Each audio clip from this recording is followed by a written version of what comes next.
Right, you just wait. God damn it, I've got it again. My laptop volume. Right then, so I'm just going to wait for Laura to connect and get that up. I get her up to the co-host slot. Damn it, I forgot the I forgot to turn the volume down on my laptop again. So anyway, we'll get going in a few minutes. Yeah, so there's going to be a bit of silence now then, while I just figure things out.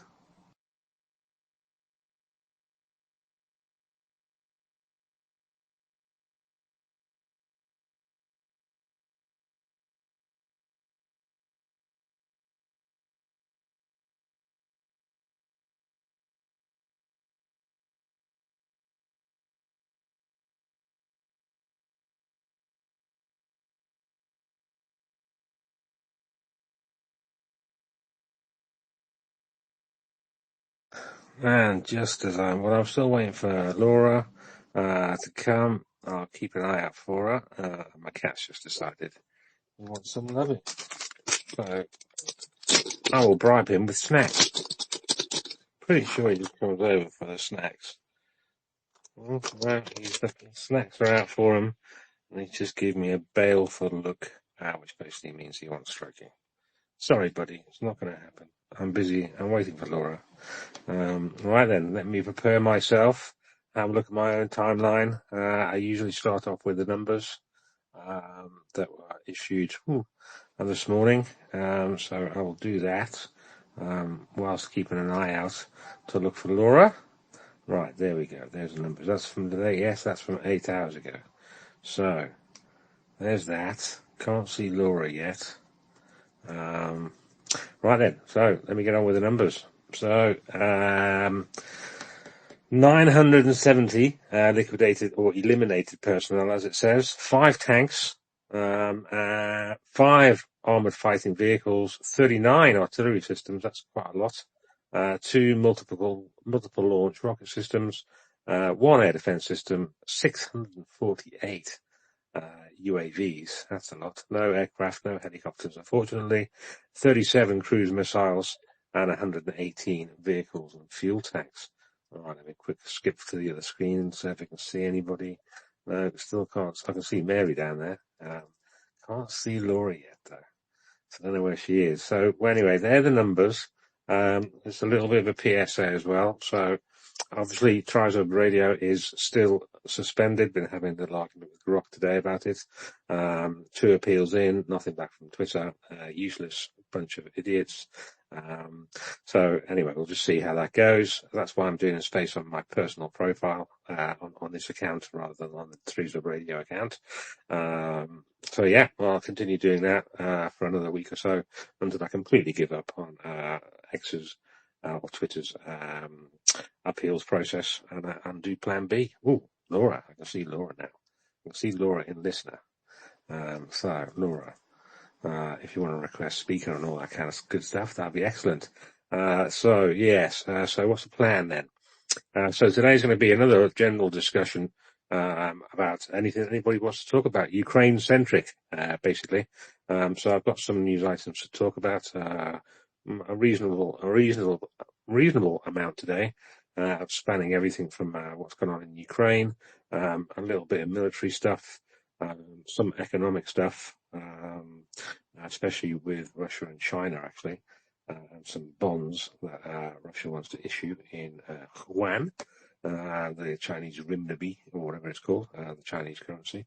I can see Laura is requesting. There we go. And the other little thing as well is the other day, when was it? Last Sunday, Gmail account was suspended by Google, which was annoying. But that suspension only lasted 12 hours before they realised their bots had suspended it incorrectly. So that got unsuspended, which meant our YouTube channel got unsuspended as well, because obviously they own them. And I managed to figure out what was wrong with the Spotify account.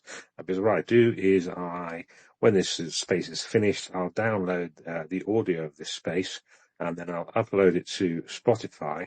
And then I've got a automatic feed that creates a a YouTube video directly from Spotify. So if you want to listen to this again, the recording of this space, you can listen to the recording either here on Twitter X or on Spotify and download it and take it with you where you want, I suppose, or on YouTube. I mean, on YouTube there is no video; it's just a picture, but you can listen to it on YouTube as well. Depending in the future, I'll send you a co-host there, Laura. Yeah, so depending on the future, I might shove it on the recordings on a few other channels like, I don't know, Blue Sky and TikTok and all those kind of stuff. But at the moment, it's just here on X, and Spotify and YouTube. We'll see how it goes. We might do some videos in the future, actually. Do some streaming on YouTube, so we can show some videos and pictures and stuff like that as we're talking. But it's not very interactive.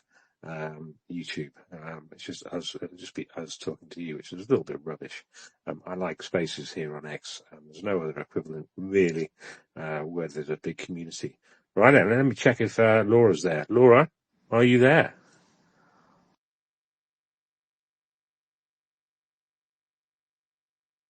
Laura may not be there. She looks like a co-host on my laptop and on my phone. But Laura, if you can't hear me, well, you can't hear me. So if you can't hear me, I'm gonna have to. Oh, hang on. I just heard something. Can you hear me? Oh, now I can hear you. Yes. Sorry, hang on. I'm gonna try to switch something. Thank you. Technical difficulties. There we go. We always have these on at the start. What I should probably do is when I download the audio of this, I should actually chop the first 5 minutes of it, because it's usually us trying to get Laura up and going through a few bits and bobs. So there's normally a little bit of silence on those Spotify and YouTube bits and bobs. So which is maybe people think that there's no recording. But yeah, if you want to listen to it on YouTube or Spotify, just fast forward the first 5 minutes or so, maybe 3 minutes. There we go. Right. So that's what I'm going to put in our nest. Actually, let me put it in, because I like, well, if you guys haven't come across Tim White, I mean, you've got to have come across Tim White, but for those who haven't come across Tim White, he does some really good threads literally every single day. Well, he does a thread every single day. He hasn't missed one day yet, highlighting some of the events in this Russian aggression on Ukraine. So I'm going to pop this one up. Yep, there it is. I'm going to pop this one up into the Jumbotron. I like that name. It's a nest at the top, but I like calling it the Jumbotron as well. Don't know who made that name up, but I kind of like it. First post in the nest is our space tweet. So if you want to retweet that one out, that'd be really handy. Sometimes takes a while for people to kind of notice that we're on. For the first maybe half an hour, but it does make a difference if you retweet that out, because then they'll get the notification and they'll go, "Ooh, Shaggy's got a space on. Laura's there. Oh, friends are going to be there. Let's go in and have a look." So yeah, retweet that out, and I've also put Tim White's thread up there, which I'll go through a little bit. There were some interesting things on there, some horrible things. He does report the good and the bad. So there we go. So Laura, are you back with us yet? Let me just test. I think so. Can you hear me okay now? Yeah, you sounded a little bit kind of strange right at the start, but then the last word now sounded perfect. Okay. Have we done the timestamp? No, that's your job. You can do it too. You sound great. Okay. Should I do it now? I'm not going to do it. You're doing it. All right. Okay. Timestamp for today. Thank you so much, everyone, for coming. This is welcome to Trizib Radio. Today is Friday, October 31st, 2025, 6 p.m. in Kiev, 4 p.m. in the UK, 12 p.m. Eastern, and 9 a.m. Pacific Standard Time. There you go. Did that correctly this time. Nothing to pick on that one, Laura. Nothing to pick whatsoever. So how have you been since yesterday when we did the space? Have you been coping well?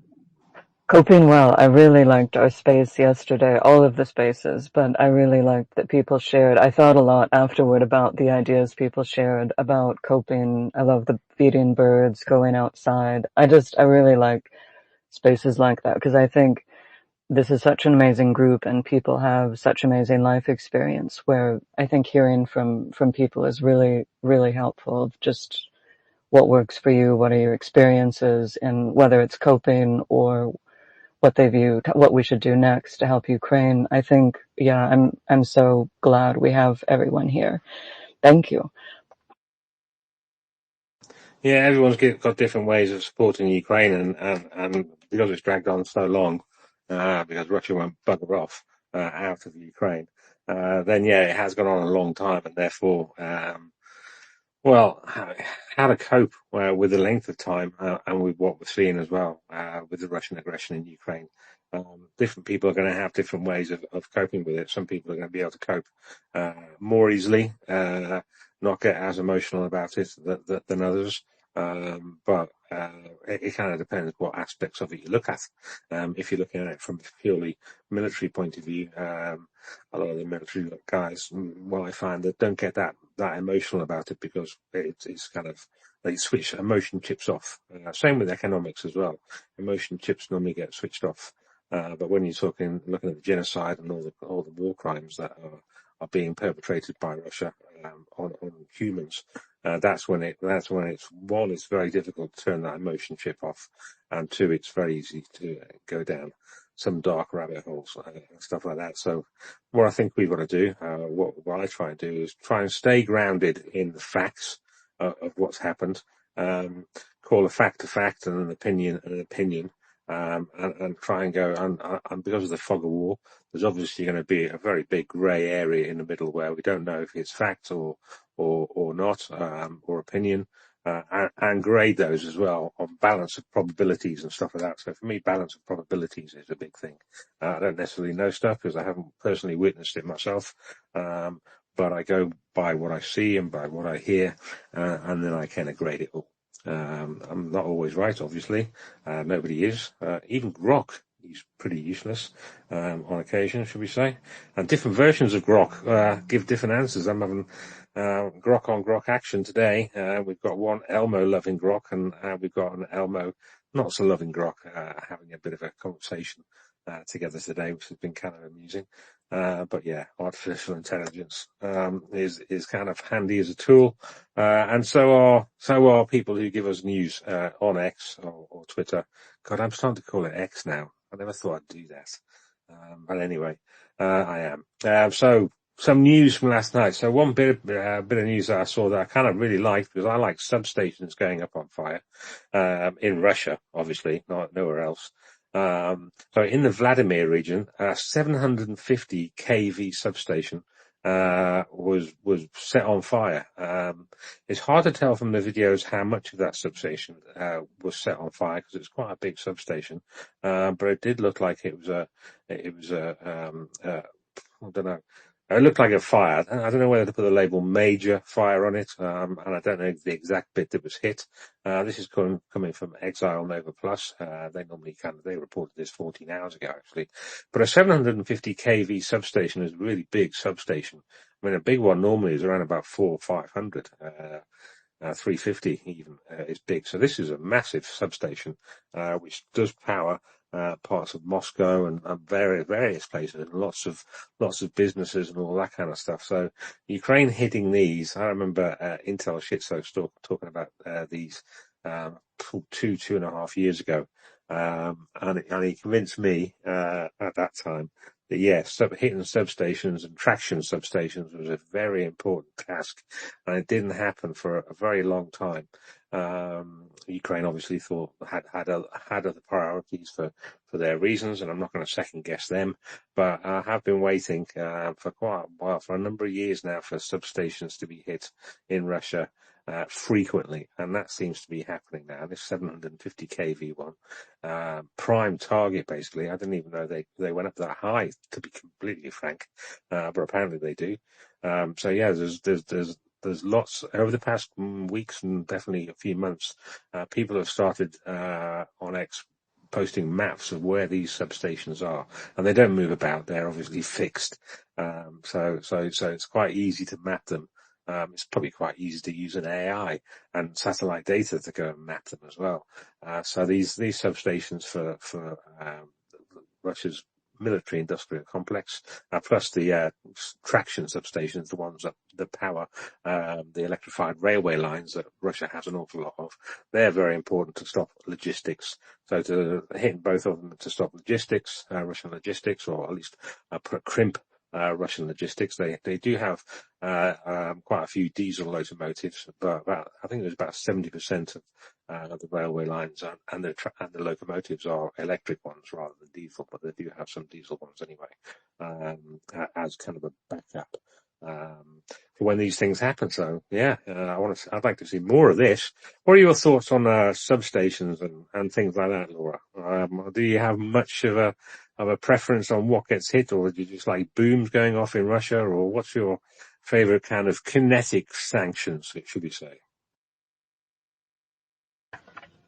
I mean, I have so much faith in the Ukrainians and what they do. I think just this change too, that during the last administration we were so horrified that the Biden administration wouldn't let the Ukrainians defend themselves properly, of not allowing to stop energy and infrastructure. And these ideas that, yeah, that we don't, of course, want anyone killed in that regard, but that these aren't civilian targets. These are things that power the war effort. And I really do. I trust them in what they're doing. And I know it's not going to be perfect, but I know, did you say 70% was electric for trains too?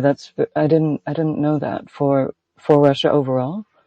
Yeah, that's my understanding. I will ask Rock to double check and make sure my memory isn't faulty yet, but I thought it was 70% of Russian lines were electrified, and therefore, yeah. But I will check that out and get back to you in a couple of minutes. Do you want to talk about Fiver Friday? Do you know what Fiver Friday is?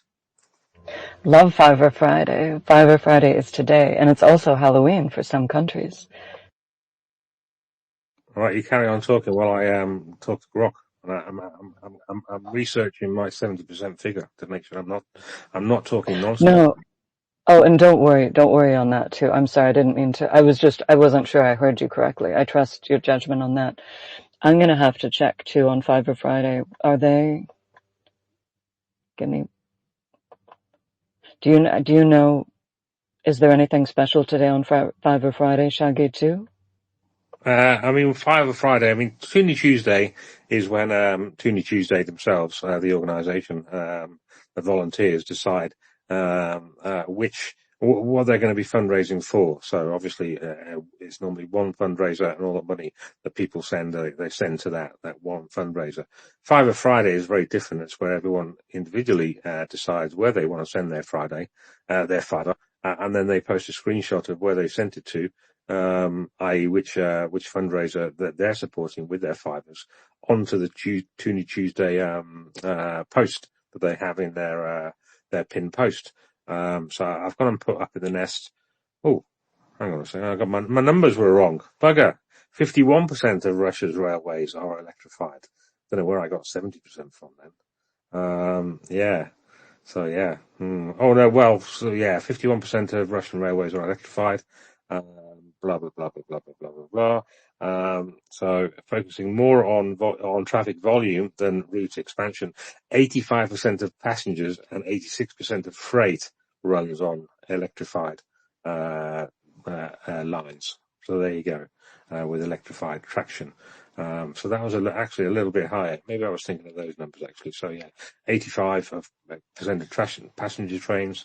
85% of passengers carried on trains, and 86% of freight carried on trains are on electrified trains. There you go. Yeah, that's quite a lot. So yeah, hit those traction substations. So on Toonie Tuesday at Fiver Friday, yeah, you just kind of donate a fiver or multiple fivers to any charity or fundraiser of your choice, and then just put a screenshot on the Toonie Tuesday thread in their pin tweet, so that other people can go, oh yeah, I have forgot about that fundraiser. I think I will donate a fiver to that fundraiser as well. And that's kind of what it is. It's just to give, rather than focusing on one specific fundraiser like Toonie Tuesday does on a Tuesday, it kind of makes it more broader, and then people come in and let other people know of the fundraisers they're supporting. Does that explain it fully, Laura? Absolutely. There's definitely some NAFO situations I'm unaware of. Like, I love to promote and do this, but I didn't know that actually, that the Toonie Tuesday relationship with the photos. I don't know why I haven't seen that, but I won't, yeah. I'm never astounded by my own ignorance on things, of course. Again, I love what NAFO does, and I know I think this actually is an educational, because I think there's quite a lot that I'm not aware of once you said that, because that's been going on, it sounds like, for a very long time. Yeah, Fiver Friday is definitely over a year, I think. I'm not quite sure when the first one was actually, but a year, maybe two. I don't know. It all blends now. It's been going on, this Russian aggression, for far too long. It's coming it's into its fourth year, 4 years obviously in February. Yeah, so it's been going on really quite a while. I'm not quite sure when Toonie Tuesday started actually. Maybe after a year into the Russian aggression it started. But I'm just going through the little thread now on Toonie Tuesdays, which is up in the nest. So yeah, there's people. So Wild Hornets gets a mention. Oleg Varensky, who I have interviewed a few times and I support as well, he gets a mention as well. He wrote a great book that I've got here as well, Wandering in the Mist. I think it's that, something like that anyway. So he gets a mention as well. Who's this? It's in Ukrainian, so I can't read who that is. It is for Ghost. VF Ghost. So there's one. Lois Ace Lane as donating as well. She's donating for bread. So the Good Bread Kiev company, they make bread for people. So she's donating to them. Sign my grenade. Haven't heard from them in a while actually. So you can sign a grenade. Right, I ended up having a 155mm shell with Shaggy Fella on it. Don't know, a little while ago, that now, and a couple of sniper bullets as well as have had Shaggy on them, as well as, I hope they hit the target, Laura. So yeah, I've taken part in that kind of thing as well. So yeah, there's lots of possible ones, and some of the ones I hadn't heard of for a little while, like Sign My Grenade, they're clearly still going. So yeah, Kraken's, 1654, Bombers Company. They're after money for FPV drones and stuff like that. Lois is supporting them. So you can just go down this thread, and when you give a fiver to somebody today, hopefully you can, if you can afford a fiver or multiple fivers, just swing it out today and then take a screenshot, obviously. Hide any personal identifying information and just shove it on the Toonie Tuesday thread, just to let other people know. It's a nice thing to do on a Friday, I think, as well as it being Follow a Fella Friday. Laura, do you do much of that Follow a Fella Friday stuff? I do. I think sometimes I want to leave it to the fellas where I don't know. And I should say I knew about Toonie Tuesday and Frella Friday. Gosh, I'm not going to say this right. Fiver Friday, but I didn't know about the thing of the screenshot. That part I was unaware of, but I shouldn't claim to be that ignorant that I didn't know about it at all. No, I just love the idea, but sometimes I wonder, because I don't have a fella, I want to leave it to the fellas. I should maybe be more aware of that, though, of following more people. Sometimes, and gather a lot of us are like that, where you start working on one thing and you do kind of forget. I'm extremely impressed by the multitaskability of NAFO and Ukraine supporters, though I may be in the minority that sometimes focuses on one thing and then moves on to another. Yeah, I mean, I think different fellas do different things. Some fellas focus on fundraising, some fellas focus on pumping news out and stuff like that. Some fellas just focus on bonking Russians, and because of that, they go through quite a few accounts because they get suspended for over bonking. So yes, yeah, those kind of things happen as well. But yeah, fellas are forever. Even if they get suspended, they get they come back amazingly. They're not dead. They are just resting an account and coming back elsewhere. So I try and keep an eye on those accounts. There's like KC Painter, KY Painter, who generally kind of posts, and another fellow as well, highlights the fellows that have been booted off X, who've been resurrected, as it were. And it's always good to give those heavy bonkers a follow back as well. So if you're listening down there, and I'm not following you for some reason, and I should be, two reasons for that. One, well, maybe three actually. So one, I'm just stupid because I don't really look at who follows me that often, so I don't get the notifications and stuff like that. Two, sometimes Elmo just bloody unfollows people on my behalf without me even unfollowing somebody. This is the thing. This is a Twitter box thing. So I had it the other day with Ming the Merciful. It's like, why did you unfollow me? And I was like, I didn't unfollow you. Oh yeah, look, I'm not following you. So I obviously rectified that very quickly. But yeah, it happens occasionally for some reason. It's Elmo and his algorithm. It isn't perfect. It's nowhere near perfect. Perfection is obviously quite hard to get to, but it's nowhere near perfect. So these things happen. And I forgot the third reason. I think there was one. I'll stick a pin in that. Have you ever had people say to you, Laura, that you've unfollowed them when you know for a fact that you haven't? I don't think anyone's ever called me on it, but I'm a smaller account. I did notice it the other day, and I know I'm not always sure. I think I'm fully capable of accidentally clicking unfollow for the setup that I have, and I've wondered if that happened a couple of times. And then there's the other part that I think a number of us have observed, that where it says you're not following them, but if you go to their site, it kind of says follow for a second and then it switches to unfollow. And for that, I think I've learned that I am following that person, but it's just some sort of an error. Like, and I'm so sorry again, like, I feel like we're seeing new errors in Twitter, maybe because of this, they're doing something new. Like, I'm so sorry I was late because it didn't update my messages. It required kind of a recycle, and that hasn't happened. I don't think it's been doing that, where it's kind of like new challenges every day. I just thought, oh, maybe something's delayed, and I didn't know you guys had started. So I gather they are kind of saying from the top that they are making changes, so maybe we just need to wait, but and I don't know what's happening, particularly the last weeks with the problems with spaces. I mean, they're definitely making changes. They probably do that every single day. It's just whether those changes are any good or not. It's all very well making changes, but if they're just putting plasters on a gaping wound, and that seems to be the case with with Twitter. I had that as well. So when I closed the space yesterday, it gives me a list of people who have been co-hosts and spoke on the panel, and it said I wasn't following you on that particular screen, Laura. But when I clicked on your user ID, it took me to your profile. It then decided, oh, actually, I am. So yeah. So if you click if I click follow, it might have unfollowed you. So that can kind of happen. So it's like when we get with hands. Sometimes you'll see a hand, but it's only a relic. It's not really there. So it's just the app being stupid, basically, or not rendering properly, which is bad programming. And because Elmo's got rid of a load of his developers and people like that, when he bought it, he got rid of a hell of a lot of people. It's unsurprising that his app is a bit flaky, should we say.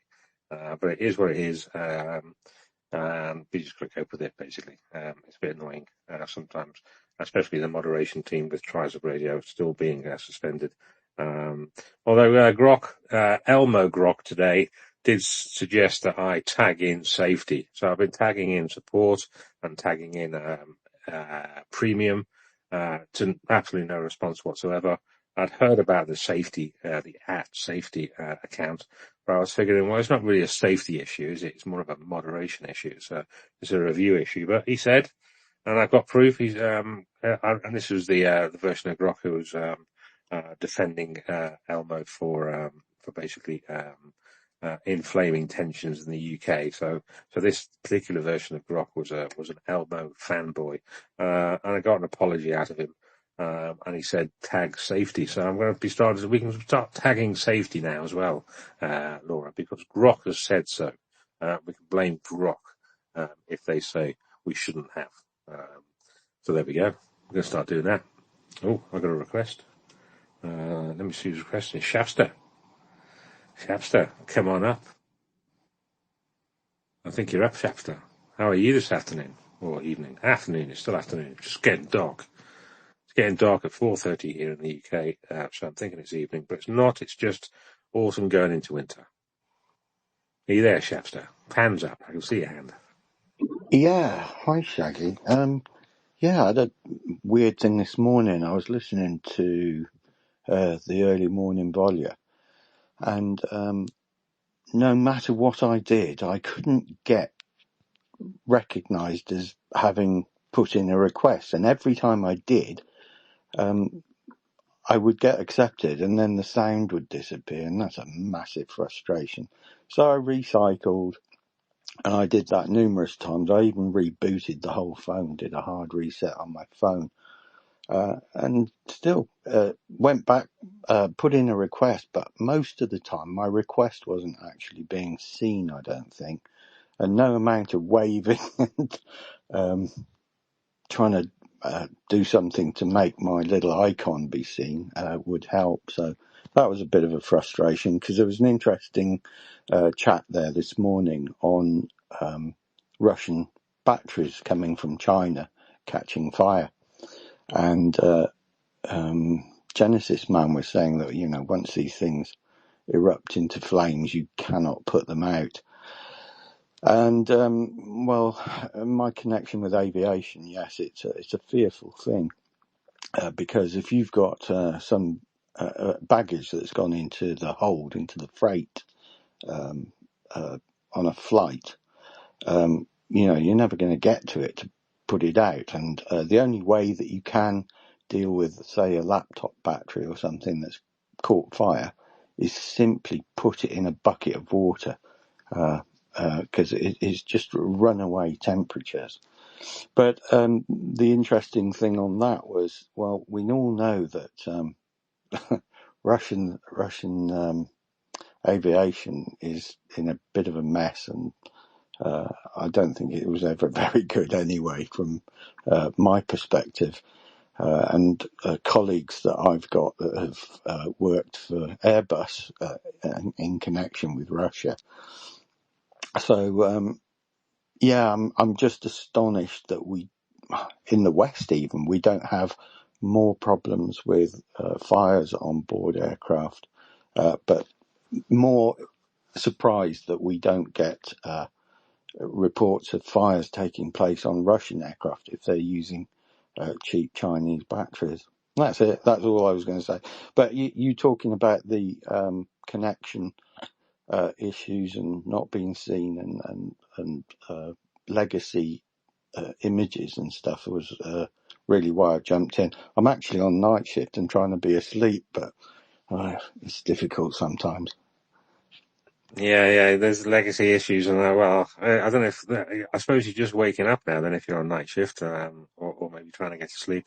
No, I'm trying to stay asleep. I woke up because I had a little call of nature, but normally my alarm's set for 5:30, and I've got a 12 hours of work overnight, so it's a bit miserable, and I hate it at this time of year, because invariably I'll be working outdoors in this rotten weather.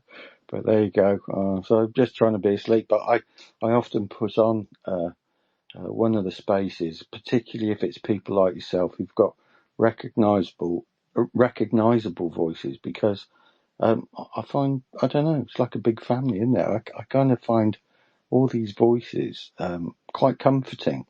When I was a child, my grandparents owned a pub, and I remember going to sleep and hearing voices, but you couldn't make out what they were saying. And I found that quite relaxing. I don't know, maybe it's something like that going on here. Yeah, a little bit like white noise, I suppose. I have to ask, do I help you get to sleep or do I help you wake up, my voice? No, you definitely. Well, no, I must find it's frustrating sometimes because I have been listening to a great conversation, usually with I don't know, somebody like James Healy at night, and and then I've missed the end of it, and I've fallen asleep. I regret to say, but he's got a really nice voice that I kind of find very relaxing. So, but everybody's good. I mean. It's just recognisable voices. When I first joined um, these, I think it was the other lot, wasn't it? The Maria Report. When I first joined, I could not hear a difference between Tracy and Mockers. But they're both northern ladies, but I suppose it was the accent. But they're chalk and cheese now to me. I've just got used to them. But that was quite amusing. Yeah, I'm normally okay with accents. I mean, I can't tell what state a person's from in the United States or Canada and things like that, but I'm normally quite good at European accents. I can tell the difference, I will mostly tell the difference between an American and a Canadian these days, with a boot and things like that. There's a few words they say differently. Although if they're living near the border of Canada and America, they kind of mix it up and confuse me a little bit. But yeah, but on the Twitter box, I had a similar problem last night. So I was in David D's space, requested to speak, and I've just sat there for about an hour with my hand up in the air. I recycled the app a few times. Same thing happened. It wasn't until I recycled my phone and cleared the cache, the app cache, that he managed to see me. But with David, he's never quite sure if he's just not looking at his phone, or whether he's actually having problems. And I think he's been having problems lately with Spaces. I think he's, from looking at his Spaces on a Spaces dashboard, he's had a few short ones. That normally means he might have crashed. Plus, the fellow plus he had no co-host with him at the time, which is why I kind of requested to speak, just in case he wanted to, have me as a co-host.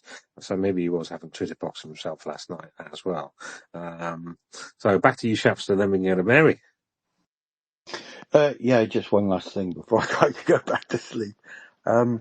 You were talking about fundraising and stuff, and at the moment things are a bit tight with me. We've got my wife's from overseas, and her mum's not doing too great. She's just come back, but we've had to get her into a care home, which is not cheap. I've just been through it all with my father and thought we were out of the woods with that back in February when he passed.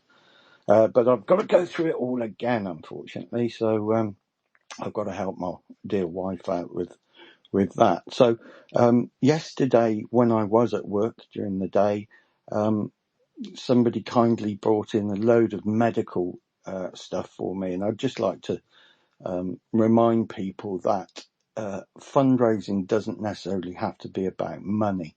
I've got onto a couple of local, I say local, they're not that local to me,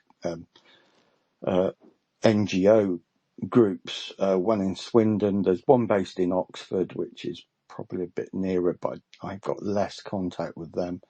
And the one I've got the most contact with is the one that's furthest away, bizarrely. But you can collect stuff for Ukraine. I mean, at the moment, they're asking for these little chemical hand warmers.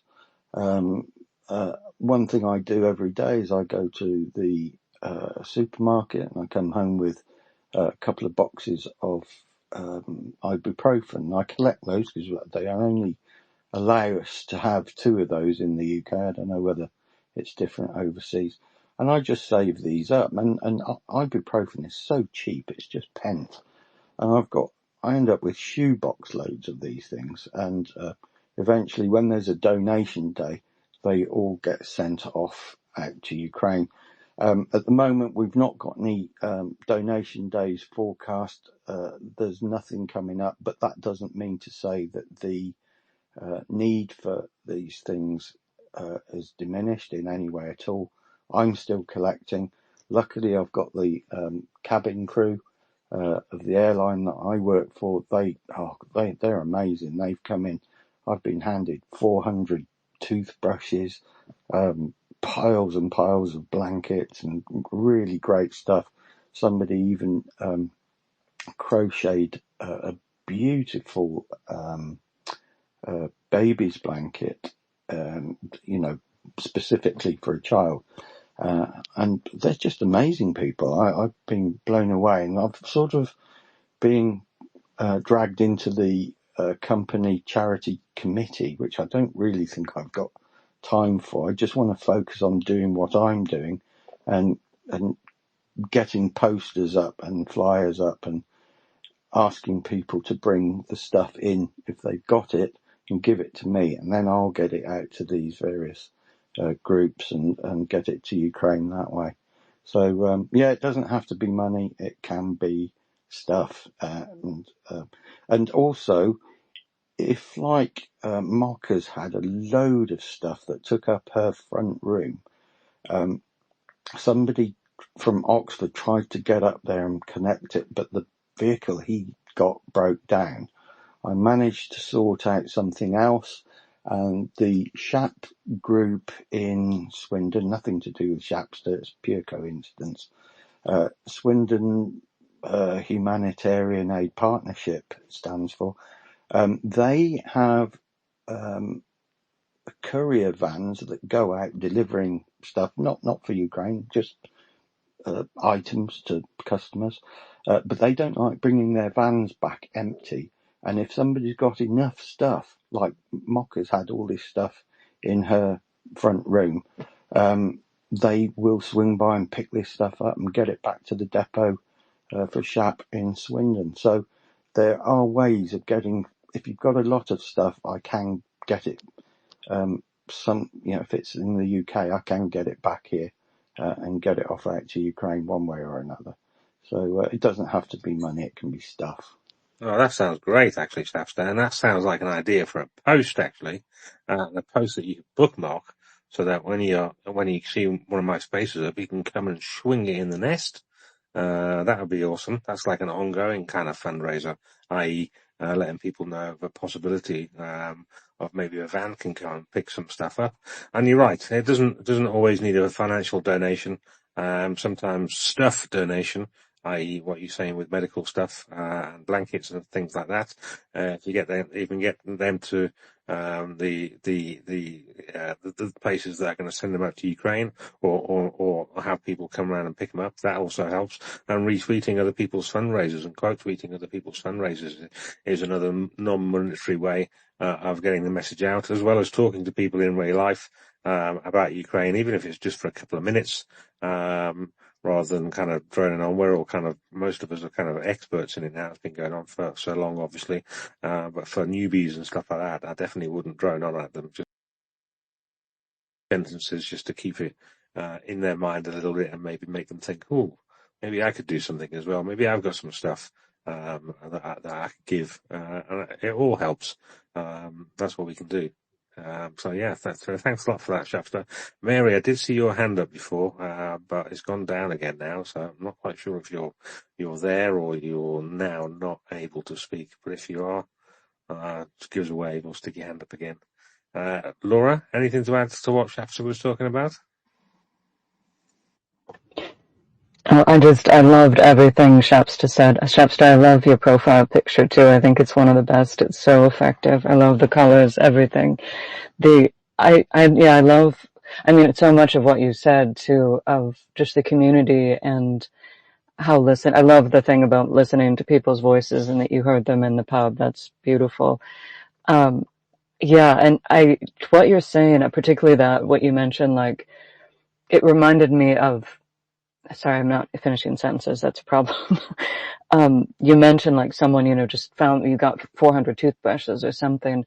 When I was working on another campaign a long time ago, what really impressed me was when you ask people for help, they're so willing to help that across the board. It was for a disaster and we needed different things, we needed something to put items in, and people just from all different walks just seemed so willing to help. Just once you ask them, can you help me with this? Do you have this? I found it was just such a beautiful experience that they didn't have anything to do with me or the people who were affected or hurt, but they wanted to help. And I think sometimes like finding that, exactly like you say, like you can be concise and just tell them what's needed. And I think there's so many people who want to do that. Yeah, I loved everything about that. Thank you, Shasta. I hope you have a great day. Yeah, could I just jump back in on that? Yeah. Yeah, it is. It's amazing what's people turning up. The donation days that we have, these are public things. They put loads of flyers out around certain towns. This is the group down in South called Hugs, Help Ukraine Group Support. And the public bring in sackloads of animal feeds and clothing, and it is carnage in the rugby club or football club or wherever we're holding this, and everything is all checked and it comes in. I am astonished at the generosity of what people bring in. I deal with all the tools that come in because obviously the Ukraine, they need tools and socket sets and spanners and whatnot. Because I'm in engineering, I check through all that. The other guys, they're checking medication and stuff is all in date and what have you. And it's a massive team effort, and it's all put on a truck. One of the things we're trying to get at the moment, and this is a guy called Stanislav Induchny. He's a Ukrainian based here, and he has, I don't know where he gets the money from. He must have loads of people helping him. And I suspect he's in a lot of his own debt actually from this. He's developed and has got a thing called a P-pod bullet, which is a very clever thing being printed with a company based in Abingdon in Oxfordshire. And these are actually plastic bullets that are plastic printed. It sounds like an impossible thing, but it's not. They work and they've been tested, and I've got the videos, and they're even been using these in anger, and they're saving lives. And what they are is a bullet containing 5 or 6 ball bearings, which can be fired at drone. They've tuned these to get the right spread on them. It's a bit like a shotgun, but not a shotgun.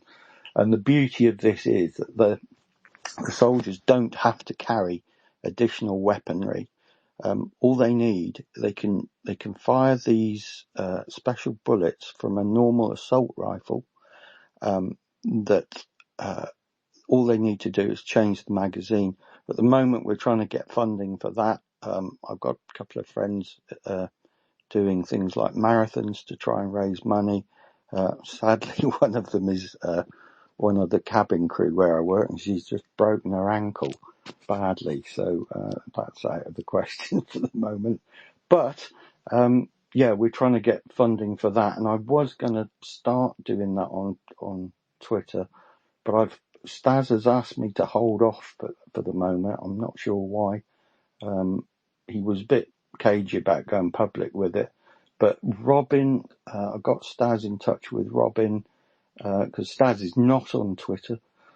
Robin, I think, sent Stas some sort of paperwork and form to try and get this up. But he's got to start, because Hugs didn't want to get involved because it's not humanitarian stuff, and there was some complications. So I think Stas is looking at setting up his own company in order to do this. So it's all a bit complicated and frustratingly slow. And the other thing that's a bit of a frustration, I spoke to Stas yesterday, and he said that the Ukrainian authorities are really holding things up because they want all sorts of their own individual checks and independent checks and verifications on this. But it's all that is already done, and there's proof of it. They just can't make enough of these things at the moment, and the funding is to make more. But they're just held up on that. And I think there was something he was telling me, they experimented with steel balls in these bullets, and some of the Ukrainians have been putting the incorrect size lead balls into them, and of course that has changed the dynamic and the spread, and they're not as accurate. and I can't imagine anything worse than being confident of the kit you're given only to find out that it's not as good as you thought because somebody's put the wrong pieces in it. So he's struggling to get some funding for that, and I'm looking very closely at finding ways to get that done.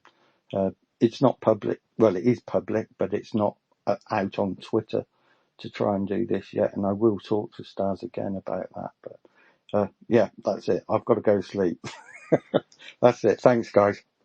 All right, you go back to sleep then. The Ukrainians call it the Horoshok bullet. There's a few of them out there in 1.56 millimeter NATO rounds and 7.62 rounds as well.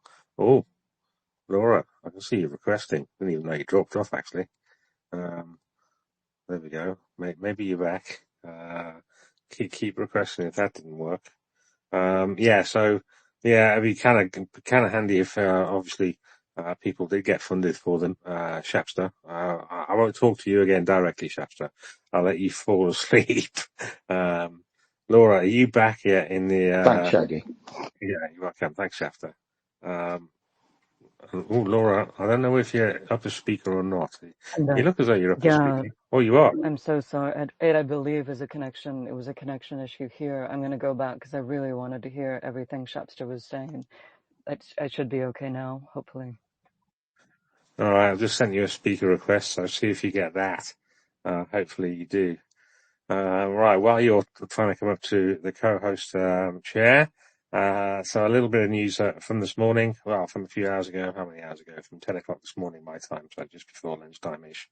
Max 25 was reporting that the Special Operations Forces destroyed a couple of radars, actually. So the latest Buk M3 rocket launcher, the Russian rocket launcher, that got wiped off the map. And also a Russian Nebo-U radar as well. These two things are kind of quite important, chunky, expensive bits of kit. But yes, Ukrainian special forces, took them out. Looks like it might have been over the last couple of days. Don't know exactly when they got taken out. If it's, that could have been part of the, one air defense system, that was on the numbers that I read out a little bit earlier. But sometimes you don't know. All we do know is they have been taken out at some point recently. Otherwise, Max wouldn't be talking about it now. So these were taken out the Special Forces in cooperation with the Chernaya Iskra rebel movement in Russia carried out this special operation.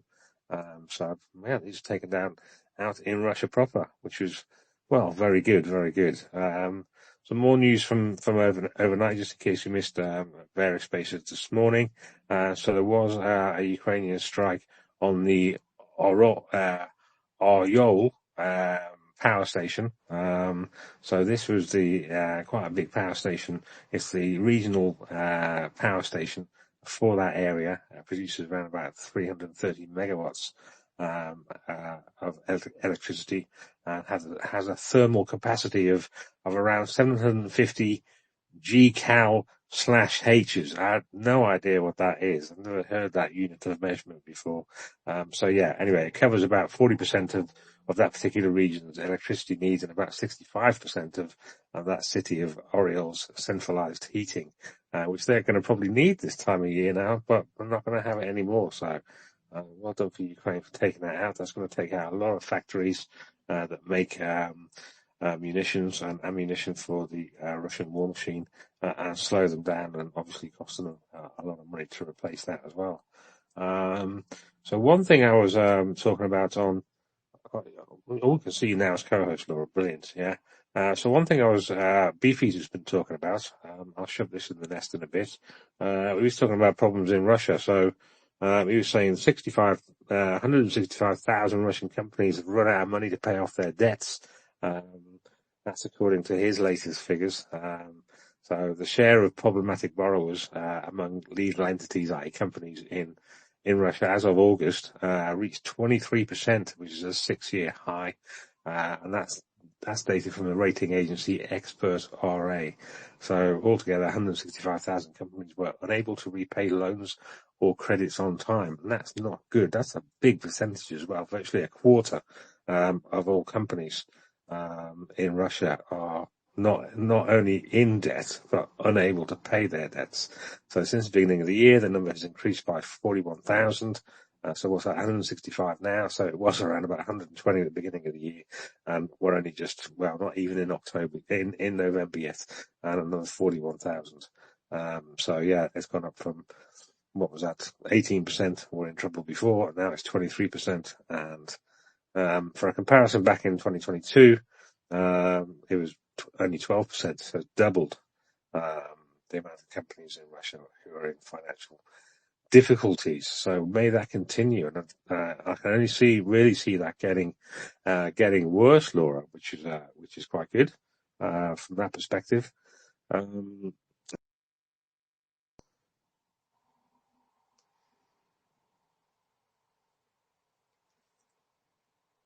Well, I can't hear you if you're speaking, so I'll just carry on then.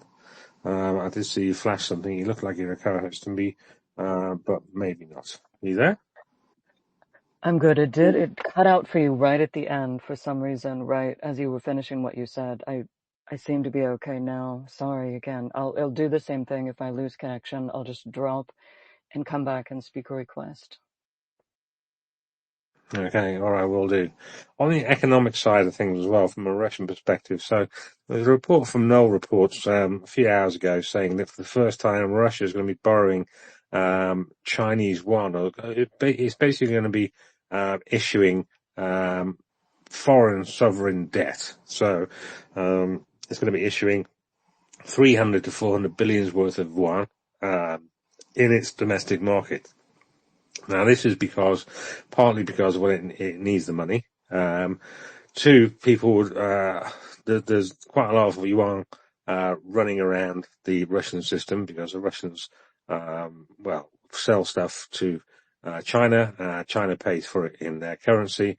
And then so there's a lot of companies and stuff like that which have one just sitting on their bank balances doing nothing. So the Russian government has decided to tap into that and to try and lure some of that company-held money, Russian company-held money, into the state coffers, as it were.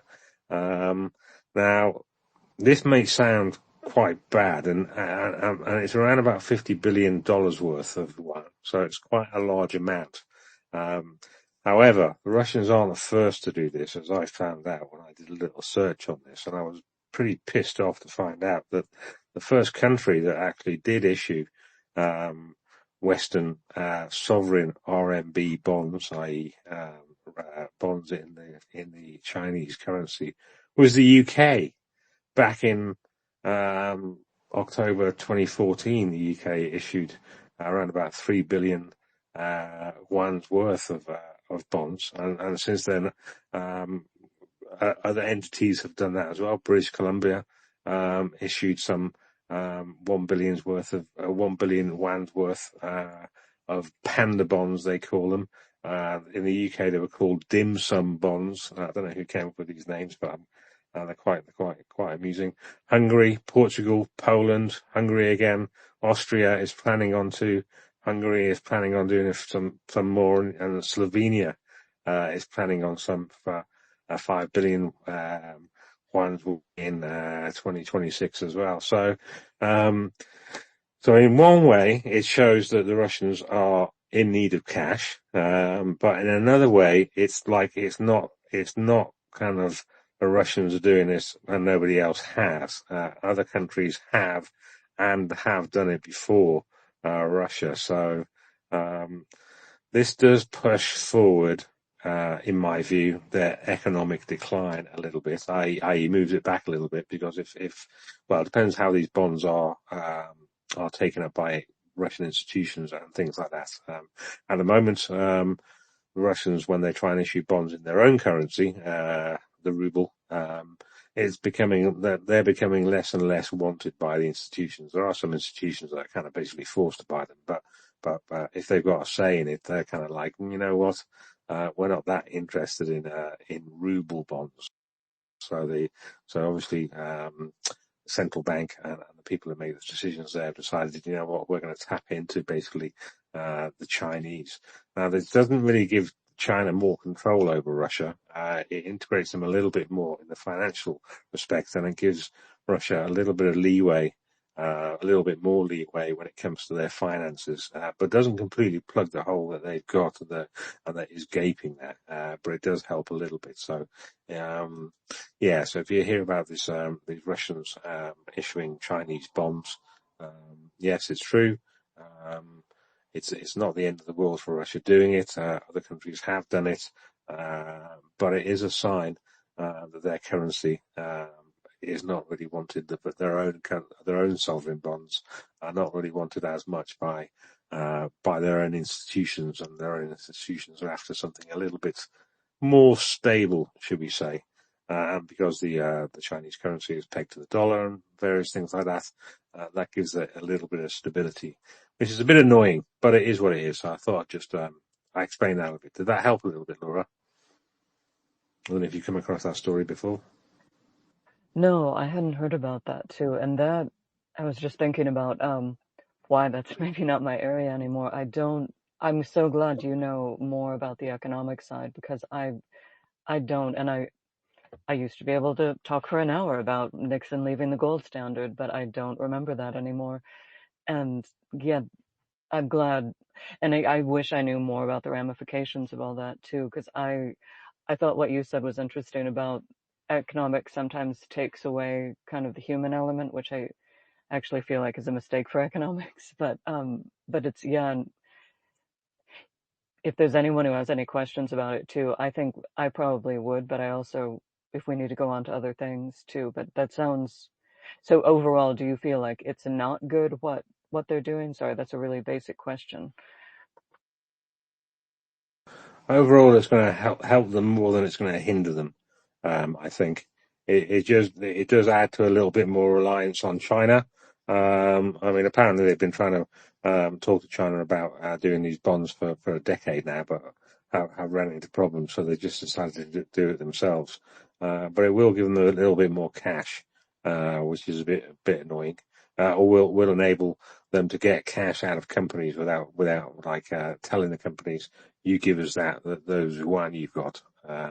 It's kind of luring companies and institutions, yuan held in Russia, into the government coffers, as it were. So companies will hand over their yuan to the central bank and things like that, and then they'll get a bond for it, which pays, I don't know, about 2-3%. Which is not a lot, but it's something. And in return, obviously, then the government, well, has a load of yuan they could possibly use for things. Maybe sell it back to China and get rubles, or buy some more stuff off China with that yuan that's now sitting on their balance sheets. Yeah, so it's 50 billion as a total percentage of the Russian budget. It's kind of just a drop. However, 50 billion could buy an awful lot of stuff, which can be then aimed at Ukraine. So on that perspective, it's not great. It's not great. So we'll see how it goes. And this is a kind of a first run. It's the first time they've tried it. So it's like a first run. So that's all I've got on that.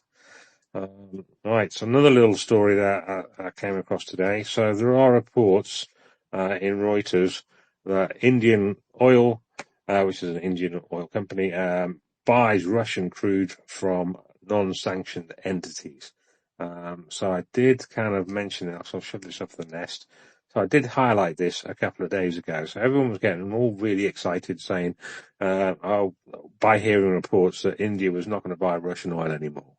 And I was like trying to temper people's high hopes with that, because, well, one, it's not true. While they may not want to buy oil from the two newly sanctioned companies, newly sanctioned by Trump's administration, Lukoil and Rosneft, obviously there's something called sanctions evasion. So how do you get your oil if you want to buy it from Russia, and you used to get it from a now sanctioned company? That's easy. you buy it from a non-sanctioned company. And that's exactly what's kind of happened, and what I warned about the other day. So I identified a couple of companies. There's one called PJSC and Tatneft.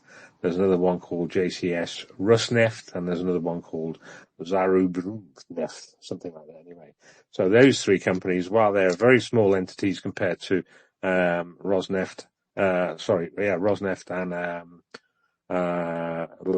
the other one, Lukoil, well, they're going to get bigger now, because they're probably going to, and maybe other ones as well, which are currently small, that are not sanctioned, are going to be the ones who are going to be, who are likely to be the middle persons, the middle companies, who Indian crude oil buyers will go through, to purchase, oil from, crude oil from Russia. And one thing about what India does is it has said that it's going to be complying with the oil cap. So the article, I've stuck it up in the nest. There was an article from Javier Blas, who's an oil guy, and in it he kind of has some questions and answers from the Indian Oil chief financial officer, the CFO, and he's basically said he was asked the question. So does this mean that you would, i.e. India and the Indian Oil Company, would be avoiding Russian crude oil completely, given that the spot market does not distinguish between the source of the crude? And he replied, no, we are absolutely not going to discontinue buying Russian crude as long as we are doing the compliance with sanctions. So today, he goes on to say, today from Russia, Russian crude is not sanctioned. It is entities and the shipping lines which have got sanctions.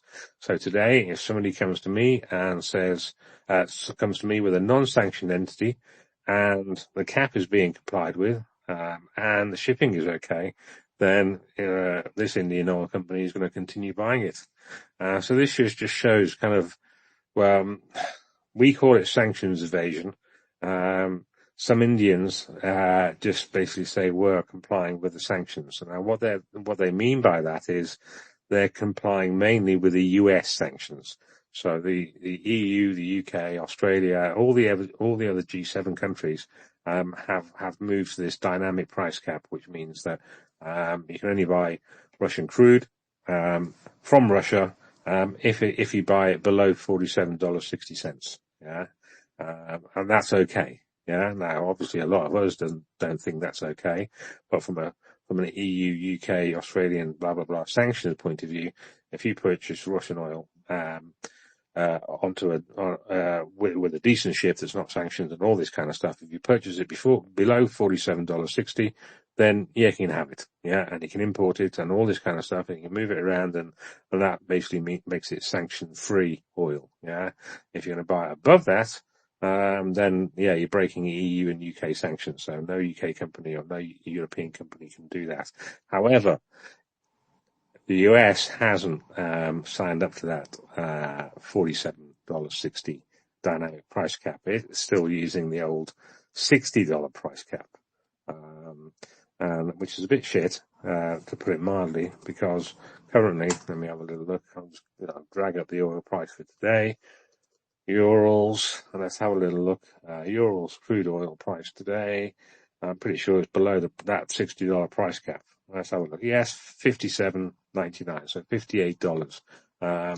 So at the moment, Indian companies, any company basically, can buy Russian Urals crude oil on the spot market at below the price cap, and do it all legally. Yeah, and they wouldn't be breaking sanctions doing that, which is obviously shit from our point of view, because we don't really want Russia making a lot of money, if any, or any money, any profits and any revenues which go towards the Russian war machine. But with the price cap being at $60 a barrel from a US perspective, and because countries like India and China and some other countries as well don't really give two shits about what the Europeans say about sanctions and what the dynamic price cap is, and the UK and other countries like that, they're mainly worried about the US.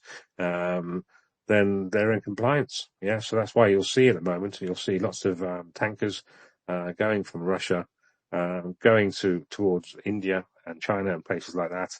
And a lot of that oil will have been bought at below the price cap, below the US price cap, which makes it legal. They might be using ships and tankers, which are part of the shadow fleet, which are on the list. So that's one thing you can get them for. But trying to board those ships unless they're leaking oil into the sea and all this kind of stuff, unless you can prove that they were dragging their anchors on purpose, you can't really board them either. So it's a bit of a catch-22. So that's why I always press my US friends to say, okay, if Trump is serious about Russian sanctions and about stopping Russian oil flowing from Russia to India and China, whatever, then get him or press your representatives to get them to pressure him to sign up for the EU's price cap mechanism, dynamic price cap mechanism, which currently stands at setting the price at $47.60. And the difference between $47.60 obviously and $60 is around about $13. And that means that the companies at the moment can buy Russian oil at $10 more than the EU would allow, but the US does allow, and that's $10 per barrel, basically profit going to Russia and straight probably into its war machine. And that is the bit I don't like. Obviously, I'd like that dynamic price cap to be even lower. I'd like the US to come on board with the rest of the G7. It's the only country in the G7 which hasn't stepped up to this new price cap, and it really needs to be done ASAP. So that's what I'd say on that. Any thoughts on that, Laura?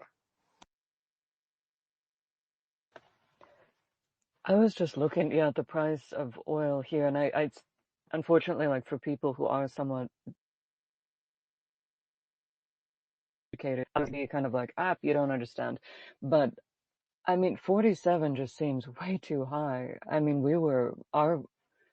ours was, I mean, we were in the 30s for a while here, and they were still producing oil. And I'm really glad like Scouts and others and you have talked about, kind of educated us too about what that means, about the cost of how much it costs in Russia. But parts of me still really cringe at that number. That, I mean, we were at the numbers like that for years in the United States, and we were still producing oil. It was just a little tighter for people, I think. But I really, and I know I'm ignorant about that too, but particularly that you gathered there may be a more slave labor situation in Russia for oil production, and who knows who they're using now. But I really cringe at that number. It just seems way too high. Thank you for all that information. That was very informative. All right, cool. No worries.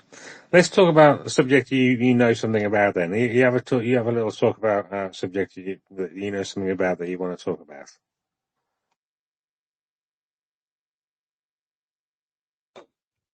The limited areas. Sorry. I know, and I really liked talking about coping, but because I think I know so many people may be struggling now that it's, at this point, all of us listening here may have kind of already been through it, and we're good. Like we're gonna stay. But if anyone wants to talk about that, the conditions in the occupied territories, I do wonder about. These are like things. Oh, thanks. You just got someone for me who's coming up as a speaker. The conditions in occupied territories, how we can do things better, like what sort of things we can do just as individuals. I'm always, if people want to talk about what AI platforms they've been using too to generate posters and images, I've been struggling with that some. Like I'll work on trying to get, again, my idea of like trying to create a nexus between Ukrainian freedom and things we value, like regular freedom and justice, all that. Some of mine definitely look like everything wrong with the world sometimes, like there's an eagle and weird stuff. But if anyone wants to talk about that, I definitely, though, I welcome people in the audience if there's stuff they want to talk about. You guys are amazing. Like, I love the topics you guys bring up. And I see Mary has her hand now.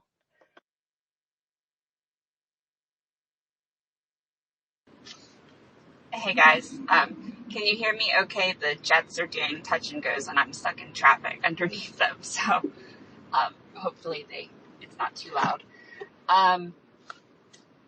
I was going to see if anyone listened to Ukraine the latest. I guess it was yesterday, and there's an OnlyFans drama going on in Ukraine. Has anyone heard that drama? Anyone? I guess not. No, I guess I haven't listened to them No, for a few weeks. no. I guess like there's a thing where creators are using OnlyFans to raise money for, in Ukraine, for the drones and trucks and, kind of like we do. And so the government now in Ukraine wants to tax it, but the creators don't think that they should have to pay, I guess, like a income tax, I guess is what it boils down to. But I'm confused on that because I guess pornography is illegal in Ukraine. So there's like all this drama because I guess OnlyFans pays a VAT tax, which we don't have a VAT tax. I'm assuming it's like a sales tax and we pay in the United States. So the creators think that should be what is the only thing that's paid. So yeah, it was an interesting thing because I had no idea that it raised so much money, but evidently it raises a whole lot of money in Ukraine.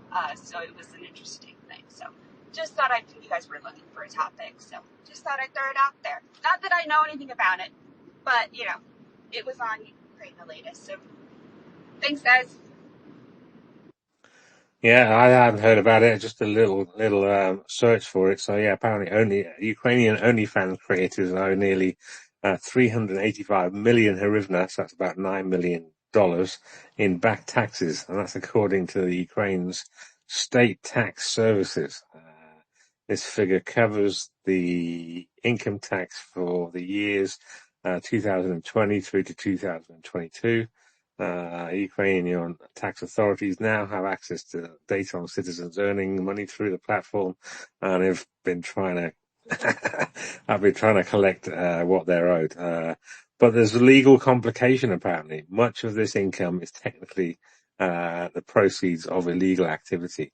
Most Ukrainian creators on OnlyFans earn money by producing adult content, and under Ukrainian law, producing or distributing pornography is a criminal offence, punishable by fines or even prison time. So yeah, there's apparently been calls to decriminalise pornography, but no reforms have been enacted. So yeah, there's a little bit of a catch-22 there actually. How do you legally tax something that is illegal? It'd be like going to your drug dealer about the customs, the tax authorities going to a drug dealer and telling them, yeah, you're selling weed, but we want the tax that you owe us on those weed sales, and then we're probably going to nab you anyway for selling weed. So there we go. Back to you, Mary. That's what I was going to ask. How are they going to tax something that's technically illegal, but then be like, oh, but we want our cut? I mean, I think at this point, it's like, just be thankful they're raising all this money for the soldiers and doing it for the greater good and just call it a day, right? I mean, I think that's just what they should do. Like, it's kind of ridiculous. So anyways, it was a very interesting, I kind of chuckled a little bit listening to it. Just, I had no idea it was illegal in Ukraine, first off, and then the amount of money, I had no idea. Yeah, anyways, thanks. Well, I've never used OnlyFans. I'm not just saying that either. So I don't really know that much about it, to tell you the truth. Me either, Shaggy. I haven't either. So that's why I was very, and evidently it's owned now by a Ukrainian American. So there we go. Yeah, it's apparently, it says here, OnlyFans is a subscription-based platform primarily used to monetize erotic content, was founded in 2016 by British businessman Timothy Stockley, and later acquired 2 years later by Ukrainian-American entrepreneur Leonid Radvinsky, who is a veteran of the adult content industry. So apparently that Radvinsky is now worth an estimated $7.8 billion. And he earned about 700 million in dividends from the platform last year alone. So apparently they pay. OnlyFans has actually paid a 20% VAT in Ukraine, like other international digital platforms, and it's been doing that since 2022. But the creators haven't been paying tax, probably because it's illegal to kind of make that kind of content in Ukraine. So to track those earnings, the state securities Ukraine State Tax Services (STS) requested information from the British tax authorities on Ukrainian citizens who received payment from Fenex International. I recognise them. I use that to get money from my bank account onto my crypto card. So apparently the British authorities have handed over a load of names of Ukrainian citizens who are OnlyFans creators, handed them over to the Ukrainian authorities, and maybe some of these people are going to be getting knocks on the doors, maybe for two reasons: one for back tax, and two, well, for the content they're creating. So I don't know how that's going to work, really, to be honest. Pay your taxes and then we'll nab you, or we'll nab you and then you can pay your taxes. I'm not quite sure how that's going to work, that, Mary. But yeah, I mean, I'm in two minds about it. I think people should pay tax on earnings, over the minimum threshold type of thing, whatever they make their earnings from. I don't have a particular problem with kind of soft porn, I'd call it, and things like that. If people want to make their living like that, and even go further and raise money for Ukrainian defenders by doing things like that, it's fine. It does remind me back in 2022, though, there was kind of a scam that went on within the NAFO community of people doing that kind of thing and then raising funds by showing bits of their body and whatever, should we say. But the funds didn't make it to the Ukrainian defender. It was all a bit of a scam. So I do have, when it comes to this kind of raising money from this kind of effort, it does raise red flags for me from that memory from 2002 when it was kind of all the rage, and then found out to be a lot of grifters and people like that involved in it. So, it's a different way. It's an innovative way of raising money for Ukrainian defenders, and not one that I'd be against, as long as the Ukrainian defenders get the money. In fact, I go so far as saying the Ukrainian authorities could maybe give those creators a tax break if the money was proven to go to Ukrainian defenders. But yeah, if it's illegal in Ukraine to create that kind of content, it's it's illegal in Ukraine. What can you say? I don't think Ukraine's going to suddenly make it not illegal just because some money is going to be raised for, or potentially raised for, Ukrainian defenders on this. Although if I was an OnlyFans creator, I'd definitely lean heavily on that angle for my own personal benefit, as well as the benefit of the Ukrainian defenders I was raising money for. But frankly, who wants to look at my body? Don't all stick your hands up in the air at once, will you? Now, my lovely listeners. Thank you, Laura. Laura would, maybe not. She's just sending me a heart there. That's okay. I got one anyway. Just looking at everyone down there. So there we go. Laura, any thoughts on this subject? Is this your wheelhouse? I don't suppose this is your wheelhouse, this subject. I'm just guessing. I've just got a feel on this, Laura. Oh, you never know. I know it's the undeclared income, maybe, that is, I liked Mary's point yesterday about sometimes we don't know, or even, I mean, I think like your illustration about what it's like in Cuba, like I think so many situations would be incredibly hard for us to even imagine without being in that situation.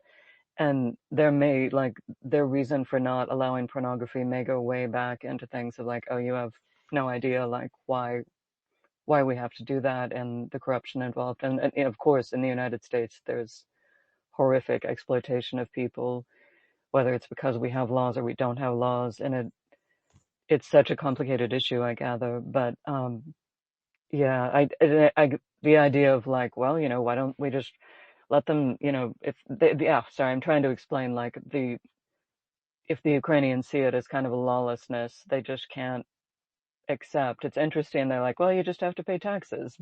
We won't arrest you. I think like giving them the sovereignty to deal with their problems as they would too is really important. But I know it does sound kind of dicey, but the people involved may be involved for all the right reasons. They're just trying to make money for the defenders and their country. It's interesting they addressed it today. I've gathered that's a really good show from the Telegraph. Oh gosh, I'm not going to get the name right. Not Ukrainian Today. Sorry, someone can correct me, but we've been in contact a little bit with the two hosts of that, and they seem tremendous. Yeah, Ukraine, the latest is the name of the show. Mary said before. So I just had a little look up to see why it's still pornography is illegal in Ukraine, and it says here this law stems. So it's Article 301 of the Criminal Code, which prohibits the production, distribution, possession, importation, storage, or sale of pornographic materials. Violations can result in 3 to 5 years in prison, or up to 8 years in aggravated circumstances.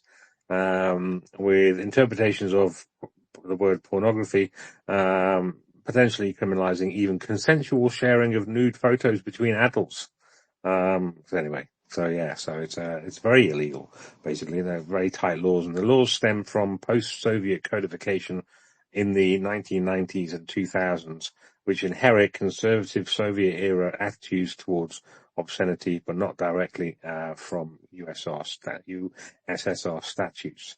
It was designed as a safeguard for public morality and to prevent moral degradation. So, and obviously reflecting Ukraine's predominantly Orthodox Christian cultural norms, where explicit content is viewed as taboo.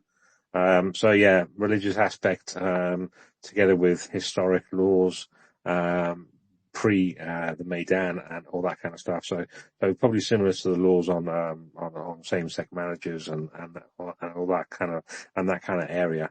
I wonder if that's going to be part of I wonder if the EU is going to put its fingers in there into EU laws and Ukrainian laws and all these clusters of laws which have to, if Ukraine wants to become part of the EU, then various laws have to be EU compliant, as it were. I can't say I know the EU laws on pornography off by heart. I'd have to do a little bit of researching on that. But it may be an area that Ukraine might want to look into in the future. I don't know. It depends on Ukrainians, I suppose. Maybe have a talk to people, talk to Ukrainians, what they think about it, whether making pornography between consensual adults, i.e. signing up for a site and proving you're over 18 and all this kind of stuff and whatever, could be decriminalized. Obviously still obviously for porn that's exploitive and stuff like that, you don't want to make that legal, but maybe there can be some loosening in Ukrainian law, and if there was that loosening, maybe that could then lead to taxes being collected. I don't know. It's not my area not in my wheelhouse, not even something I thought I was going to be discussing today, but then again, it was brought up so I can discuss it. Carla, welcome. I can see your hand in the air. Shaggy, hello, Laura. I hope everyone is doing well. Truth be told, I haven't heard of anyone thinking about these sorts of issues in Ukraine. I can tell you the kinds of things that I've heard people talking about. Maybe number one now, given the time of year, is energy blackouts. When your show started, I was listening in with a candle, and the lights went on about 6 or 7 minutes ago.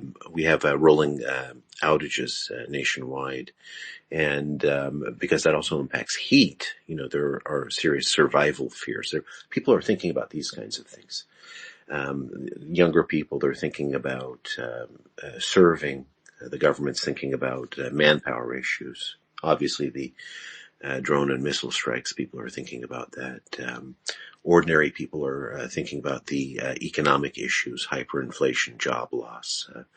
There's been a surge in poverty in Ukraine, and with that, you have a lot of issues related to despair and trauma, things of that nature.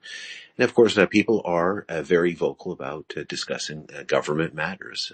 I don't know why a lot of Westerners think Ukrainians don't do that. They're actually very vocal about that, and I think that's great. They're wondering who they can trust in government to provide leadership, not simply when it comes to military defense, but also with civilian administration. Right? I mean, everything needs to work. In the cities, your Wi-Fi needs to work, your gas needs to work, your electricity needs to work, right? Your banking needs to work. So there are these sorts of issues that people are thinking about. Let's just call them leadership and systems in Ukraine. And by the way, that is not doing that well. You know, I'm not one of these people that sort of sugarcoats things. The military are doing a wonderful job, but the civilian administration is faltering in Ukraine. So I just wanted to add that in, Shaggy. I hope that helps. Yeah, it does. Yeah, it does. And I'm glad you got some electricity back. I've heard of these rolling blackouts that are starting again now, because of, Russians hitting, Ukrainian power stations and substations and all that kind of stuff. I just hope the, air defense works, as well as it can, which it's obviously trying to do. And they get more missiles and air defense missiles and stuff like that, and get luckier on hitting them down with machine guns and stuff like that. And take out, on the other side, take out more of the Russian energy infrastructure as well to one, show them what it's like to be living without electricity, and also to put a crimp in their war machine. I think it's and they're trying that. President Zelensky said today there's going to be an upping of long range strikes, quote, imminently, and we've seen that last night. Quite a few things got hit, but it will need, obviously, Ukrainian military ramping up its military industrial complex even more. I think I read today President Zelensky's now happy that by the end of the year the Flamingo mass production of their massive cruise missile that has just over a 3,000 kilometer range will go into mass production by the end of the year, and by mass production, the number I've heard is 7 Flamingo cruise missiles a day being made. So 7 of those an evening, hitting some Russian factories and power stations and all this kind of stuff would be great.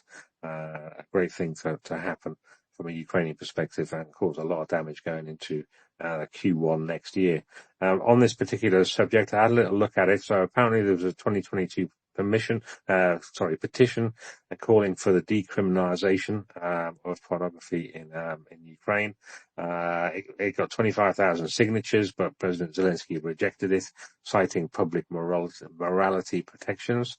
There was a draft law in 2023 led by somebody whose name I can't pronounce, Zelezniak, aimed at repealing this Article 301 for consenting adults. Obviously, and excluding child and exploitive porn, which I kind of mentioned. But that kind of stalled back in 2023. November 2024, there was a bill updating the previous one that stalled. And that is pending a parliamentary vote as of now. So that's been pending for a year, but there's no timeline. And then this year, there's another petition by an OnlyFans model, Svetlana Dvornikova. I never heard of them. Honest. Argues for focusing enforcement elsewhere. That's also hit 25,000 signatures. In July, that hit that 25,000 signature limit. In the UK, we have a 100,000 limit. And when it reaches that, then it gets talked about in Parliament. But in Ukraine, apparently, it's 25,000, forcing President Zelensky to respond. So that's apparently, at this moment, is under review. It also highlights the tax contribution, about almost $1 billion from petitioners alone, which could have been raised if it was decriminalised and taxes had been accrued over the past 5 years. So maybe the idea of money and steps forward, from my perspective, in like same-sex marriages and things like that. Maybe President Zelensky will change his mind, but it is, from what I understand, Kola, Ukraine is kind of a fairly conservative country compared to, say, the UK or France or more secular countries. It's more of a religiously conservative country, so probably won't go down with the majority of the population as easily as it would maybe in the UK or America, or America's quite conservative sometimes, some parts of it, I suppose, Laura. But yeah, France, where it's kind of a secular country, and Western Europe, as it were. Eastern Europe seems a little bit more religious and a little bit more conservative and against that kind of stuff. What are your thoughts or yours, Laura?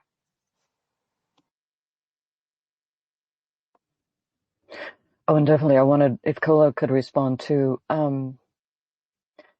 I had a lot of thoughts on just what Kola said too. That was really helpful. Thank you so much, always, Kola, for joining us. I think if I can go back to what you were saying, like, oh shoot, I have so many questions about what you said too. I like, sorry, actually, Kola, did you, while I organize my thoughts, which I'm clearly not doing very well, Kola, did you have a response? To the question of whether Ukraine is a conservative country.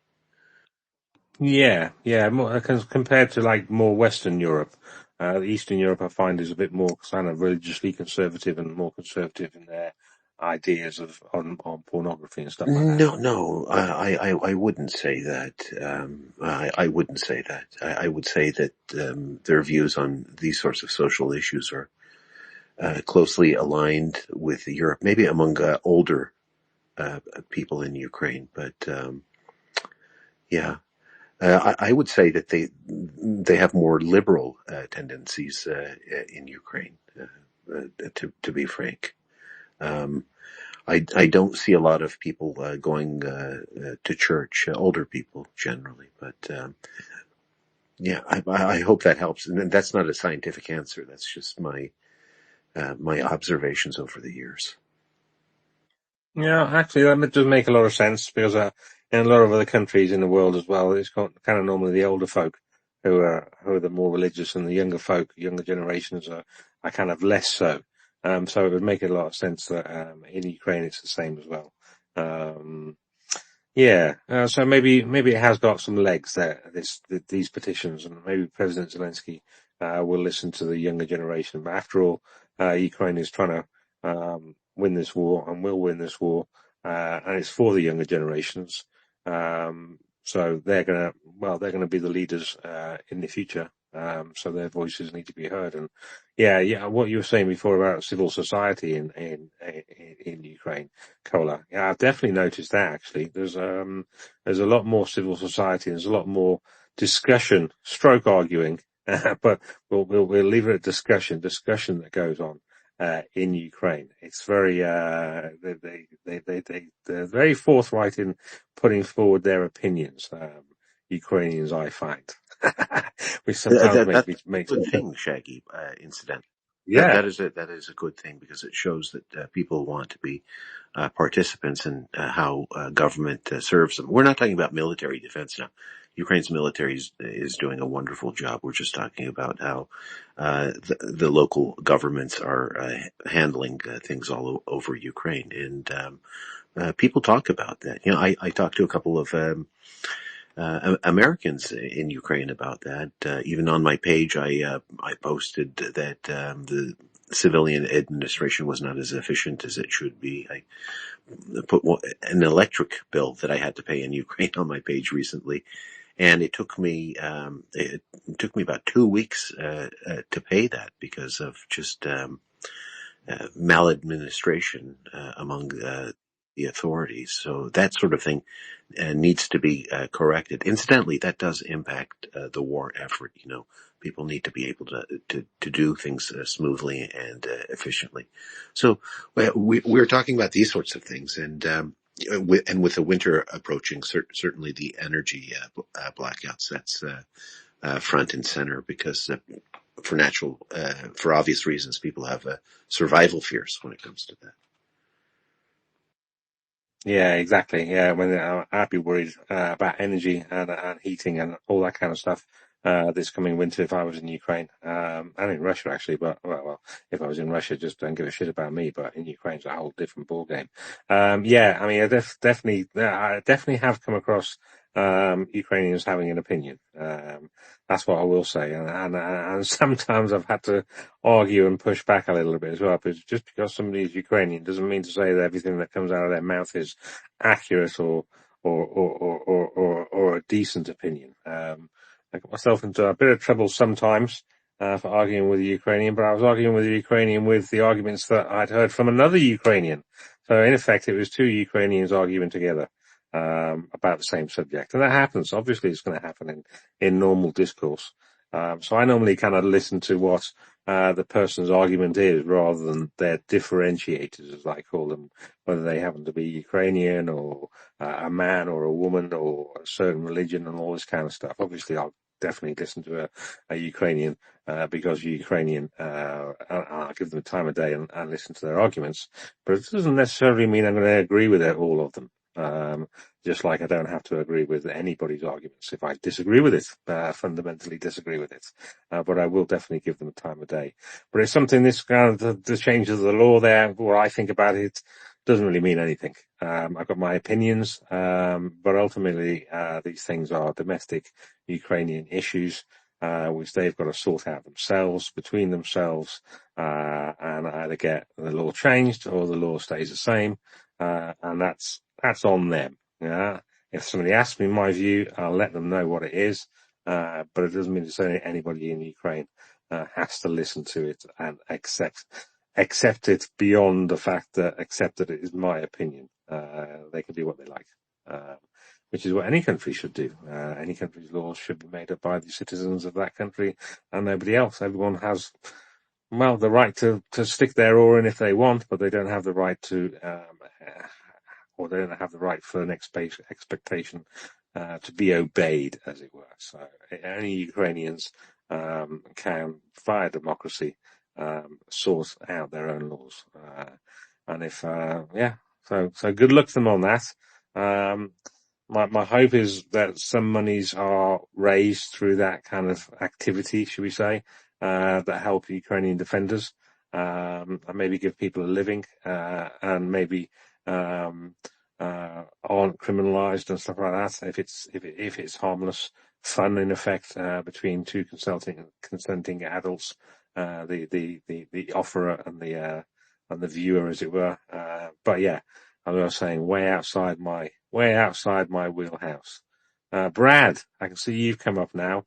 We're talking about porn in Ukraine, Brad, and OnlyFans. I don't know quite how we got on this subject. Oh, I know how we got on this subject. Mary brought it up. I'm just gonna. Are you talking about corn? Corn? Porn, Porn, not corn on a cob. Porn on.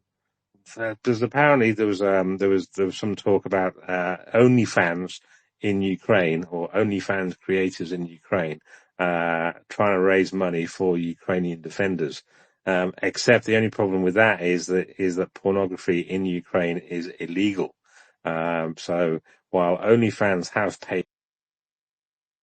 company has paid taxes in Ukraine to the Ukrainian government and has done since 2022, the creators themselves haven't paid taxes, partly because, well, mostly because it's actually illegal. So they can't say, hey, I'm a OnlyFans creator, how much tax do I owe? Because the police could turn around and just arrest them for creating OnlyFans content. So it's a bit of a catch-22, Brad. I don't know if it's a subject you've come across before. No, absolutely not. Just like you said before in your last statement, that's well beyond my wheelhouse and my purview. I don't know nothing about that stuff. Exactly. Nudge, nudge, wink, wink. Fair enough. I'm not gonna ask you any more questions on that subject, Brad. So, actually, we'll flip over to you because I was just reading right in front of me now, a little bit of a military thing. This is from the Unit Observer. It says that the first Azov Corps appears to have formed a new UAS battalion. So that's a unmanned aerial vehicles, I think, battalion. So this segues a little bit into the military side of things. So if anything military, as you're going to be our military expert that's on the panel at the moment, compared to Cola, Mary, and Laura and me, you're it. So anything you want to talk military wise while you're up? We've been training all week. I just got back, so I need to get settled in for a little bit. Give me about 15, 20 minutes here. I gotta take off my equipment here, get something, give me some food and some water and stuff, and then I'll come back on it. But, yeah, with it's UAS, that's unmanned aerial systems. So what the Ukrainians are trying to do is an effort to, uh, integrate, these units into these battalions and brigades. And, also, there's talks of integrating these things down to the company level, which is a very good idea, in my opinion. I think, honestly, for every platoon, there should be one UAV team for every platoon. Yeah, it's good news. UAVs give us the opportunity to use our resources more effectively, use our manpower more effectively, provide a lot more reconnaissance assets, direct fire assets on the enemy. We use less artillery because we're using drones, of course, and it gives us an extended reach per se. I wish back in the day when I was in the infantry, when I was a young guy and we were slugging it out in the streets of Fallujah, Iraq, just going back and forth to each other, that I had drones that I could launch and that could go 5 kilometers and hit the enemy. I mean, the best we had back then was small arms and, rocket launchers and machine guns, grenade launchers. And that's direct line of sight, and most of the times when we go clear out these buildings and these rooms and everything else, no, we would have to go in there personally to see because there would be a fog of war. So we don't have a fog of war anymore because of these drones. So it's a very interesting topic, but I'll definitely be on here in a little bit. I just need to get adjusted. I just got back in. So All right, you get yourself a nice hot drink. Probably get out your muddy gear. I'm assuming you're going to be a bit muddy. It's mud season down there now, over in Ukraine. I think it's been a bit wet. So you get yourself sorted out, stay on the panel, and then stick your hand in the air when you got something to say about military stuff. That's all very good. Yeah, on that specific drone thing. So, yeah, from Unit Observer, I'm just going to read this out. The first Azov Corps appears to have formed a new, UAS battalion operating with Corps HQ in the Dobrofilia direction and engaging the Russian naval infantry assaults. So the Corps 1st, 12th, 15th and 20th Brigades continue operating detached from headquarters. Oh, PFI. Is he up? I just missed that.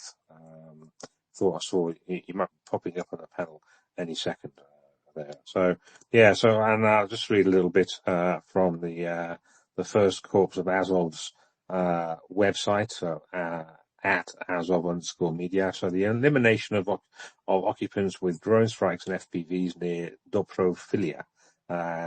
In their attempt to fully capture the Donetsk region, the enemy command continues to send infantry groups and mechanized columns into assaults. Each attack ends for the Russians with heavy personal losses. There's some video and stuff there on that timeline. I can bung that straight into the nest because I'm on the right page. Share to space, so I'll put that up there as well. So yeah, I'd heard about this. I will probably wait for Brad a little bit though. But I'd heard about this drone units or the question whether these drone units should be the unmanned aerial systems should be a separate branch of the Ukrainian military, or whether they should be part of the current branches of the Ukrainian military, but kind of tagged on, like having a various units within each of the corps, or each of the brigades, or each of the battalions, have a little drone unit or a different sized drone unit actually within those branches, or just have in effect, a Magyar division. I did see a video yesterday, I think it was, of Magyar, who's the head of the, or what I think is the head of the Ukrainian unmanned aerial systems, the whole thing basically.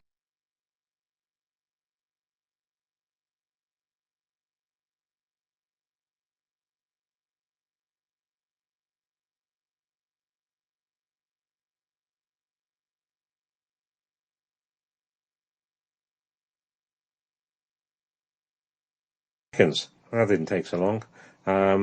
Laura, mic check. Yeah, you can hear me. Excellent. All right. Yeah, the app just booted me on my phone out of space for some reason. But I just reconnected and I'm all okay again. Yeah, so that would be kind of interesting. I mean, my big blue sky dream regarding drones was to eventually have each Ukrainian defender having a drone themselves that kind of follows them around in the air above them and some kind of glasses and whatever. So the defender can kind of use it as some kind of augmented reconnaissance for that individual in particular. Obviously, kind of battery life and stuff like that would need to be looked at, and things like that. But yeah, eventually kind of, Ukrainians having, one or maybe a pocket full, of little mini drones, which could then augment, what they do on the ground. That's the way I see it going in the future, maybe a year or two out, maybe a couple of years out, given the speed of innovation on the battlefield these days. I really don't see that being more than a couple of years out, I don't think. There are these little drones, which be literally about the size of dragonflies, maybe a little bit bigger than dragonflies. But all they need is just to fly around a little bit.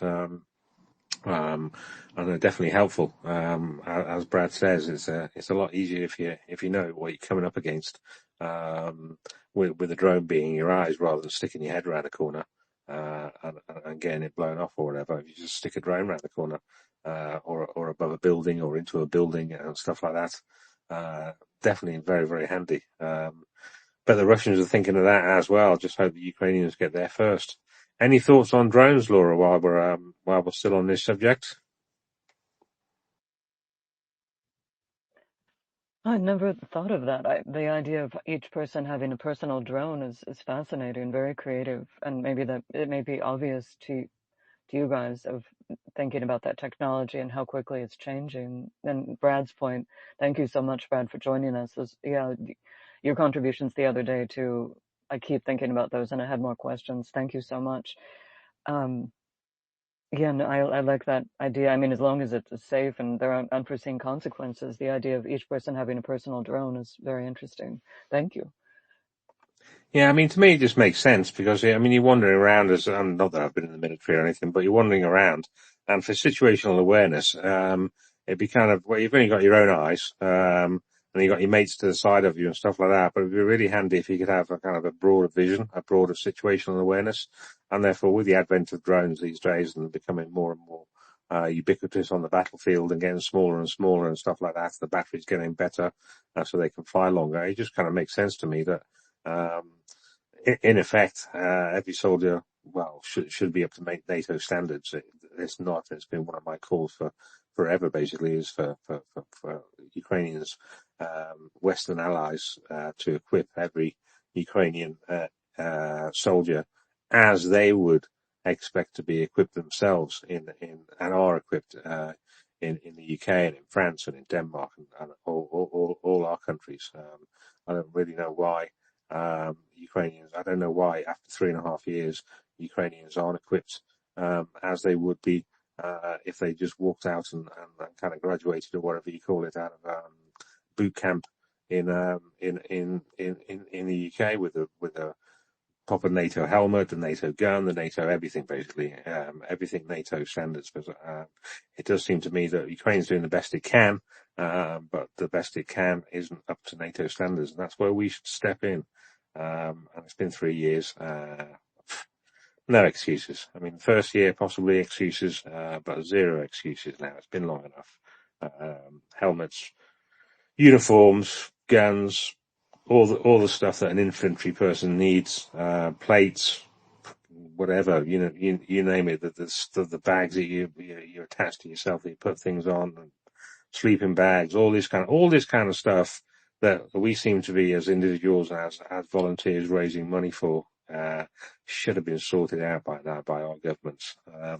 They can buy in bulk as well, governments, where we're kind of just trying to buy from the local army shop down the road and get it sent to Ukraine, or buying from the local army shop in Ukraine to get it sent to the defenders down the road, as it were. But our government should have shipped over hundreds of thousands of full sets of kit, so that any Ukrainian that volunteers to join the armed forces of Ukraine gets some decent kit straight away. And that hasn't happened, and it's a major disappointment for me. But maybe one day. Right, I'll do a PSA now. So just up in the nest for this Fiver Friday. I've put a few things up in the nest, but I'm going to mention Coast of Life. So Coast of Life was our first interview on Tribes of Radio, and I've gone and bunged them up in the nest as well. Apparently Dr. Seal, and actually when Dr. Seal told me her name when she came up for the interview, I didn't actually understand the seal bit, i.e. like the seal from the sea type thing. I didn't know what she was talking about, basically.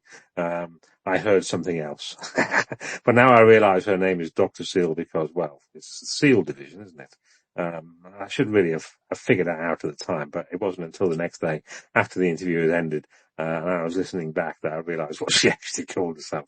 Dr. Seal. So it says on the Coast of Life tweet, they have a new proposition.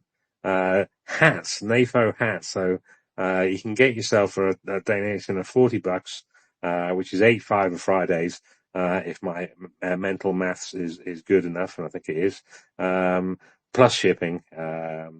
So yeah, you can get a hat, and they look quite cute, actually. Kind of. I mean, it's not my kind of hat. I wouldn't wear one. Well, I probably would wear one, actually, but I wouldn't wear one on a regular basis. I'd definitely wear one if I was heading to the Ukrainian Social Club, or on a march in London somewhere like that. I'd have to wear it, but I wouldn't go to work in one of these hats, I have to say. They look like hats made for kids, or people who would wear a hat like that. Have you seen the hats, Laura? What is your take on them? They are, how can I put this? They look a bit weird. Oh no, I think they're absolutely perfect. I'm just pulling them up now. I love their brand, just a little unhinged, just cute, perfect. Yeah, and right, we could give them to a kid too, or wherever we want. I'm just amazed by what they do. I just love them and was so honored to speak with them. I just adore them. And all of the people raising funds, what everyone's doing in Ukraine, and people helping them. I think they're really fun though. Thank you for posting them. I'm retweeting now. Yeah, I mean, the one that's on the photo, if people want to look at it, so there's 4 photos there. The one on the top left, that one looks kind of okay, because the eyes look kind of okay-ish. However, skip over to the top right. That one's got eye issues, should we say. Look, it's like a chameleon. Its eyes are pointing in different directions. So that looks a bit odd and weird. And it doesn't get any better for the ones on the bottom either. So they look cross-eyed to me. Especially the one bottom right, Laura. That looks very cross-eyed. That's going to be bumping into everything if it's moving. Yeah, so go. I like them that way. Oh, I like them that way. They're perfect. They're brilliant to me. Thank you again. I really like looking at what people do like this. It looks really creative. I wonder if this is by Sean. She does amazing work. I love her stuff with the tribbles too. I like the tribbles. They look kind of, well, normal. These guys, these hats look odd to me. It's just the cross-eyedness of them, is making me chuckle, basically. I mean, maybe they move around. Maybe the little bits of eyes in there, are in the little white bit, and they move around a little bit when you shake them. I don't know. And they just fell that direction, when it comes to the photo. I don't know. I just found it quite amusing that they look cross-eyed to me. So just, don't they look cross-eyed to you, Laura? Do they look normal to you? Oh, yeah, but that is normal, right? Like we've got all sorts of people with and animals with different eyes. I think they're great. I love them. Yep. Yeah, and they are very unique too. Okay, all right then. So, all right then. Cross-eyed is the new normal. All right then. Well, I'm happy to be abnormal, um, and not cross-eyed, unless I've had 10 beers, and then I tend to get a little bit cross-eyed, uh, alcohol-induced. So there we go. So next bit on my profile that I came across is the air defense report from yesterday, from the overnight attacks by Ukraine, by Russia on Ukraine. So yesterday there was over 700. Today, sorry, the day before there was over 700. Last night was not as many. So it was, altogether it was 147 missiles and drones fired at Ukraine by Russia. That was as of 9 o'clock in the morning. Air defense forces shot down and suppressed one ballistic missile and seven Shaheeds and other types of drones. And my cat, no, you're not going to go on my laptop, buddy. I'm busy reading, so you're going to have to wander over there. Go and get some snackles. Yeah, so 107. Although the graphic says 108, is Aurora Borealis says 107 enemy Shaheeds were shot down. So 36 made it through and were recorded hitting 20 different locations in Ukraine. So we've seen that there has been damage reports given of those throughout the day when pictures came out. Laura, you're going to have to take over for a minute because I've got to feed my cat Snackles to get rid of him for a little bit.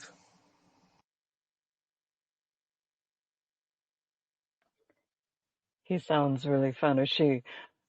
I'm afraid Cola might have left too. I was concerned about what he was saying.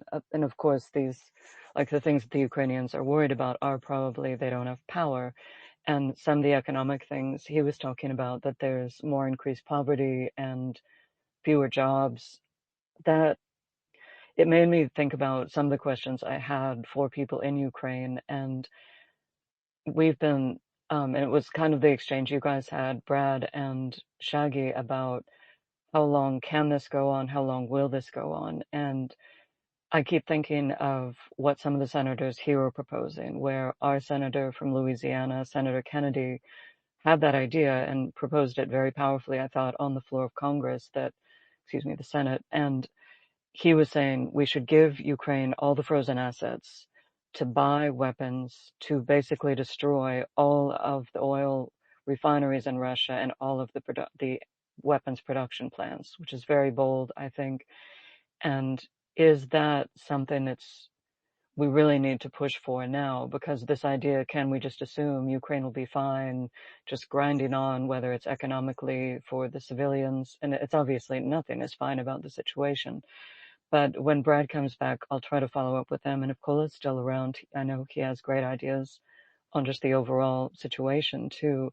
That's where I think, I think we're seeing things around the world, of course, that are very concerning. I'm glad that many countries have just kind of held fast and not just kind of completely unraveled. But the unraveling, we were very concerned by the situation in Brazil, where all those people were killed in the last couple of days, and Sudan just seems horrific. And around the world, are the Russians kind of trying just to wear everyone down to the point that we will see some sort of collapse in nation states and this kind of concerning unraveling just because they can't endure these situations. Sorry, I'm going on. And I guess my overall question, if Brad, if you're available, do you think that would be something that could have a very definitive effect, like kind of very hard strikes on energy infrastructure in Russia and the weapons production, if that was something that was possible? And if we get, I know we have like Senator Graham and Blumenthal and others bipartisanly supporting making Russia a terrorist state by that designation, and would that help? Does anyone, or if anyone has thoughts on that, Brad, Shaggy, PFI, anyone in the audience? Thank you. Well, I mean, I've basically given up on the U.S. Congress and the U.S. Senate from my British point of view, um, because I mean that legislation has been there for quite a while, bipartisan legislation from Lindsey Graham and Blumenthal, but they're not. Well, they don't seem to have a set of balls. They're waiting for Trump Lumper to say, yeah, table it for a vote.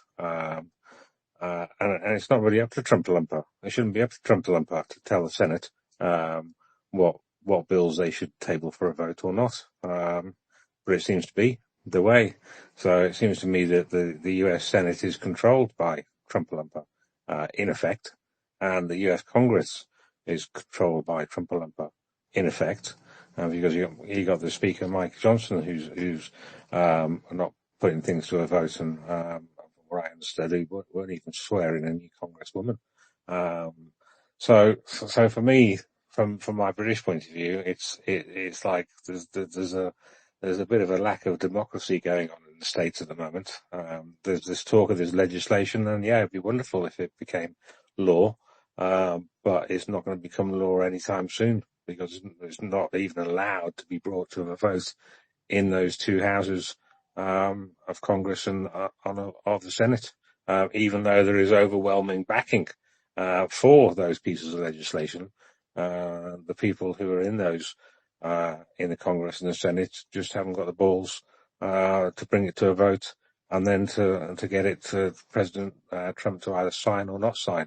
I mean, one of them in the Senate, the Lindsey Graham one, what is it, 80 or 90 senators out of 100 have already co-sponsored it, so that would beat any kind of supermajority required to beat presidential veto, but they still won't bring it. So I hear this talk of, I get a bit down when I hear this talk of potential US legislation and stuff like that, because it's been sat on the table or sat in these places for far too long, and it's still not being brought. And it's waived as a nice to have, and it could do nice things, but it's no good sat there without being brought to a vote. What are your thoughts on that, Laura?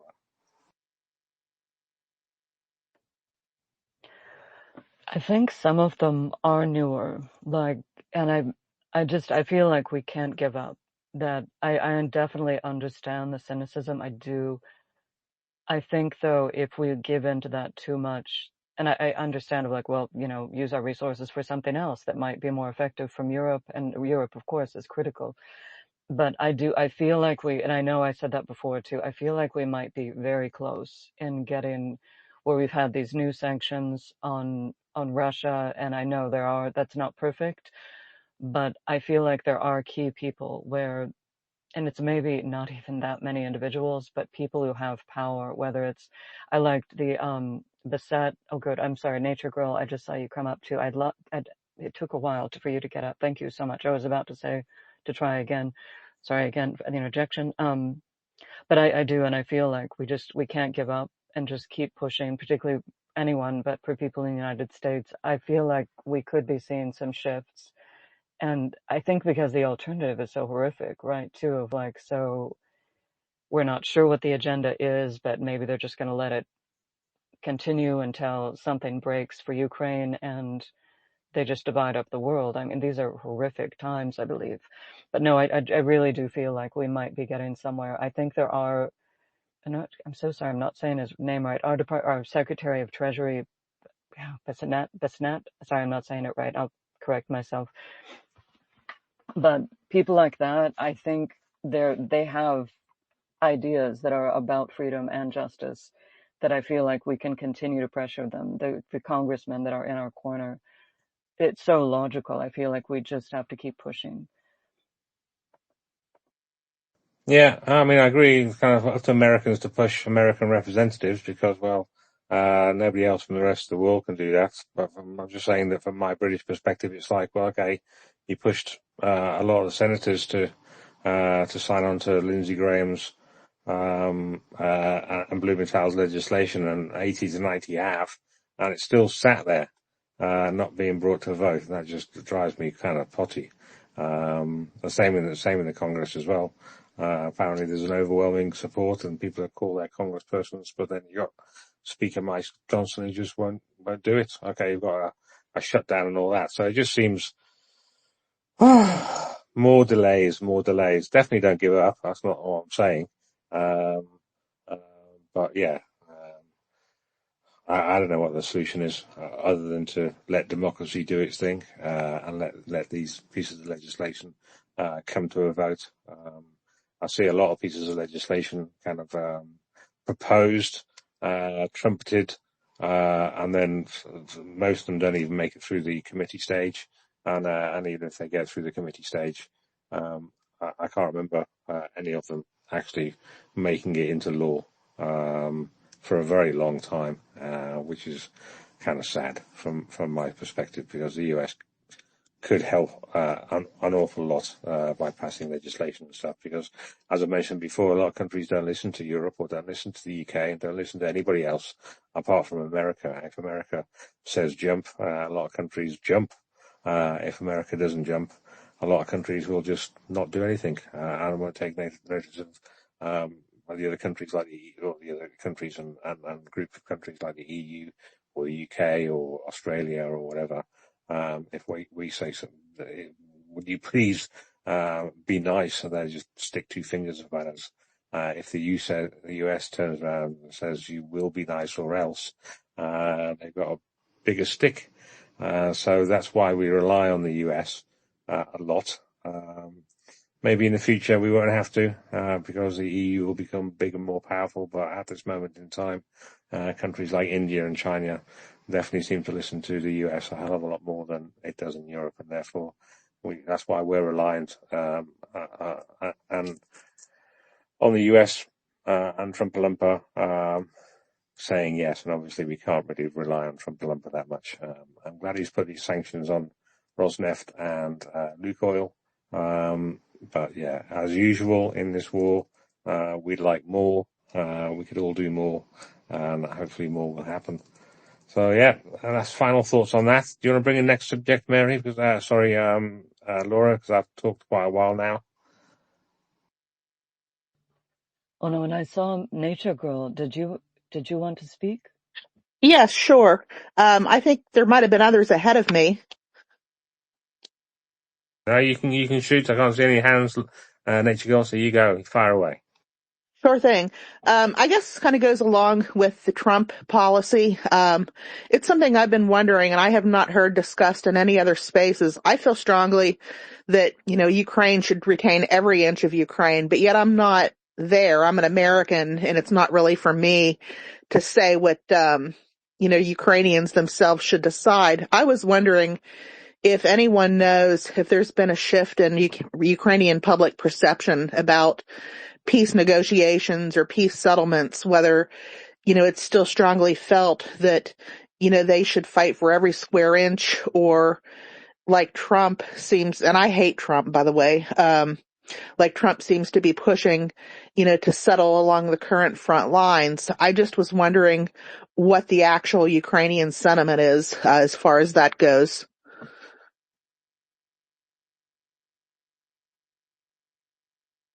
Laura? Yeah, that's a great question, and one I think exactly of like give them the sovereignty to decide exactly what they want to do.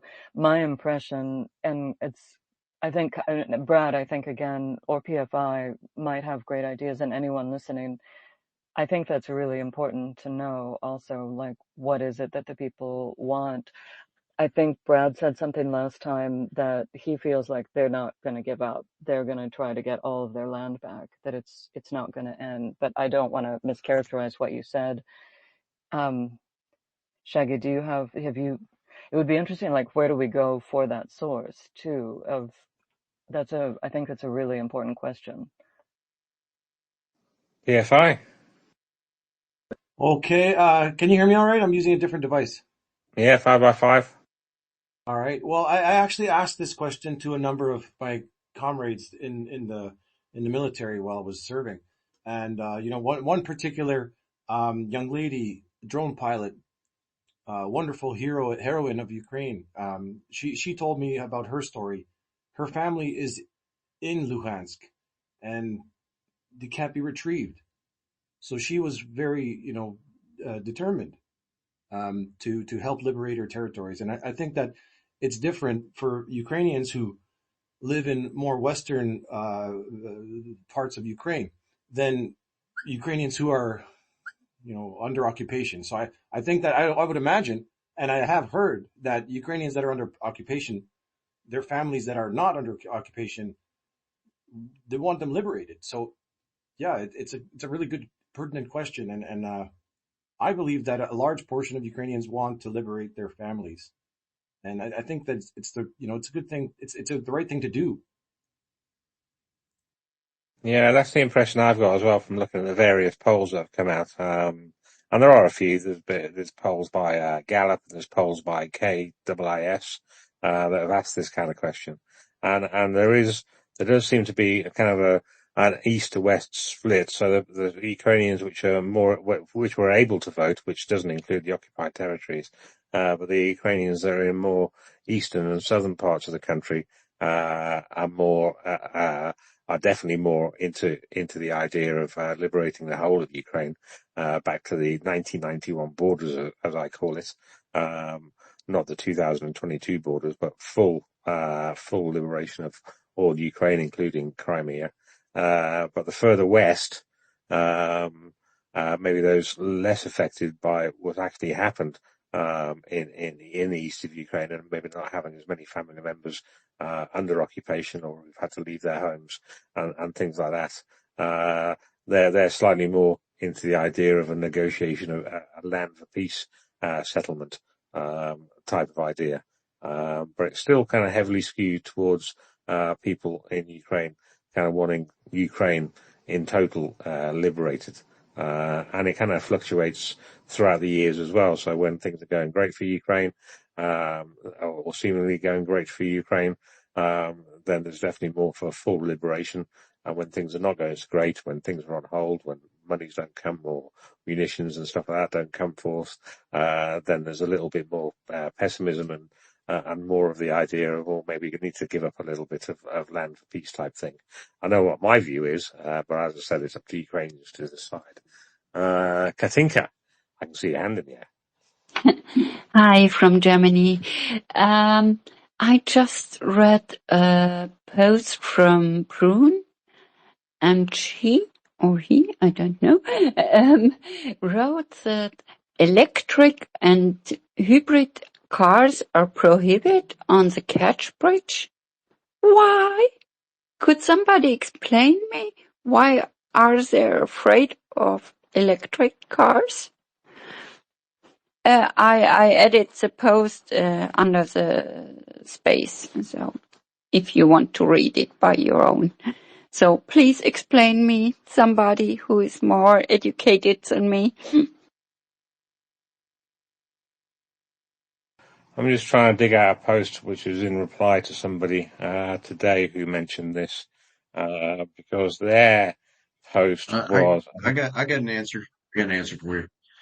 Oh, So, man, what happens is these electric cars, they have a very big storage area for electric batteries. Now, for terrorist plots, these guys can take out like 90% of the batteries, which is basically half of the floor of the car, and they can pack this car with Simtex or like C4 explosives, and it's a very, very dangerous vehicle at that point. That's one of the reasons why they're not allowing the electric cars, because it's pretty much impossible to scan these cars, and they have to do a lot more what they call security procedures on these bridges if they would allow these through to check these vehicles.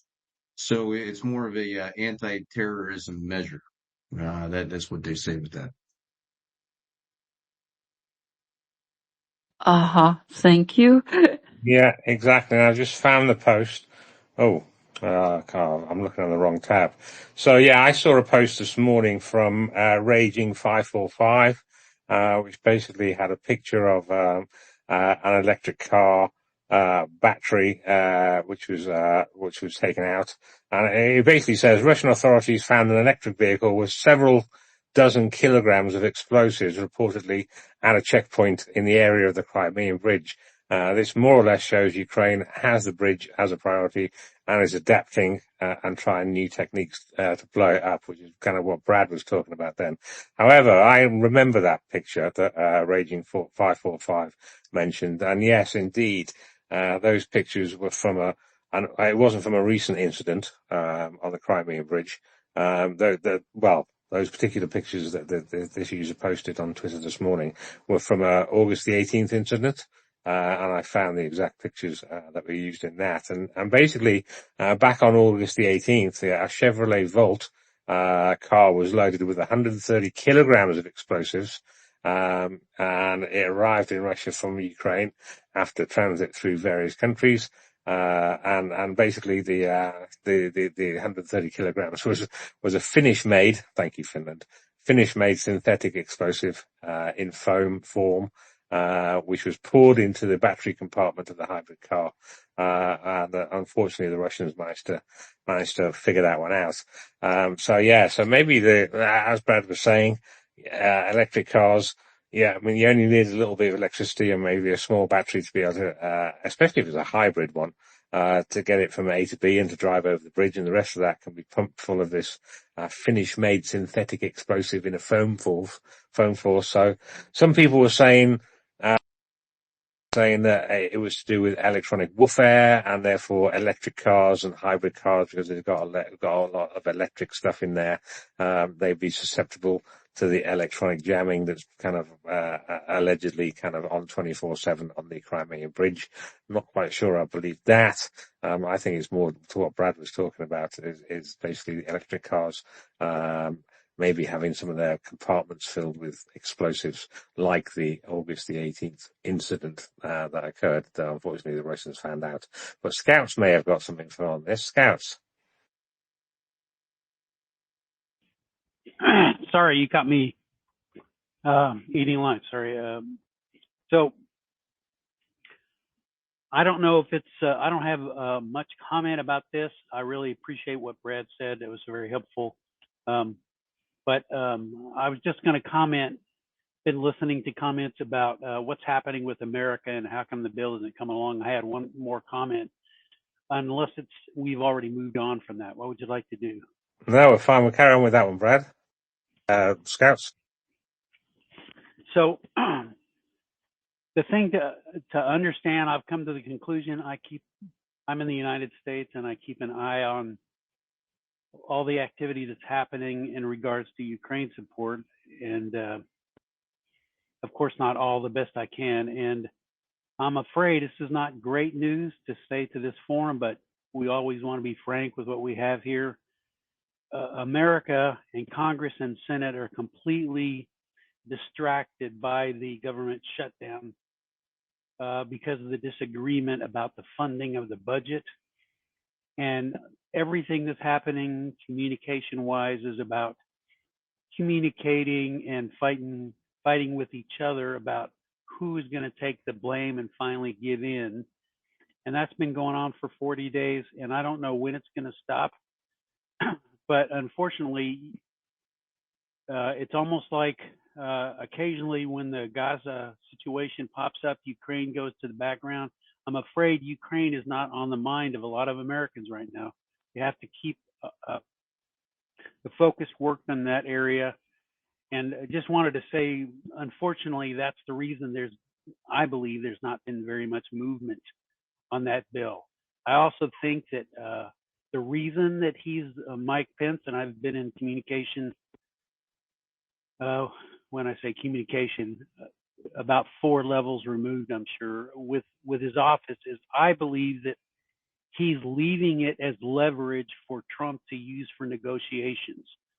He wants to have that bill in his back pocket to bring if necessary. And if it goes out without his timing, I'm not saying it's okay. I'm simply saying that's what I believe he's doing with the bill. And so, and the last thing I want to say about this is I'm not a fan in any way. And we need to look ahead to a year and 3 months from now when a new Congress comes in. We got to make sure. I am fairly convinced that he's going to have less of a strong Congress. He may even lose the Congress. I don't know if he will or not, but he's not going to have as many seats, and the leaders of the Senate and Congress won't be able to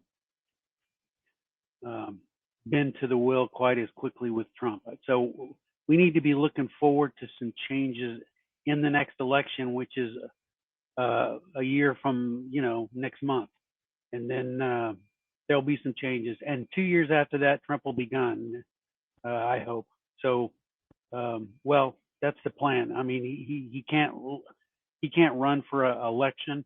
He will probably try, but I don't think that even his Supreme Court will manage to keep him in power. So at the end of the day, he's going to be gone in 3 years, and in a year he'll be much weaker. So that's kind of where I'm seeing that is, if that's helpful to anyone here. I just wanted to comment on that. I've been listening along. Thank you.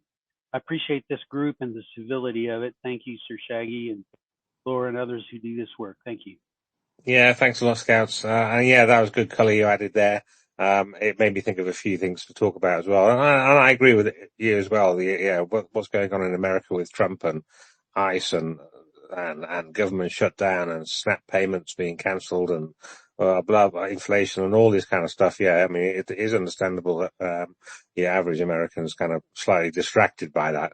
And I say that with a dollop of British understatement, as I am British.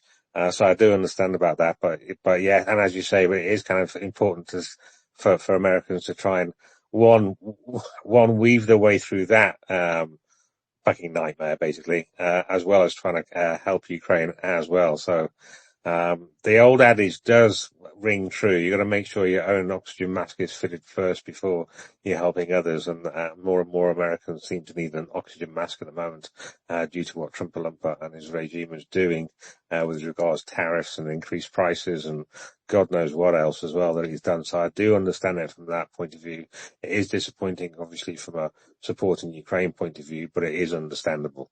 So that's why I don't beat too down on what I call your average American. They just got a lot more things than they had to think about a year ago, for instance, when it comes to that. So I get that. I just get a bit disappointed. I'm just not disappointed in America as a whole. I'm just disappointed that kind of, in effect, Congress and the Senate, both houses seem to be ineffective at bringing legislation which they clearly want. The representatives in those two houses clearly want it, but they're just shit scared of Trump and getting in his bad books and don't have the balls to bring it to a vote and then put the pressure on him.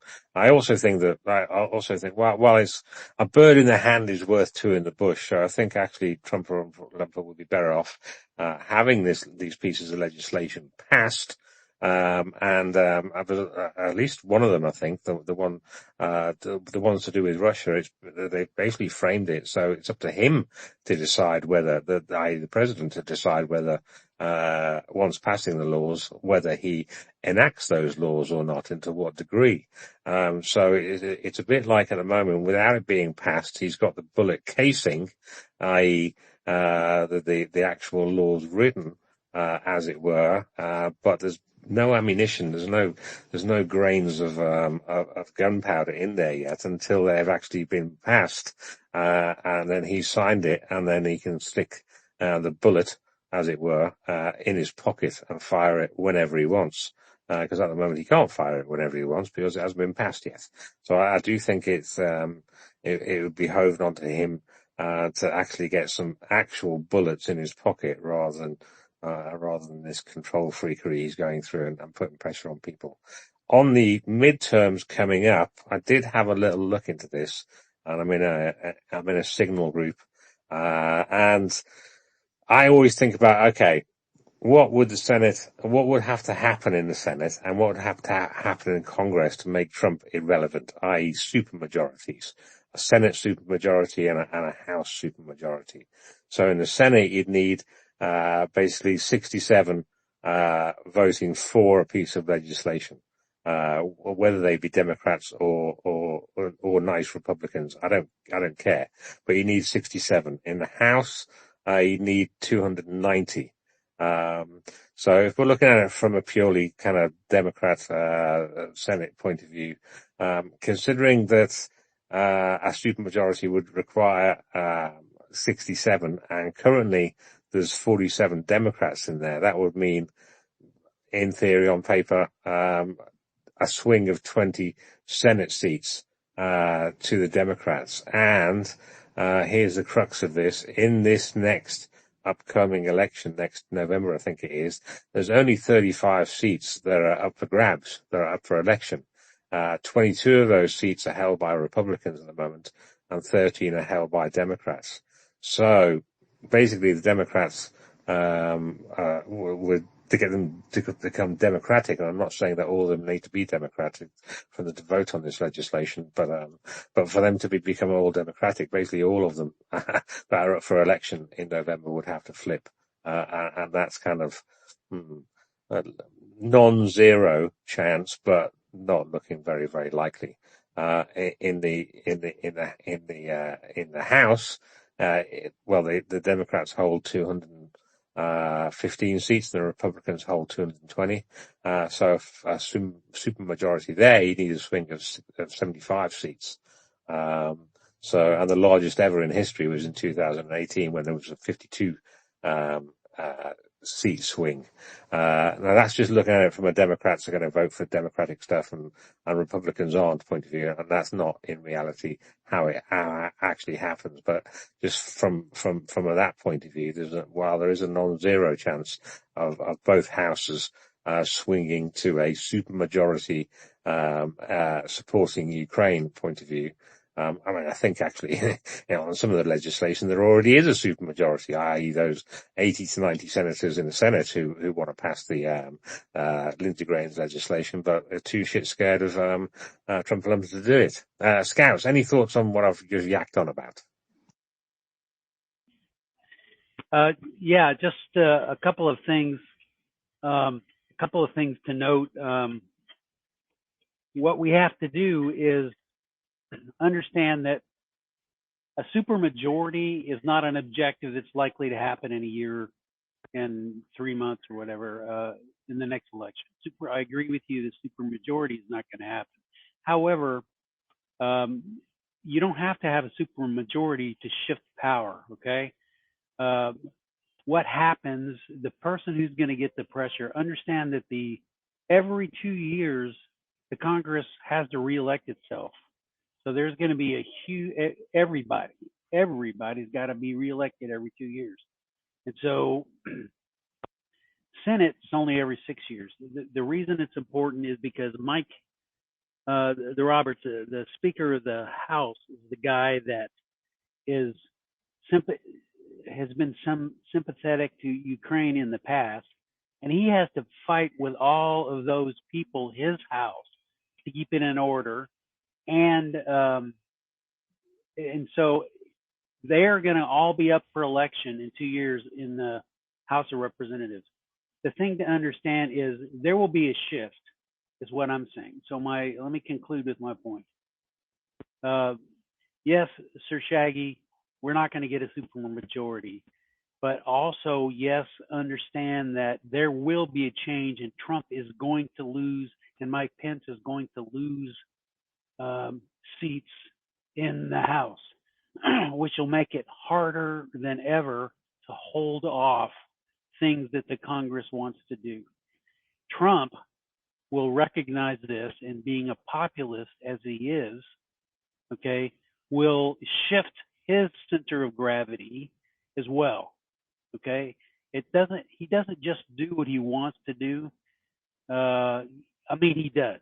That's it at the end of the day. But he knows he has to maintain his center of gravity on the populism. And if that changes with the House, he will be less powerful and less.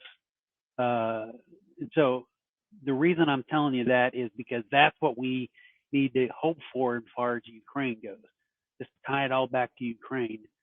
And last point, about the hip pocket, the bullet in the hip pocket. Understand that if Pence brought it up for a vote, as the Senate will, that's not, I think they've already passed it, but if the House brings it up for a vote and they pass it, then it will be law. It will be a bullet fired. It will not be a simply bullet in Trump's back pocket. The way Trump keeps it in his back pocket, and I'm not, please don't understand anybody that I'm supporting this course of action. I'm simply explaining what he's doing, I think if he keeps it in his back, because if he does pass it, and even if he doesn't sign it, he has a time period during which he must sign it, or it becomes law. If he doesn't, he has two choices, three. He can veto it and say no, and then they have to go back and get a supermajority. He can do nothing at all, and after a period of time, it becomes law by doing nothing. Or he can vote for it. And as a populist, he's going to want to vote for it to show that it's him doing this, whether it is or not. He's going to want to show that it's him doing it. So what I'm trying to say is it's not just a bullet without a casing. I mean, it's just a bullet casing without any rounds in it. If, in fact, it's voted on and passed, there's a time period during which he cannot control when the trigger is pulled. If he puts the word out and says, it's time to pull the trigger on this bill, then what will happen likely is that it'll be a period of literally a few days between when it's done. When they move, they're going to move on it. And then it will move in quickly. So it's just not a matter of having it. He can't have it anytime he wants it, like he does right now. It's convoluted. I don't like it. And I am a little disturbed that he has that much control over what happens in Congress right now. But I think that's the way things are right now. And I'm done. Thanks. Yeah, thanks a lot, Scouts. You reminded me of the word pocket veto.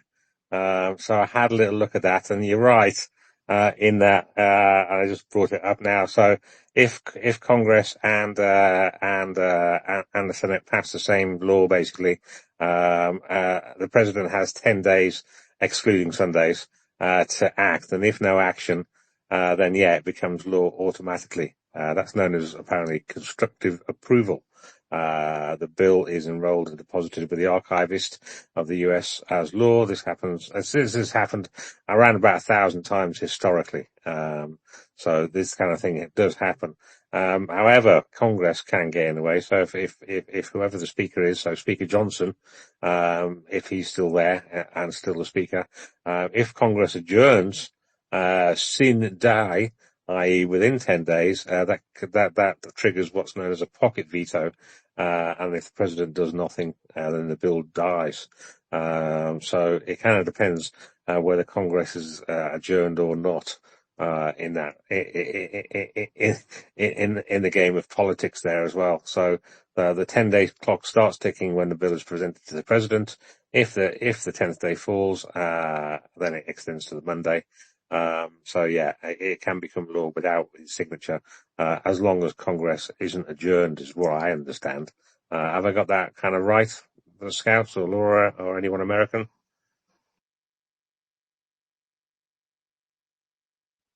Yeah, that's correct. All As I right. understand it, I'm not an expert, but that's my understanding in my government civics classes. Okay, well, I didn't go to any of those. I'm just using Google and Grok and Perplexity to have a little go. So yeah, I mean, apparently since 1789, here's a bit of a trivia for you. Since 1789, of the 15,000 plus bills that have been passed by Congress since 1789, around 7% of them, which is quite a hefty number, became law without the signature of the president, mostly via that 10-day rule. I.e., the president at the time didn't sign it. 10 days lapsed. Congress wasn't adjourned in the meantime, and they just became law. So yeah, no supermajority or anything like that required. So that's given me a little bit of hope then, and I agree with you regarding Congress. I mean, there are apparently some polls out saying that Congress is 60 to 70% likely to be in Democratic hands at the next election. The Senate maybe less chance of that. But Congress is kind of the important bit. And well, it's about a year's time, isn't it? Just over a year's time is going to be elections, for the, midterm elections in the States. So, yeah, over the next year, I suppose we're all going to have to face attack ads and all this kind of stuff happening now in another US election cycle, which from my mind takes things away from what's happening in Ukraine, and especially because a lot of it's going to be focused on, well, the economy. It's the economy, stupid. And definitely the US economy, with Trump's various tariffs and all that are definitely, front and center there. So it's going to be interesting times, over the next year when it comes to, fighting for those congressional seats and the third. That makes a bit of sense, actually, because if there's 35 up for grabs, that's almost like a third of Senate seats. And as you said, 6 years. So a third every 2 years, being up for grabs, to get through the full number of Senate seats over a 6-year period. That kind of, tallies with that as well. So thanks for that little bit of information. I didn't realize it was every 6 years, that they kind of whiz through them all, kind of a third at a time, basically. That's kind of interesting. I learned a little bit more about US politics. But yeah, definitely, vote for your, Ukraine-friendly, representative if you're in the States. Normally, I find that Ukraine-friendly, politicians are normally kind of, quite okay on other issues as well, which are what I would call US domestic issues. And the more ones, the more, crazy ones who are kind of not Ukraine supporters are normally crazy in other ways as well. Brad. No, thank you very much. Yeah, I don't usually talk about politics because usually I just talk about soldier issues. Even when I was in the military, I didn't really get much into politics because we pretty much stay neutral in our country, for political issues. But, just to piggyback on what everybody else is saying, especially Scout, he's right. There's a lot of issues going on right now with government shutdown, with domestic issues back home, with immigration issues and all kinds of stuff. And for some reason, we're taking a huge issue on, Maduro in Venezuela right now, which I fail to see the implications of that. I think it's basically just something to get the heat off the fire with a bunch of other issues, kind of like a smoke and mirrors kind of thing. But, uh, yeah, when it comes to Ukraine, even some of the family members that I talk to back home, uh, I talked to my uncle the other day and he's like, hey, that's still going on. And I'm like, yeah, of course it's still going on. It's just, it's really difficult to keep things together and just keep it on the straight and narrow and think about like world issues when we have a lot of issues going on in the States. And,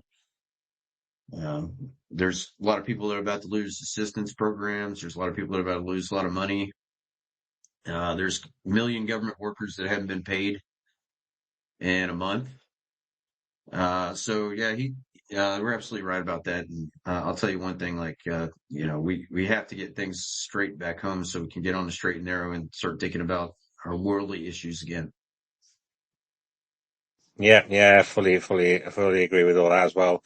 I mean, I try not to get too involved in US politics because one, I'm not a US citizen, and two, it's a rabbit hole. But over the years, then because it's so intrinsically linked, to Ukraine, i.e., so giving support to Ukraine, then I can't help but I've delved into it a little bit and learned a lot more than I ever wanted to know, to be frank, about US politics. It's in the grey matter now. We'll get back to some. Oh, Mary. Well, Mary, we'll stay on this subject and then go to Brad for some military stuff. Thanks, Shaggy. Yeah, I just wanted a second or third or what, I don't know where I am on this. What everyone else is saying about how it has been difficult for a lot of people who have been very staunch Ukraine supporters, for, since the very beginning. I've been here from the very beginning, making phone calls, meeting reps, but with everything going on. I know everyone here knows I have a severely special needs kiddo, and my state has now decided that they are going to completely change waiver programs, and basically cut everyone's hours and everything in half. So I've been meeting with our state reps and calling our state reps and, cause it's just been a giant where just a whole bunch of issues are going on for a whole lot of families. And so I'm still making my phone calls to my Congress people, but it's definitely a juggle trying to keep it all, going. So yep, just, anyways, I just wanted to point, second and third, what everyone's saying about our country's a giant clusterfuck right now. So just give everybody grace, but our heart is always with Ukraine. So thanks, guys. Yeah, thanks a lot, Mary. I think you summed it up right at the end there. I mean, I do feel for a lot of people in the States, especially those who didn't vote for Trump and who are affected by his policies and executive orders and all that kind of stuff.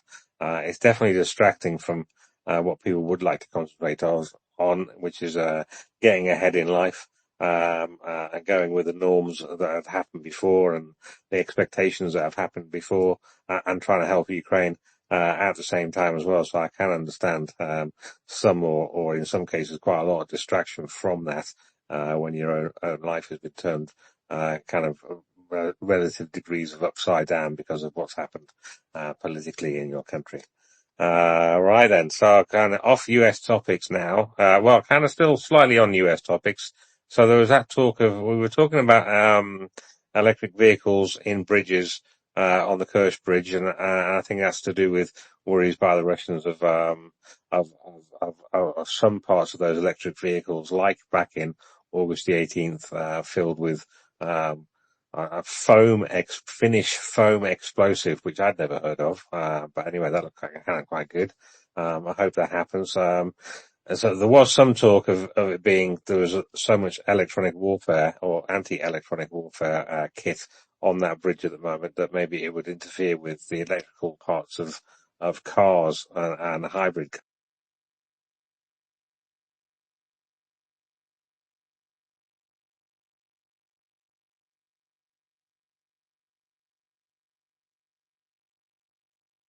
I'm getting really quite quick at coming back when that happens.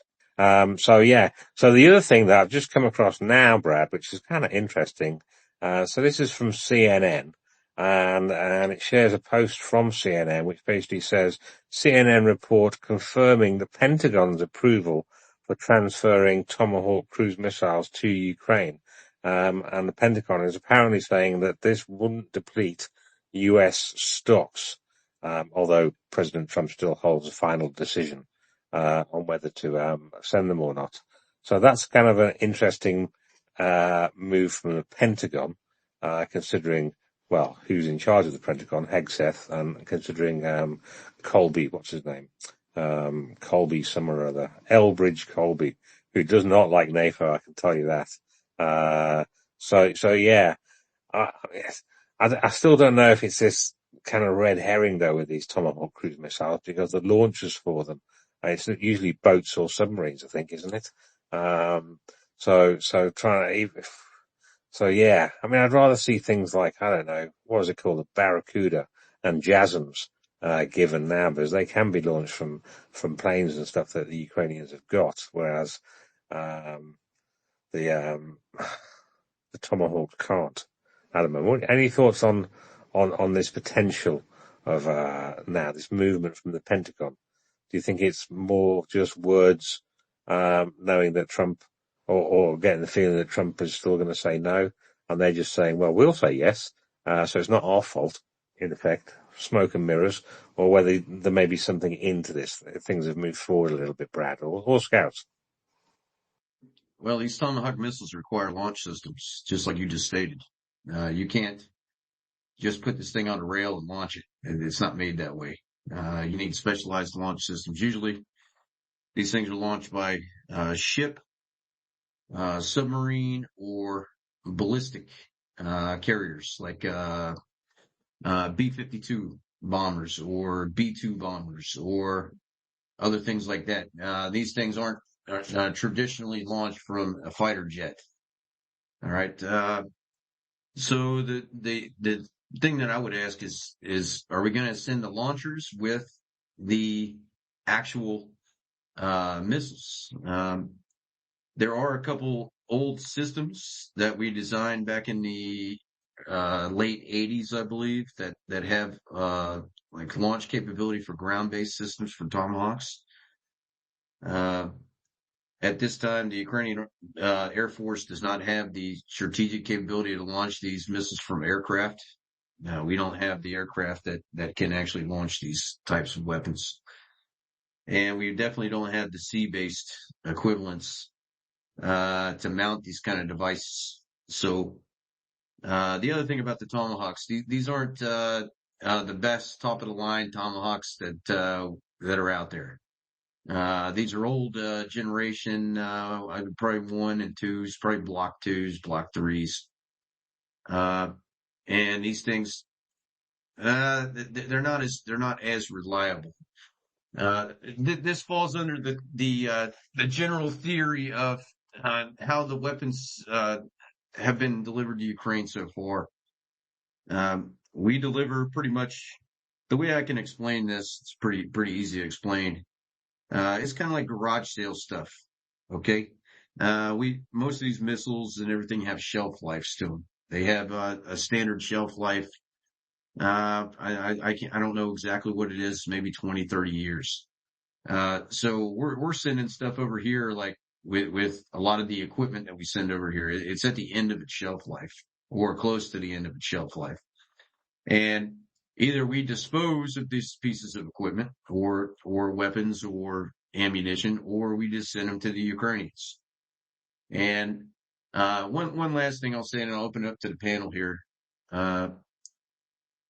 Whenever we hear talks of sending the Ukrainians equipment, it's always a back and forth kind of thing. Oh, we're going to send them F-16s. No, we're not. Yes, we will. No, we're not. From historical experience, we can always see that it's always a pattern. Like, we could pretty much say it just like this. If they're talking about sending something to Ukraine, it's already been agreed to in one way or another. And there's just a bunch of jousting politics on the opposite end. I think these guys knew for a considerable amount of time that they were going to send Tomahawks to Ukraine. But with the messaging to the Russians and all these other things, they don't want to make that like totally clear, you know. A lot of these weapon systems that we've gotten in the past, they've already arrived in Ukraine before it was officially stated that we were going to send these weapon systems to Ukraine. So, you know, that's just a historical fact about that. But I will say this with the Tomahawks. They will provide us with limited strategic capacity to destroy the enemy in hard point areas, key logistical areas in the rear, oil refineries capacity, those kind of things, maybe command and control posts, high value targets, those kind of things. But I do not foresee the United States sending these in the numbers that we require. Listen, when you're doing a strategic bombing campaign of a country, it needs to be a constant thing. You can't just hit a target once and then maybe a year later hit it again. It has to be like, okay, we hit it last night. We're going to hit it tonight, and we're going to hit it the next day until we destroy the target completely. And that's what we need. We need that steady flow of missiles and equipment. Problem is that we don't get that, you know, and I'm thinking maybe in the ballpark of 50 to 100 of these things, if it's that much.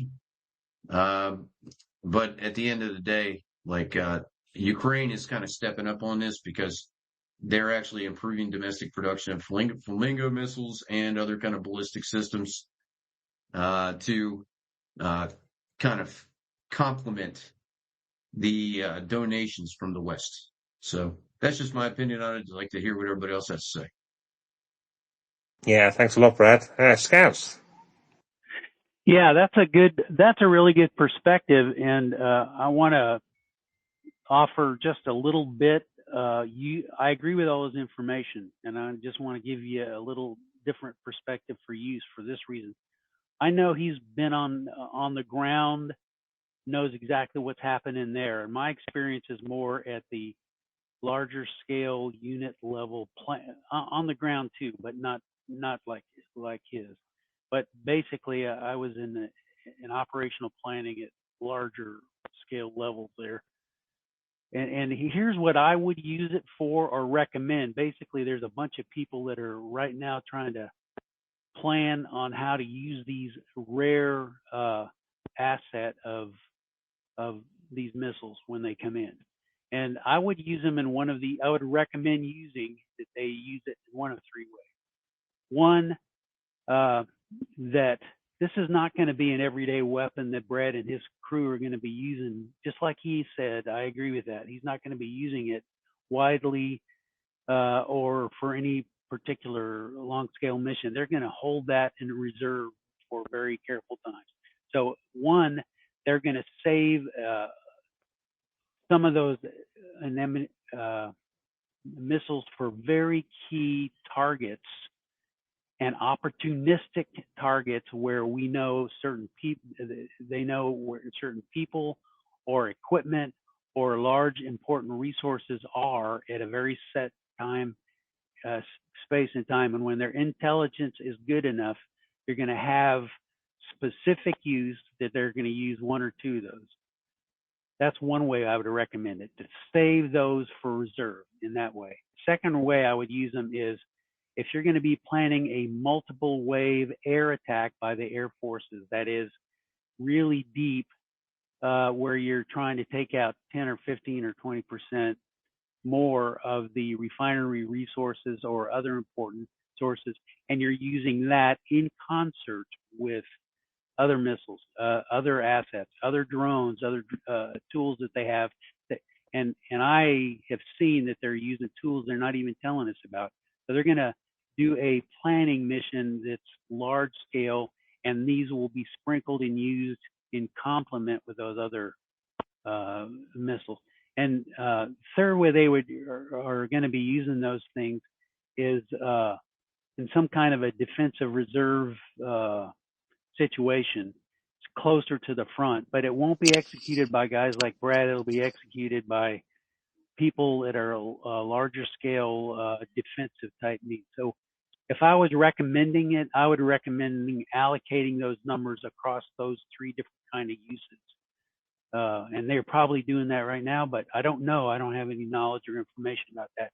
I don't know if that's helpful or what you think about that, Brad. Well, you're right about that, buddy. Usually these things are a strategic level asset. So this is like a national level strategic asset. These guys are going to use these for, like you just said, very, very, very strict, set high value targets. And the other thing about this is that, this is like national level authority stuff. Like, I would think that, General Sersky and General Staff, and then probably the ROTA, members of the Defense Committee, and also members of what am I thinking here? The presidential staff, and President Zelensky would have to say on how these weapons are utilized and the missions that are directed. The big thing and the big question that I have is, what are the launch systems going to be? Because we can have Tomahawks sitting in a hangar all day long. They can send them in crates and boxes. The Air Force crews on the ground at the air bases can put them together. They can sit there. And what do you think, scouts, that the launch systems are going to use for these are? So is it okay, Sergey? Sorry. Yeah, you crack on, you two. So my understanding, and I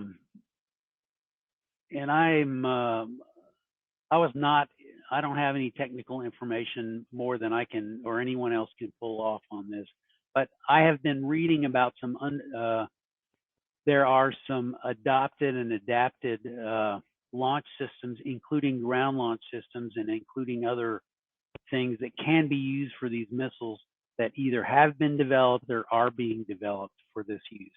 Now, I would suspect, if I was recommending it, that you don't put these anywhere near an airfield or where anyone else in any Russian intel would be looking for them. I would create very closely guarded ground launch systems and try to use them from there. That's what I would do. I don't know what they will do, but what do you think about that, Brad? What I'm saying is delivery systems. I've seen there was a modified version of a Patriot launcher. They made back in the, like I said, I think it was the late 80s. And it could hold 4 of these Tomahawk missiles in a launch system. That would be a good way of doing it. It's from what I understand from the specs, it was an easy fix. They basically just took off the launcher, took off the electrical components, and then reattached the new launcher, and then reattached the electrical components, and they could actually use it for dual use. But you know how big these things are, brother. I mean, these are some big missiles, and you're right about that. Ukraine actually does a pretty good job in hiding these strategic items. I mean, they don't put them out in the open. You know, it's not like our Air Force bases where we have, you know, B-2 bombers just lined up in a row, you know, ready to get taken out like ducks in a row or something. But yeah, that's the key. That's the key to this whole thing right here. It's how are we going to launch these missiles? And the other thing is, and I'm pretty sure there's some eggheads up there that are working on this. There has to be a coordination cell between the Western and American forces, NATO forces, and the Ukrainians on the use of these Tomahawk weapon systems, because they use a special type of guidance that we can only provide. And here's a good point I'll bring up too on that, guys. When they were talking about the Storm Shadow missiles and the Scout missiles and everything else, and they were talking about giving Ukraine permission to use these for long range strikes, a lot of people would say, well, why don't they just use them? You know, if they have them, they can use them, and the hell with getting permission. Well, it's a little more complicated than that. There's for each one of these weapon systems, there's special GPS ground data kind of information that's given through specific military satellites and programs. And unless you get that data, you can't use these things, because usually when they fly what we call map of the Earth. So it'll stay at a certain altitude, it'll fly, you know, go up and down, move left and right, these kind of things. So those are my 2 questions about that. It's launch systems, and then also when we talk about it on the big scale is coordination of intelligence sharing. Yeah, thanks a lot, Brad. I did find something. So there was a system, unless I've just got rid of it now. I might have got rid of it now. Shit. Yeah, there was some marine system. So, yeah, I've got rid of it now. Stupid me. Yeah, there was a couple of ground launches. Oh, there we go. I found it again now. So the long range fires, launchers, LRFs, which the US Marine Corps have. So remotely operated JLTV based vehicles with, separate Mark 41 VLS, that's vertical launch system modules, typically 4 cells per launcher, for Tomahawk Block 5 missiles, adapted for ground launch subsonic, 1,000 mile plus Tomahawks. These were prototyped for amphibious operations, but retired due to mobility issues in soft terrain. Less relevant for Ukraine's needs. The launcher module can be remounted on any wheeled platform. So that's the one that's kind of the most likely of the other ones. There was some Typhoon, something or other, some containerized thing, which was apparently deployed in the Pacific exercises in the Philippines, Australia, and Japan, since 2023 to 2025. And then an ex-MAV launcher, which is not even in production yet. So the most likely, as you say, I don't think the United States are going to, dry flies here as well. I don't think the United States are going to give Ukraine a ship to launch them from, or a submarine to launch them from, or a B-52 to launch them from. So it's going to have to be some either ground launch thing the US have got, or Ukraine's going to have to budget with something or other. Dry fly, what are your thoughts on this? Well, first of all, it's kind of a uh, radio check. Can you hear me? Voice check. I'm driving it, so I'm using my hands free. Yeah, 4x5. Okay. Question I have for the other guys who were in the military. It's likely that the U.S. isn't going to give Ukrainians very many, if they give any at all. I mean, the numbers that have been thrown around are 50, 100. The fact that these are older models, they probably don't have all the electronic warfare, all the evasion technology that you would have on the newer models. So they're less likely to be able to just fly through air defense. So there will be losses, likely losses, some at least. Do you anticipate that if Ukraine were to get them, that they would do it part of a very, very large multi-missile launch? In other words, some drones, some flamingos, some tomahawks, both the slow drones, the fast drones, flamingos, the tomahawks, and then try to hide them in the mix of other missiles that are coming? Or do you anticipate that it would be, because it would be such a strategic target, that they would in fact just be tomahawks launched?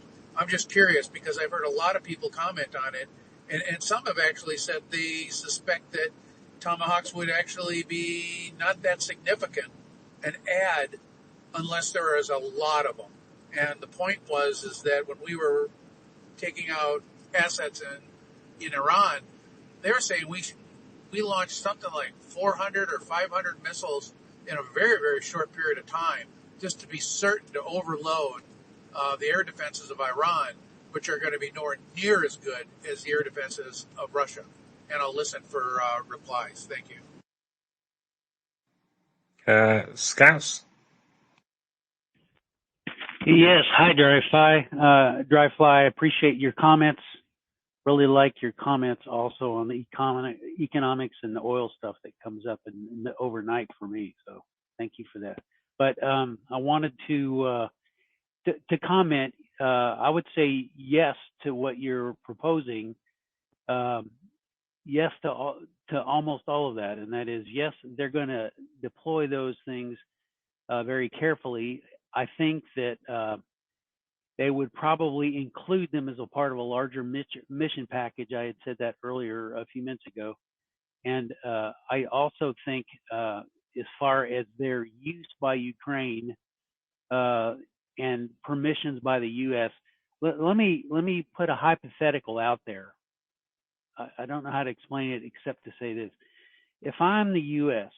and I have given missiles to Ukraine, I want to know how they're going to use them. And I don't want them just to upload some, 10, 12 digit GPS coordinates into that thing and fire it off. And I don't know where it's going, or I don't know where it's going to be. So I have a choice of either saying go for it and not give you that information, or I have a choice of giving you that information and being able to track everywhere that missile goes before it's launched, when it's launched, how it's launched, and where it lands. Okay, I think that if I'm the U.S., I would choose the latter over the former.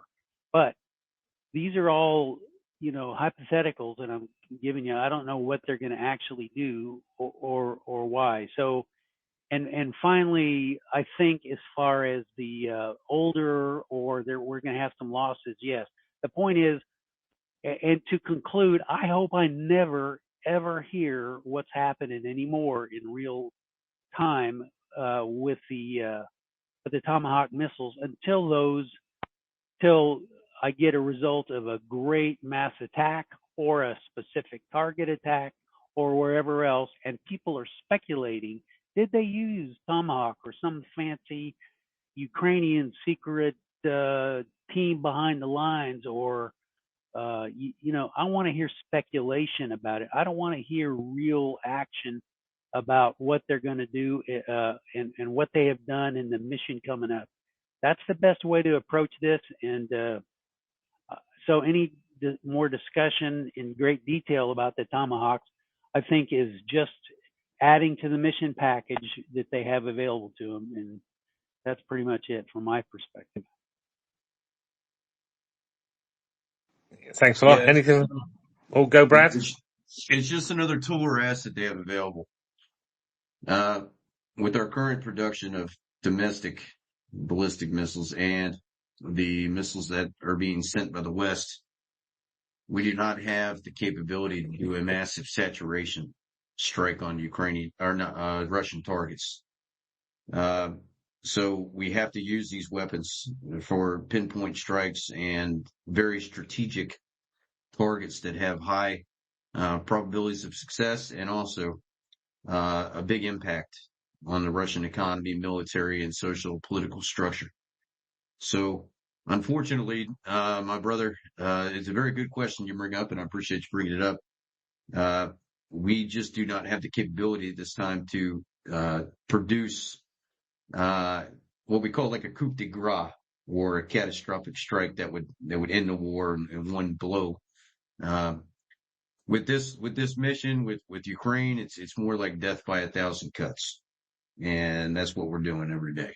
So hopefully that answers your question a little better.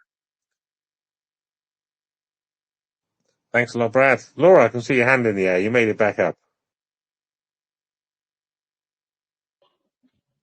Thank you. Can you hear me okay? Yeah. Oh, you sound slightly better than before as well. Excellent. Thank you so much. Yeah, I feel like I've been in a washing machine. I gather a lot of people are having technical problems.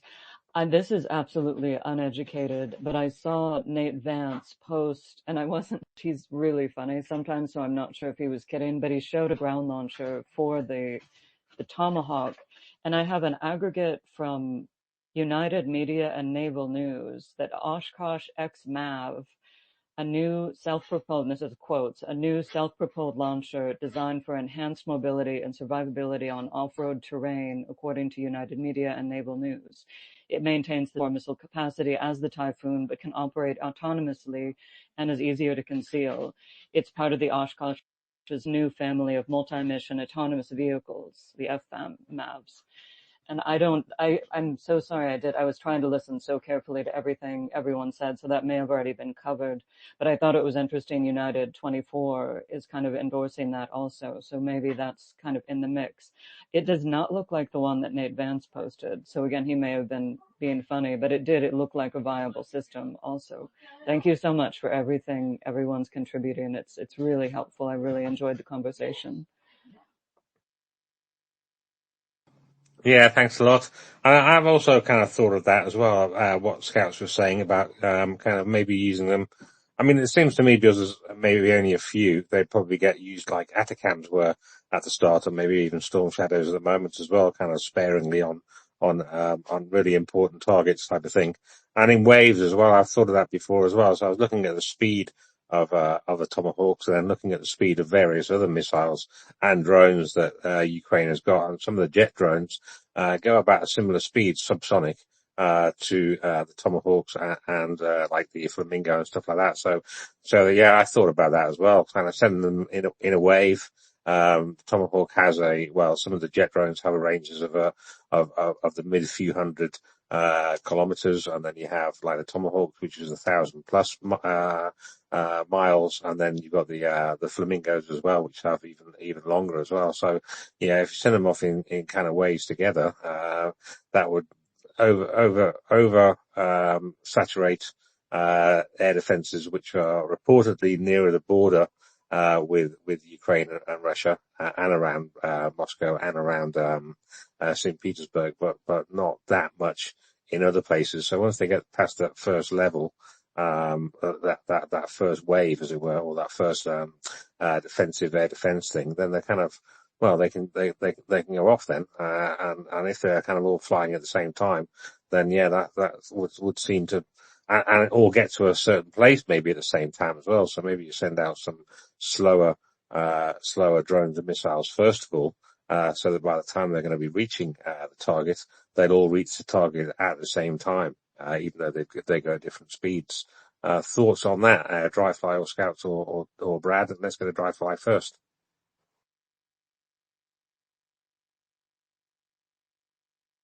Because I'm out in the boondocks. I'm out in the middle of a soybean field out in southern Minnesota. Question for you is that Oshkosh, is that in production? Does anyone know if that's in production or is that proposed? And I ask that because, ironically, I used to sell stuff to Oshkosh. I used to call on them. In fact, I was in their corporate office the morning of 9/11, and we all watched the towers go down, sitting with them in their lobby with their employees. It was a pretty horrific day. And I was with some other defense contractors who were visiting Oshkosh at the time. The thing I learned from them is they're pretty sleepy and pretty slow on the usual development of stuff. But boy, I'll tell you, when 9/11 happened, I mean, it was like a switch went off and those guys went into hyperdrive and they could produce product that was supposedly going to take lead times of many years. And all of a sudden, bam, it was out in months. So the question I guess I have is, does anyone know if that unit or that product has actually been built, even if it's just test product? Because that would be a real game changer. If they had that capability and they got actual physical orders and the money was waved in front of them, I think people would be shocked at how quickly they could come up with product, knowing those people personally myself. And the other thing I was going to make a comment to Brad about the death of 1,000 cuts. People out here, we all listen to that and we all hear that and get depressed that, oh God, this is going to take forever. But I'll tell you, that saying comes from Mao Zedong, who said during the Vietnam War and some of the insurgencies that the Chinese were supporting, that 1,000 cuts bleeds the tiger of its blood. And his philosophy is that you're more likely to win the war with 1,000 cuts over time than you are to roll the dice on a risky attack that may or may not work. So, I mean, I know we're all frustrated with the pace of this conflict, but Ukraine is actually doing it right if you look at it historically. And I will listen. Thank you. Yes, sir. I'll just cut in on here real quick, just to answer his question, and then I'll answer it up to the panel. I just took a look at this new Heimahawk. They're calling it Heimahawk, like HIMARS, but it's like Heimahawk. It looks like the same standard wheeled combat vehicle that the HIMARS uses, with a different launch system and also a few computer components that are brand new. So if this is the case, they already have the production of the vehicle, the chassis, the ground vehicle, and all that stuff. They'd only have to make the launch system and the launch tube and attach the components to already existing HIMARS. So let's hope that we can use these, because that would be a great addition for the Ukrainian army. The Russian army already uses systems like this. They have launch systems on trucks for these kind of ballistic missiles. They have both ground to ground missile launch systems like this, and they also have ground to sea missile launch systems as well. So that'd be interesting to see. I'll turn it over to the panel. Yeah, let's go. Laura first was co-host privileges. Laura? I'll do it really quick too, just for that question of, is Oshkosh XMAV in production? Yes, the Oshkosh XMAV is in production and is being described as production ready by Oshkosh Defense, and that appears to come directly from Oshkosh Defense. The company unveiled the Extreme Multi-Mission Autonomous Vehicle as part of the new family of multi-mission autonomous vehicles for the AUSA 2025 event in October of 25. So this is pretty recent. It says, for production status, the XMAV is being promoted as a production ready system to support the U.S. Army's goals for long range precision fires. And it talks about that it is capable of using the Tomahawk The vehicle is built as a heavy-duty 10x10 chassis that provides off-road mobility and has integrated onboard power. Thank you. Yeah, we should get to the others. Yeah, cheers. Scouts and then Satanic. Well, everything's been covered that I've seen. I found the Oshkosh about a week or 10 days ago in my and I have it somewhere deep in my stream. I haven't found it this morning, but they did. So everything seems to line up with what they're talking about there. So it's been covered. Sorry, I'll get out. Yeah, thanks, Scout. And one thing I can see with that is it fires, or it's reportedly going to be firing the Block 4. The Block 5 Tomahawk. So if you're giving them older Tomahawks than that, then maybe it doesn't work for them older ones. Satanic. Well, hey, yeah. In terms of kind of like the not integrated, but combined missile type strike. I mean, has anyone kind of looked at taking some Shaheed type drones, modifying them to carry chaff, and just have them fly around in circles inside Russia to completely confuse the radar?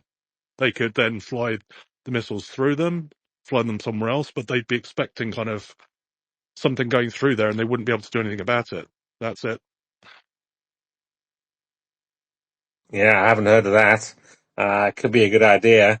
I mean, my main thought is that you need to probably know where the radars are, and Russia's a bloody big place. So how much chaff could a Shahed type size drone carry for it to be effective? It may maybe be effective if you kind of know where the radar sites are, and especially if you're over a target as well, or approaching a target. It could be kind of handy if there was a lot of electronic rain, as it were, which chaff creates there. So at least when the missiles or the drones are coming in for their final kind of targeting, they're a little bit kind of disguised, as it were, in a cloud of chaff. Yeah, it could be a good idea, I guess. Yeah.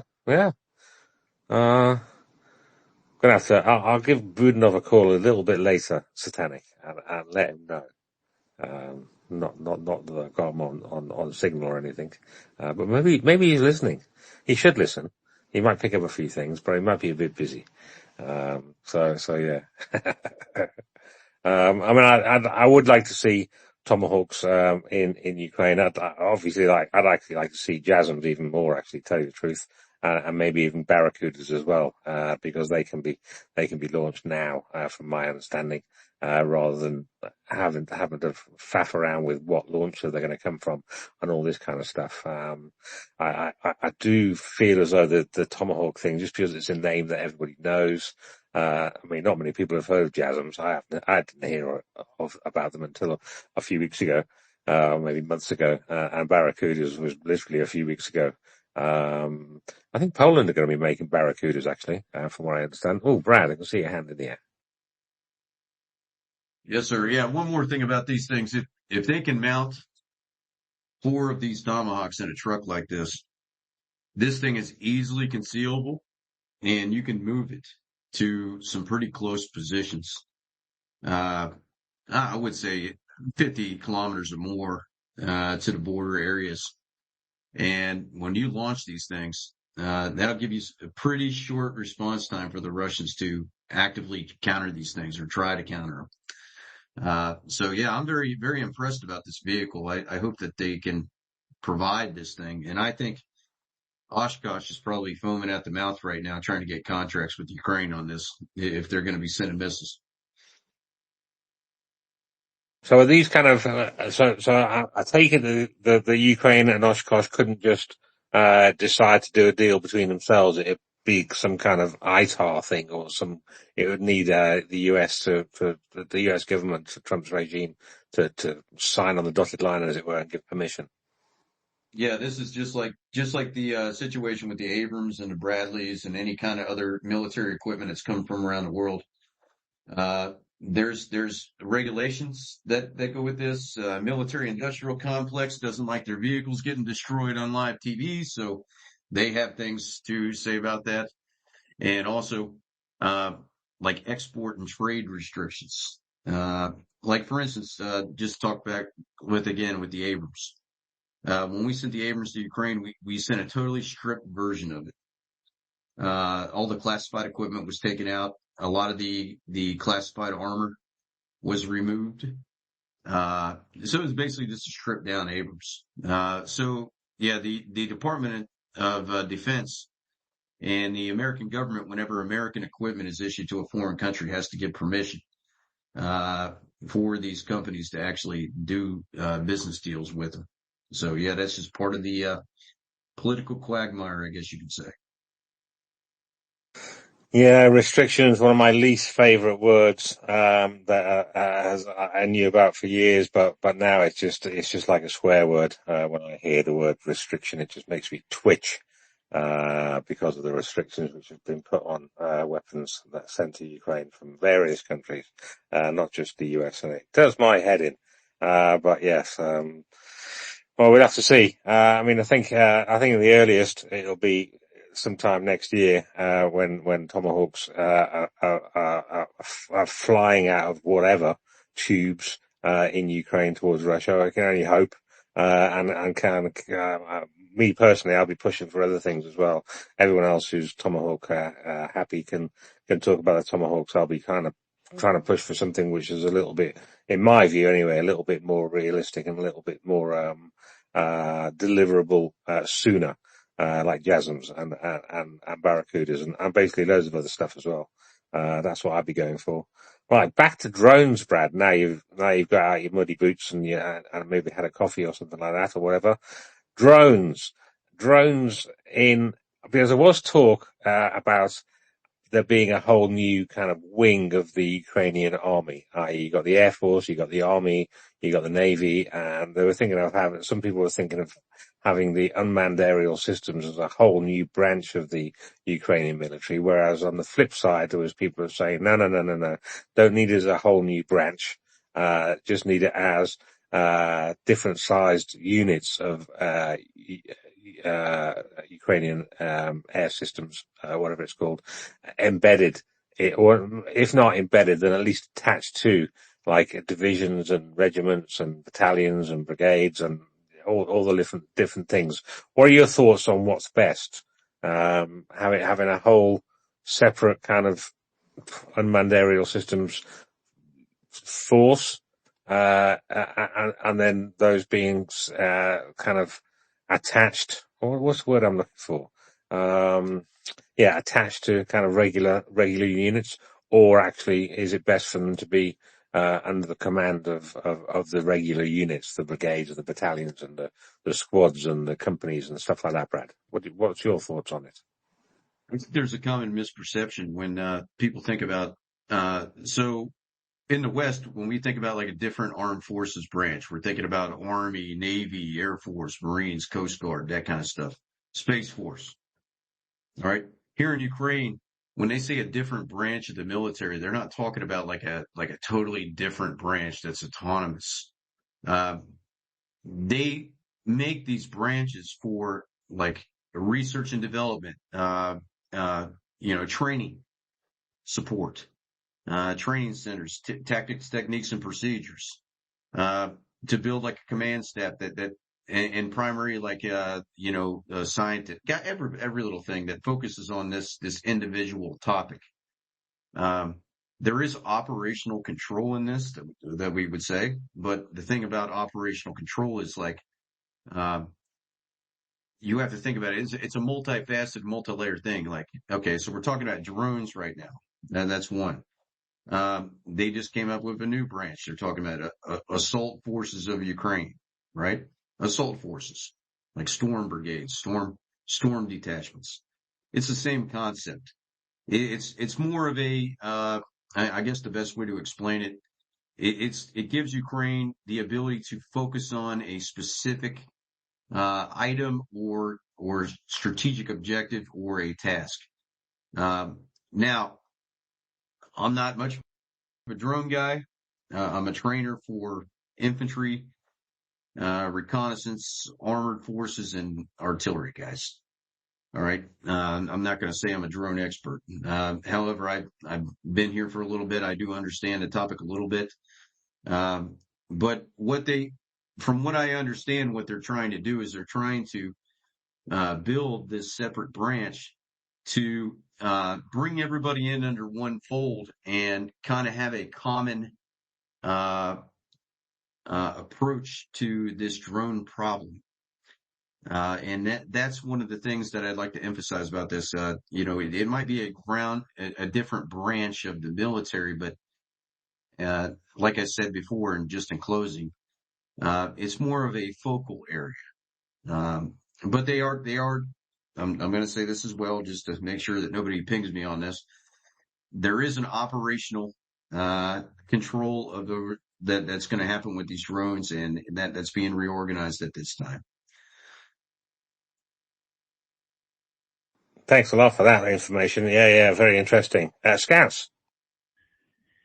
Yeah, I think the key word here is operational control, like Brad was saying, but let me put it in a little bit different way. Everything, I don't know how the Ukrainian military does it, but I know that most other militaries, and I've worked with others besides the U.S.,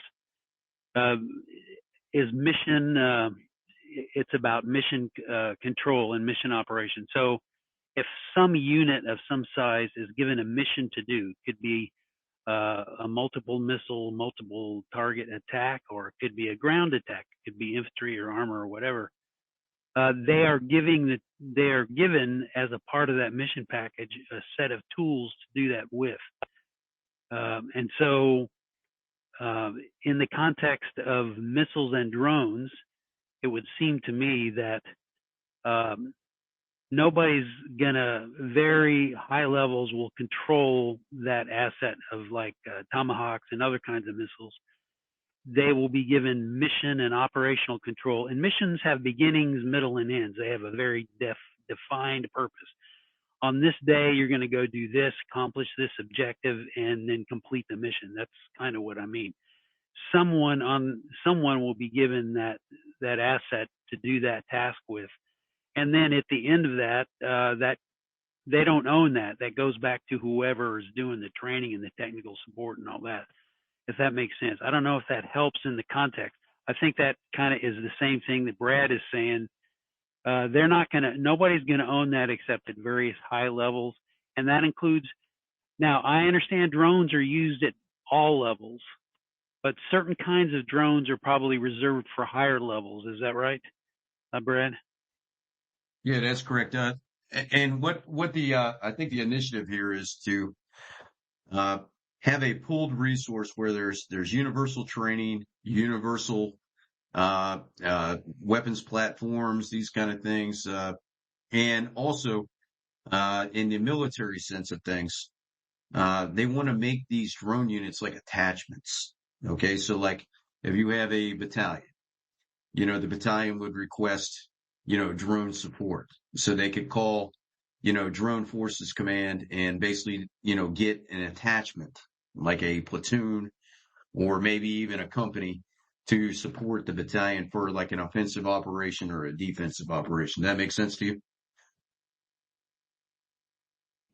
Yes, exactly. And they will use it, and at some point, well, the best example I have is, this is really old. It was Cold War type structure, but I was a tank company commander in a tank company that was designed with a slice of logistics to be attached and moved regularly. And in one exercise, I know I got assigned to different operational commands, I think 5 times, whatever, in one reforger.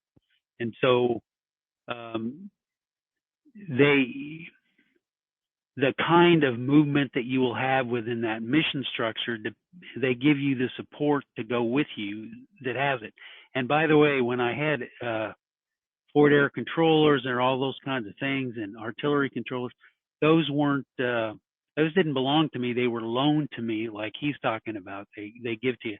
If you're on the front line and have a long mission, you get to know those guys a little bit more. But so it depends on how dynamic the battle is, I think, or the war. What do you think? Yeah, it's just like I stated before. It's just bringing everything into the fold. Before in 2022, probably 2022 to 2024, we've had like independent drone units in Ukraine, and they've had different tactics, techniques, procedures. They've used different types of drone platforms. They've adapted, overcome, worked on these kind of things. What this is doing, like I stated before, it's pulling everybody together into one joint effort, and it's taking all those resources, manpower, information, and technology, and totally synergizing it into like one like combined effort, and that's going to make things a lot better. And just like you stated, Scout, like these going to be specially trained units. They're going to have their own training centers here pretty soon to train them. They're going to have standardized equipment. They're going to get like updates on new enemy tactics, techniques, and procedures, these kind of things. And the cool part is they're going to be able to be requested, for these high, profile areas like Pokrovsk and other things, to come in and like be these specialized units that support ground operations. So yeah, you're absolutely right about that. Thanks a lot, Brad. Any follow-up, Scouts? No, that's all I have. Thank you. Then, thanks very much for that on drones and stuff like that. Right, I was just reading an article on my timeline, and I'm kind of conscious as well that it's coming up to the time that David D normally runs his space, but I can't see it up just yet. So I'll keep on going and keep my eye on it. So I'm seeing a little post from War Translated, which caught my eye because I've been interested in this. So War Translated. So the post reads that Lithuania suspends rail transit of Russian oil products to Kaliningrad to avoid secondary US and UK sanctions against Lukoil and Rosneft. The ban is going to be coming into effect on the 21st of November. That's an announcement apparently from Lithuanian Railways.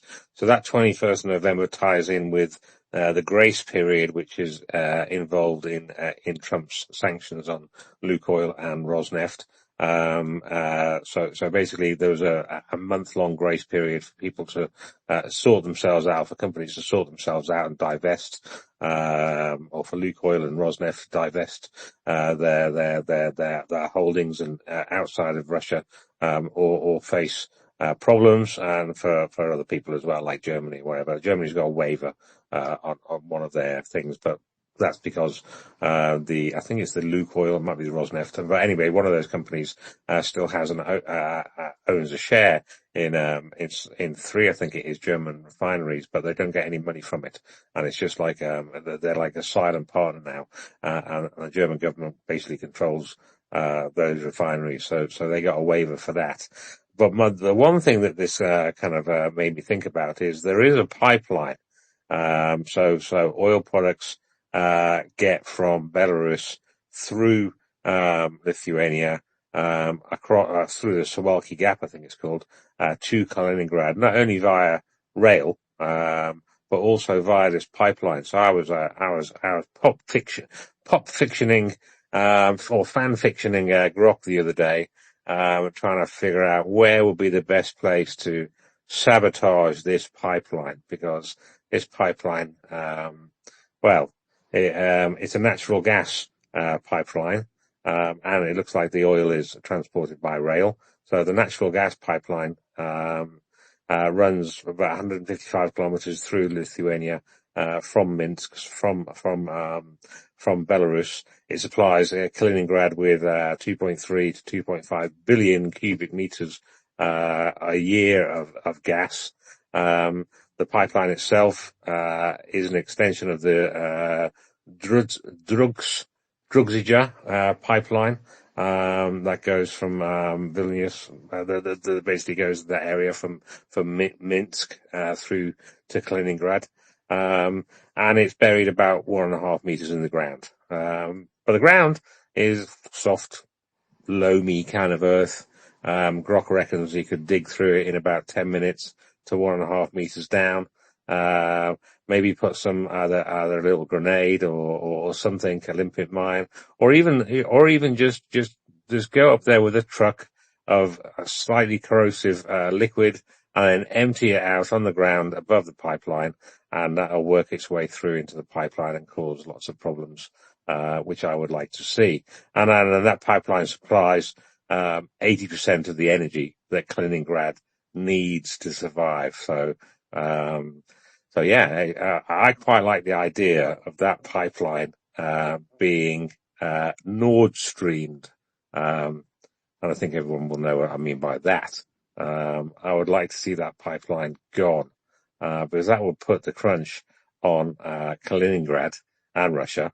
It would cause a lot of problems for Kaliningrad, and maybe those people who man or woman that dodgy radar blocking, GPS blocking station that's in Kaliningrad would think twice about doing that, and that kind of stuff. But anyway, that's my fan fiction part on this pipeline. But it is interesting that the Lithuanian railways have announced they're not going to be allowing oil products into Kaliningrad because they're connected to Lukoil and Rosneft. Now, on the flip side of that, as I kind of did predict the other day, and I kind of wish it wasn't true. So everyone's getting all excited about India not now accepting Russian oil because of Rosneft and Lukoil being sanctioned.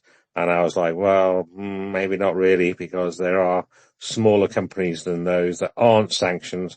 And I gave a list of 3 of them that could step into the breach, as it were, and do that. And sure enough, that's kind of exactly what's happening. Is India's oil buyers are kind of transitioning not away from Russian oil, just away from their usual middlemen and transitioning to different companies which are not sanctioned. So it's this game of whack-a-mole that happens with all these sanctions.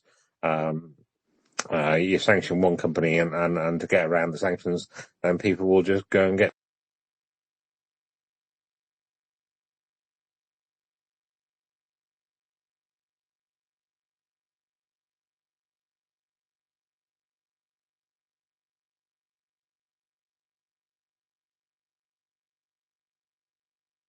my app crashed again.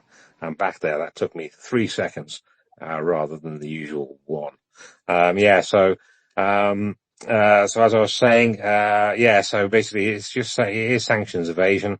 It's legal sanctions evasion, unfortunately, because if you're buying your oil below kind of the $60, which it is at the moment, it's about $58 on the spot market for Russian oil, unfortunately, and the US price cap is at $60, whereas the EU, the UK, and everyone else in the G7, apart from the US, has lowered their price cap to $47.60.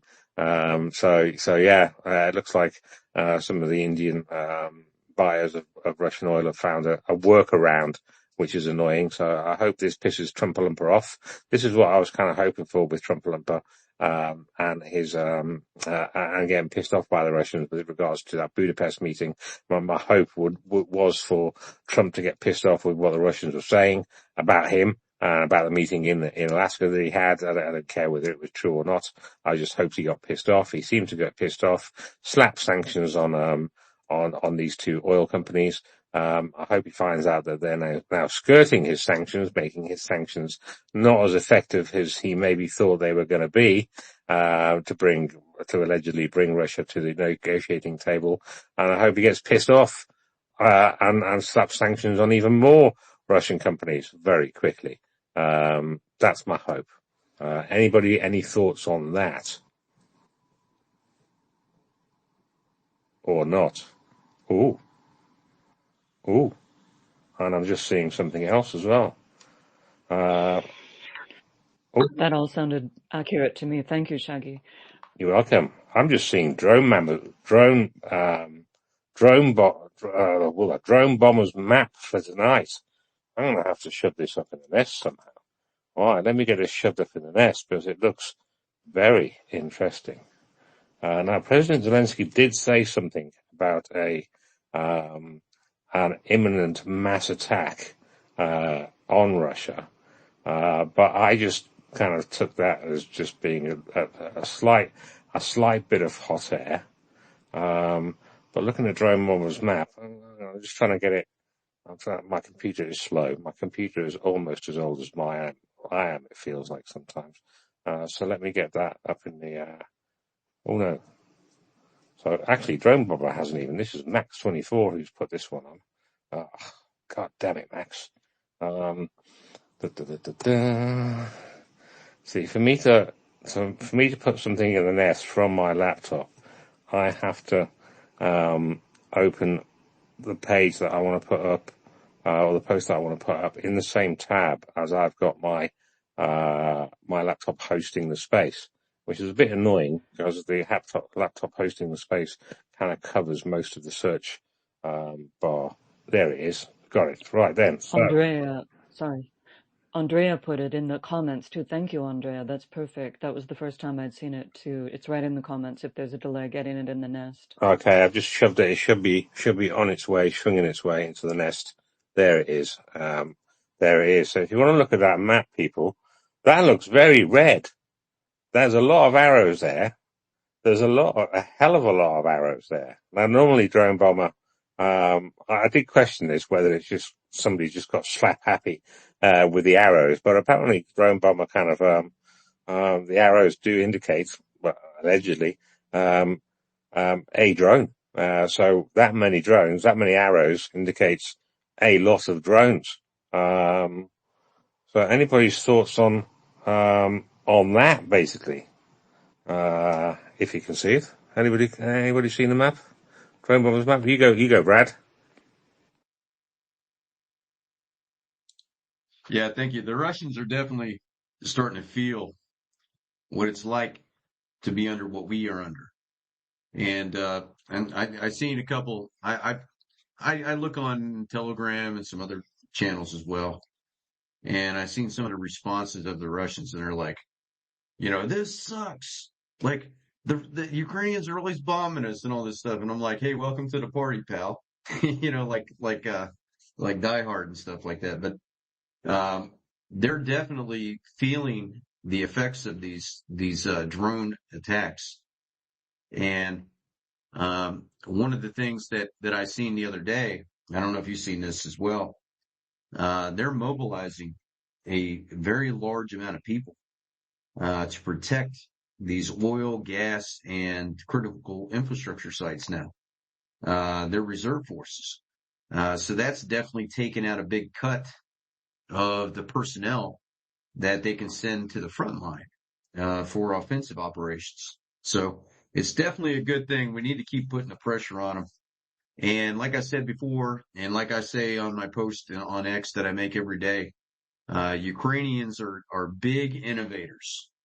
It's like the old TV show. I don't know. I'm kind of dating myself when I say this, but MacGyver, the Ukrainians are big MacGyvers. They can make something out of nothing, and they do it all the time. So, it's good. Let's keep up the pressure. Let's keep up the good work. Yeah, cheers, Brad. I learned that word MacGyver a couple of years ago, actually, because we call it bodging in the UK. When you just make do with what you've got, to make, what you need, vaguely, basically. And therefore I've always said, when I hear about, I've heard the MacGyver word as well. It comes from, it's the US version basically. But when I see the Ukrainians do it, it makes me kind of proud because I'm kind of, that's the British way of doing it as well. And the Ukrainians are getting plaudits for doing it, and quite rightly as well. And they're very, very good at it as well. Actually, I do find it from Eastern European countries. So in Hungary and the places that I've been there as well, they kind of make do with what they've got a lot easier than kind of more Western countries who just go to the shops and buy a new thing that they need. With cash. If you haven't got the cash, you find ways of doing that. And, the British kind of did that in the Second World War, and we just do it naturally, basically. I mean, I bodge all the time. I like bodging. I can't be bothered. I've got a garage full of stuff. Not necessarily exactly what I want, but from that stuff, I can basically make, something functional. for my needs. And that's basically what the Ukrainians do as well. And that's basically what MacGyvering and bodging is, or whatever country, has a different name for it. That's what that is. So you get these, what they call Frankensams and things like that. So surface to air missiles, on a truck that like a pickup truck that it wasn't really designed to be on. But well, you make it work. And, it may not be perfect. It may not look pretty. But if it's functional, I'm all about function over form. I have to say, the older I got, the more I'm into function over form rather than form over function.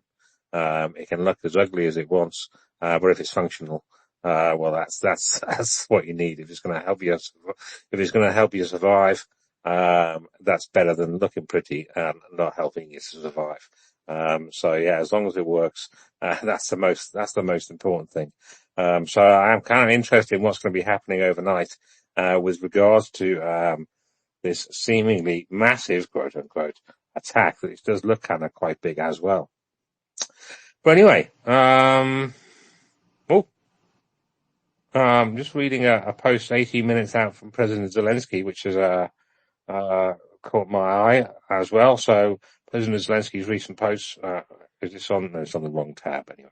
Our foreign intelligence, Ukrainian foreign intelligence has located specific addresses of Ukrainian children abducted by Russia. We are providing our partners with lists of children who must, be returned. This is a sensitive issue. No shit, Sherlock. With a great deal of diplomatic work underway, to foil any Russian attempts to claim they are supposedly, knowing nothing about those children. We are ensuring that addresses are included as well. The first such list, containing over 300 surnames, first names and addresses of abducted children, will be on the desks of, all the leaders assisting in this effort. I think this is very important news, and I suspect, whether it's got something to do with what I suspected, years ago now. So 3 years ago, I heard that when the Russians were taking, kids and they were putting them up for adoption, illegally, of course, and all that. But they were offering, the Russian state, were offering money, to families to adopt, or foster, or both, foster first, then adopt, Ukrainian kids, and they were being paid by the Russian state.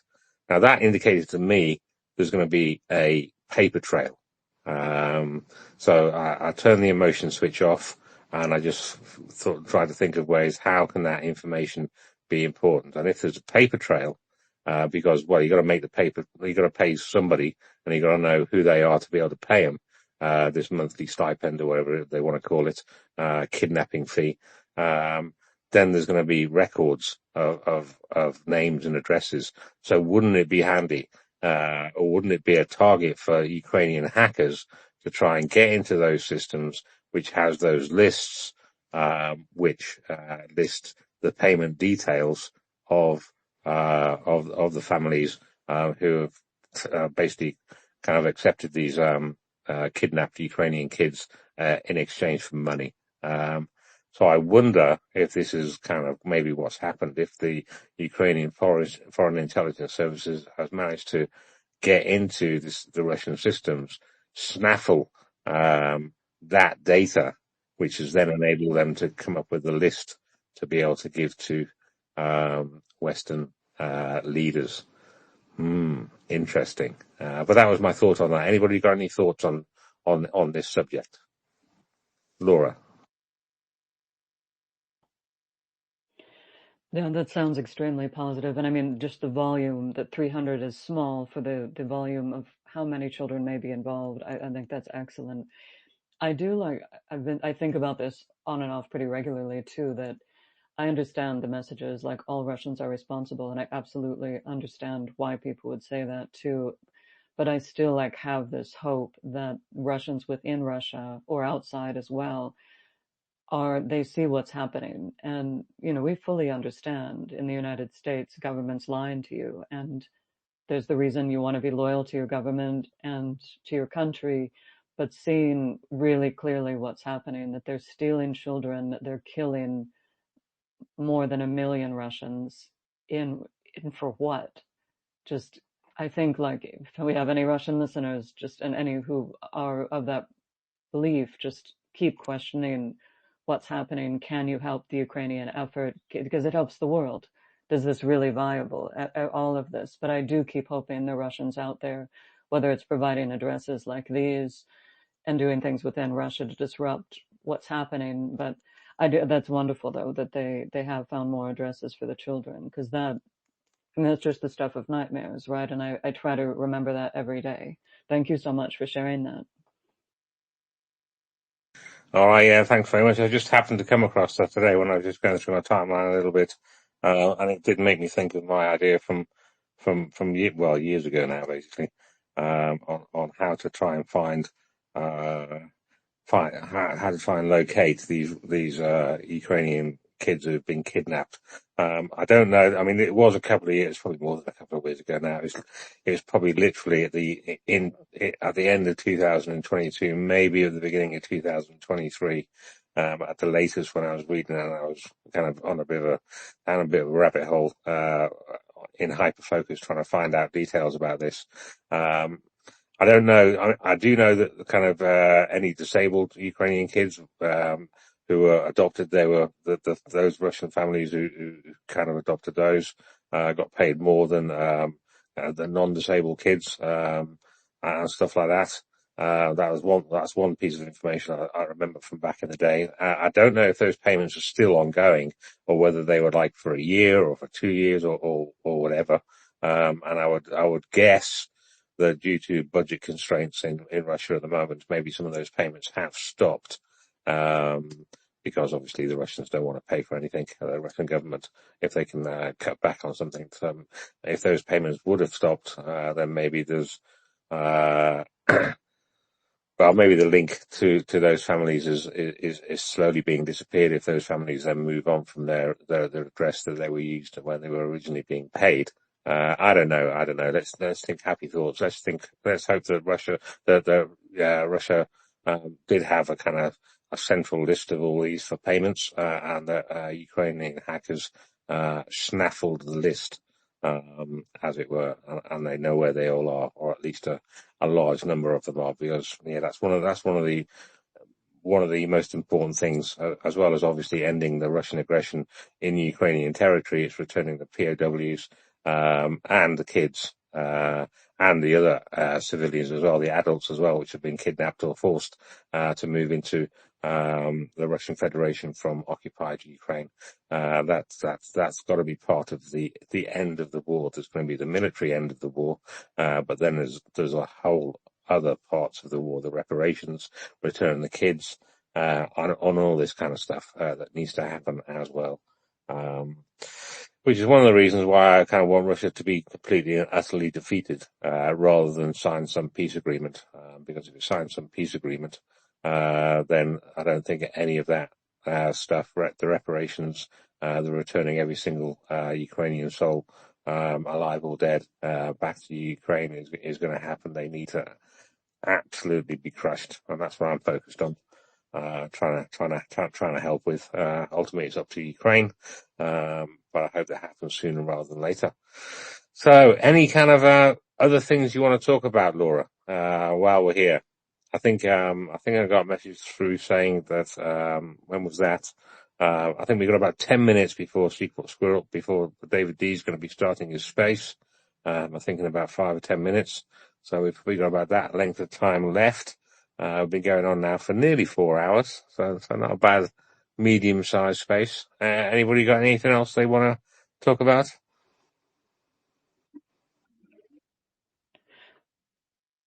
Yeah, thank you. I'd open it up to the people, anyone in listening or speakers. Is there anything else you'd like to address? No, it was a very good space. Thank you very much. Round's complete.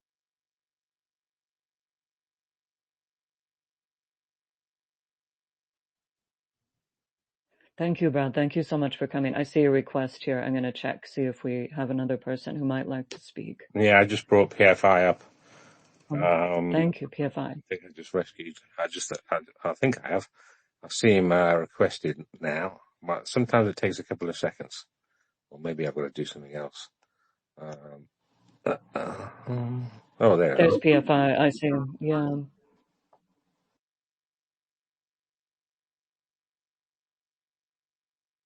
Yeah. Oh, I see him as listener now. He's dropped back down again. He fell off. Oh, Regina. I can see Regina. Let me action that one. I can see Regina on my laptop, but I can't see Regina on my phone. Oh, but I can see her speak now on the phone. Regina, you there? I am. Speaking of children, a couple of years ago, Russia started to pay women to have babies if you had more than There she is. 5 Thank you, Regina. Thank you so much for children. that tomahawks thing too from CNN. That was the first I'd seen of it. Excellent job. Oh well, I wish it were happening, and I'll hopefully, Trump will reevaluate that decision and strengthen Ukraine so that they can have a peace eventually. Um, but I guess my question was on the did that go through the laws there in Russia? Did anybody follow up on that? Because it ties into you, Russia stealing Ukrainians' children because they're not having their own. And I think we forget the demographic problem that Russia has sometimes. And we need to remind people, that we don't want kids, have your own kids, don't steal ours. Thanks.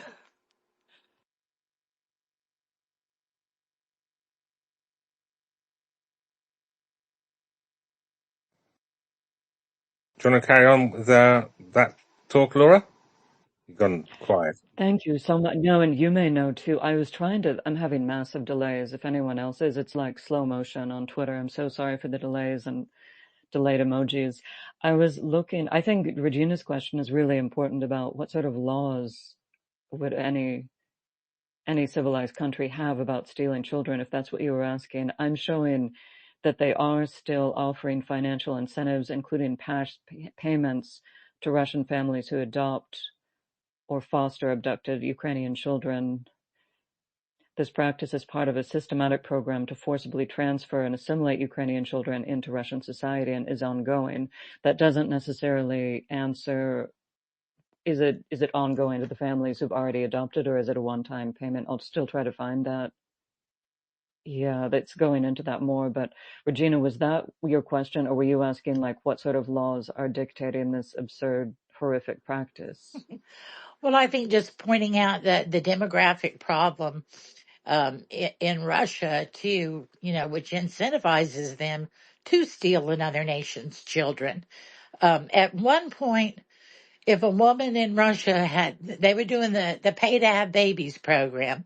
If you had more than 5 kids, that you got tax benefits and income from the government, which again incentivizes the women or the girls that they're taking into Russia to have babies.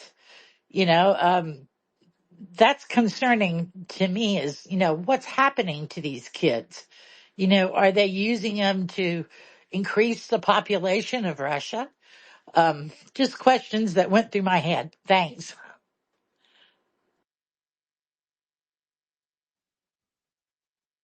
Shaggy, you might have a response, or anyone. It's just the stuff of nightmares to me. Like, I think exactly like you say, and I think it's so important to keep pushing that, to ask these questions. Like, we don't know what they're doing to these children. If the families stop getting monetary incentives, what's going to happen to those children? And exactly this kind of the population issue. And it may be something no one will ever admit to, like why they're doing it. But I mean, it's such a horror that anyone to imagine who doesn't have children, who does, just that someone takes your children. That's one of the more unfathomable things. And I know, again, it's like everyone is important. It's not just the children, it's the grandparents, elderly people, middle-aged people. But I think it's just so horrifying. Those are great questions. Thank you so much, Regina. Well, thanks for letting me speak. Y'all have a great day.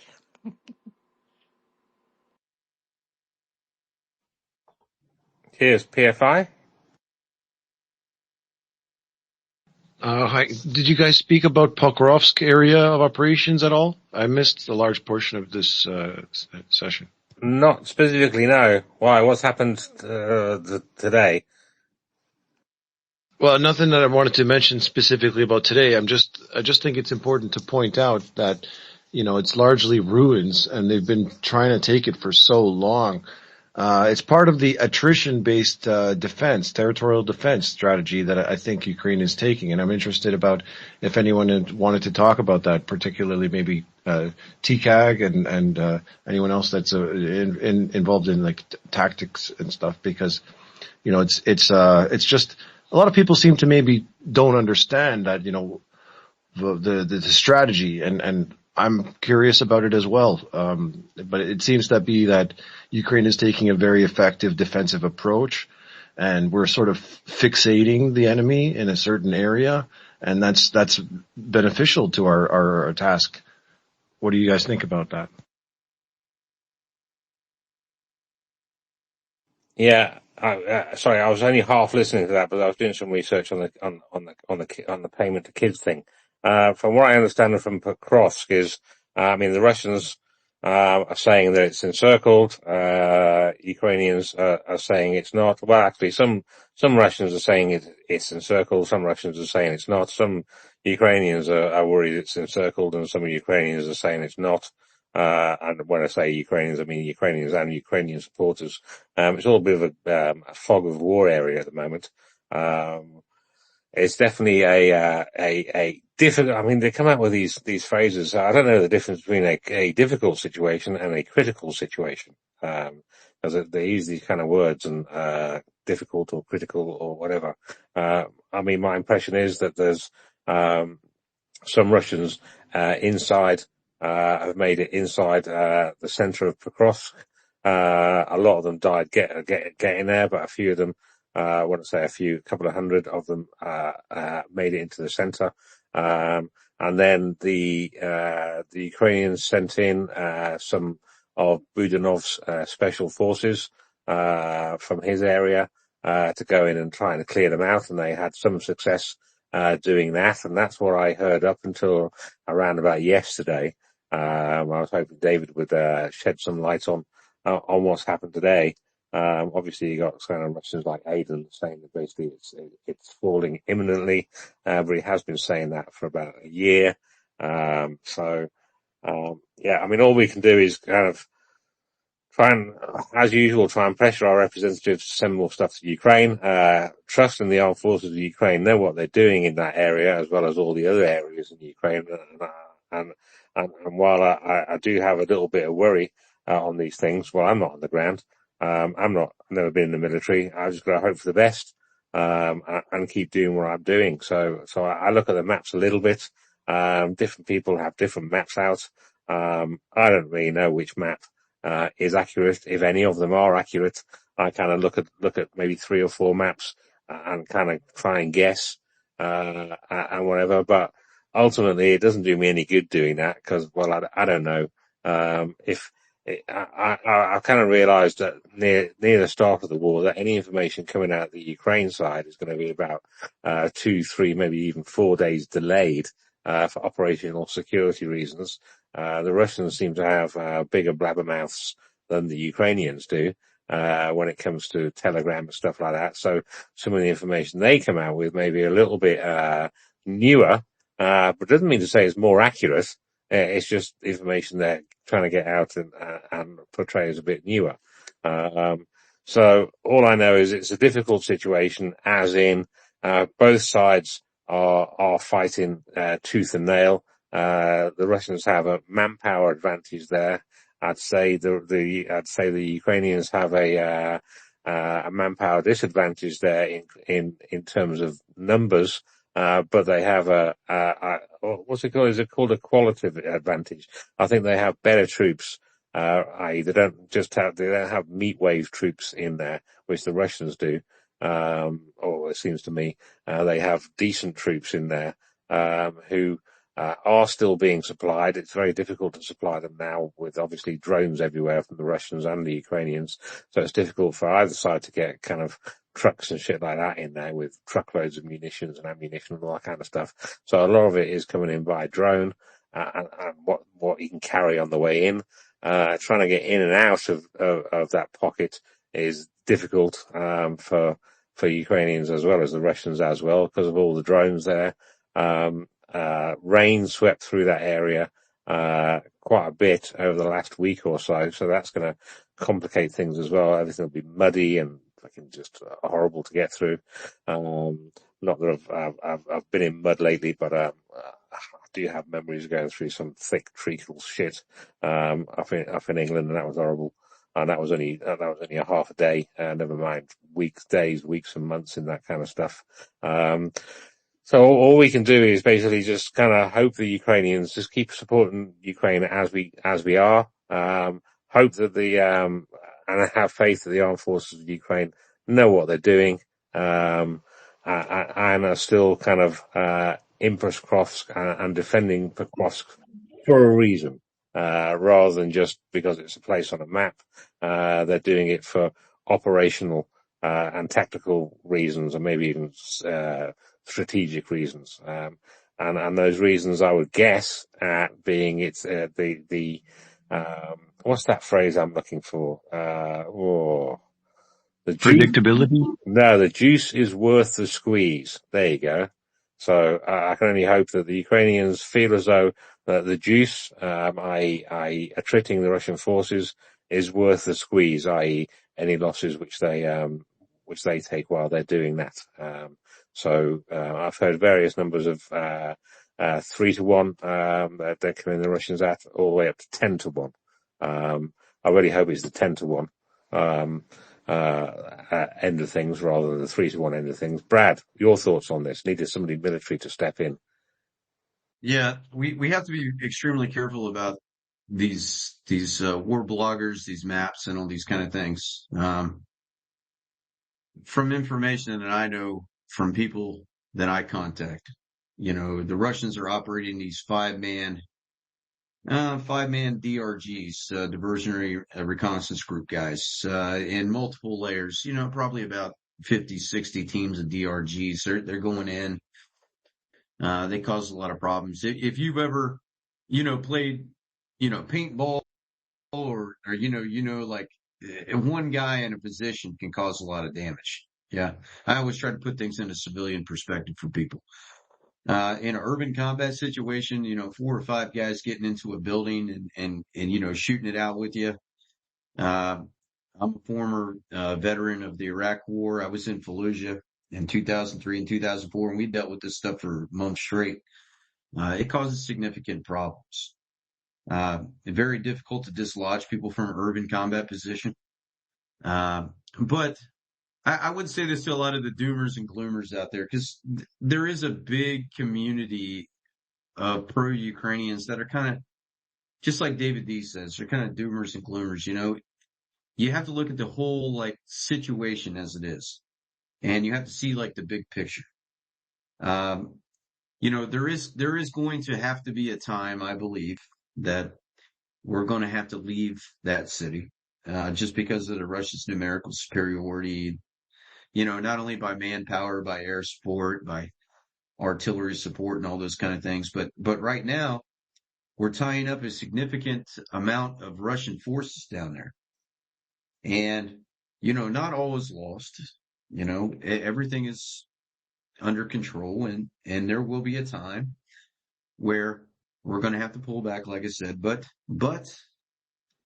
right now, the Ukrainian forces are holding strong and doing great things.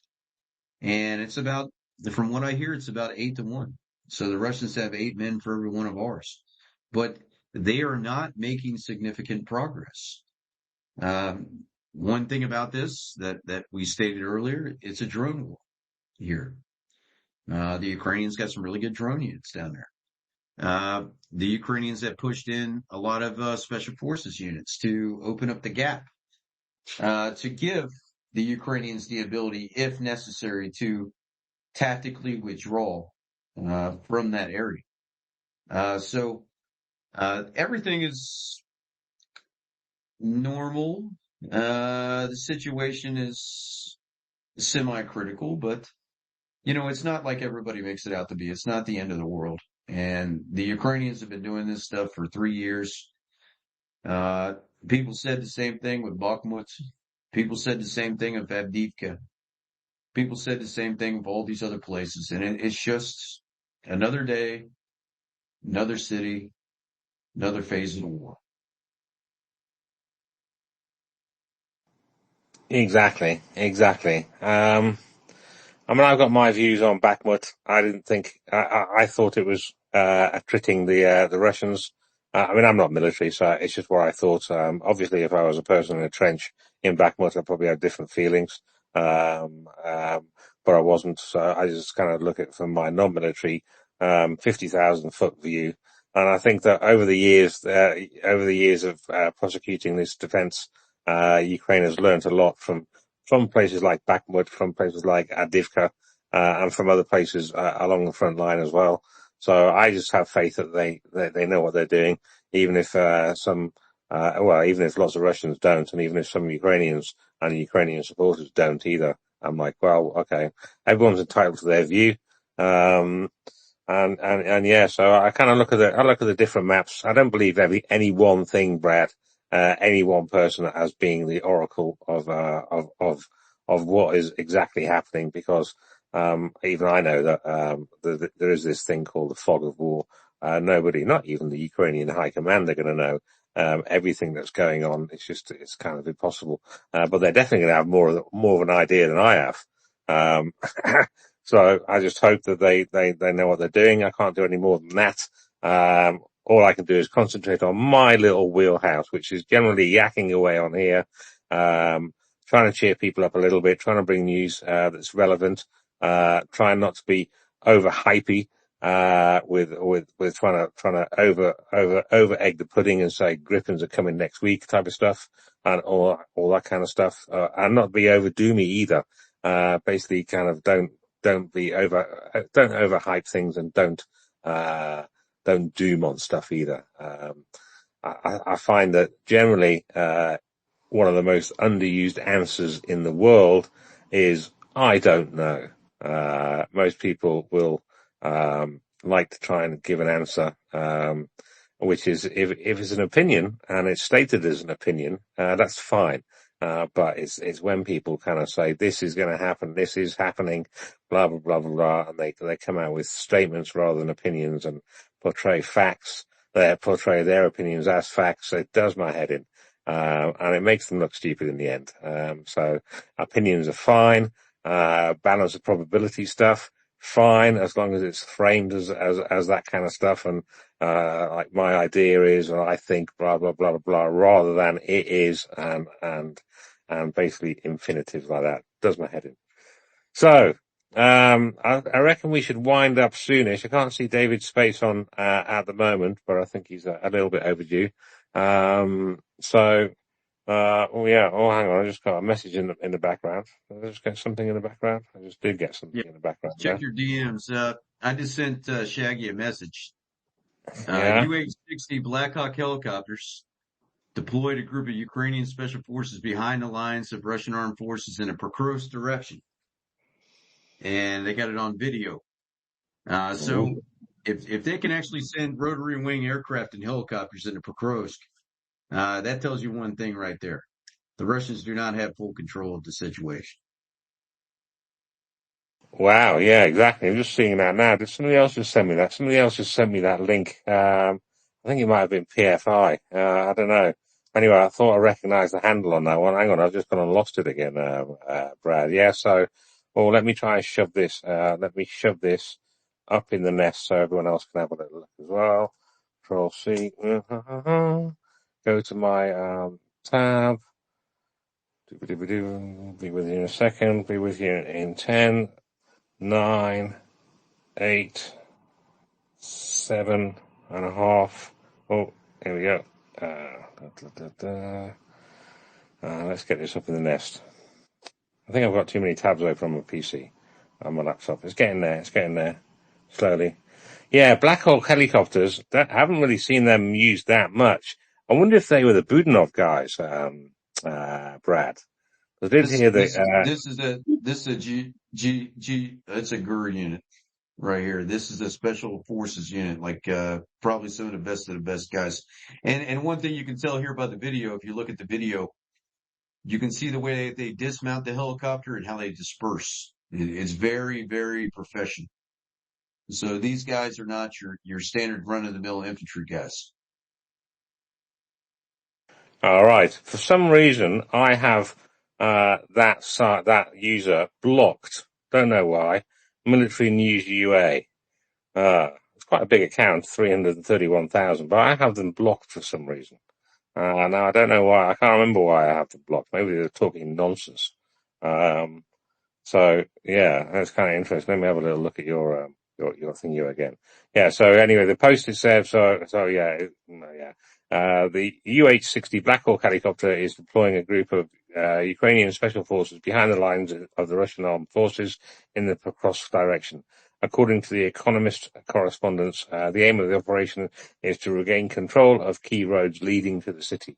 So, because I got this blocked, Brad, I'm going to have to do some more research into that to try and find another source other than this military, this front underscore Ukrainian, because I wouldn't have them blocked for no reason whatsoever.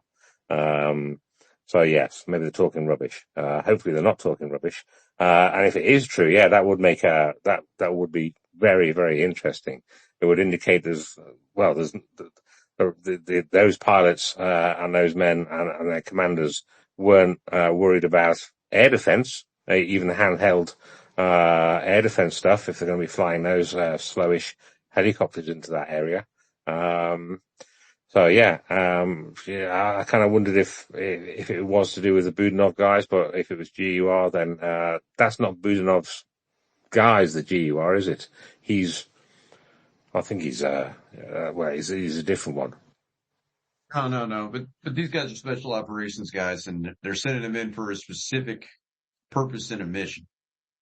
And you can tell that these guys properly executed this mission when you don't, work with helicopters, you do not know how to do these kind of things.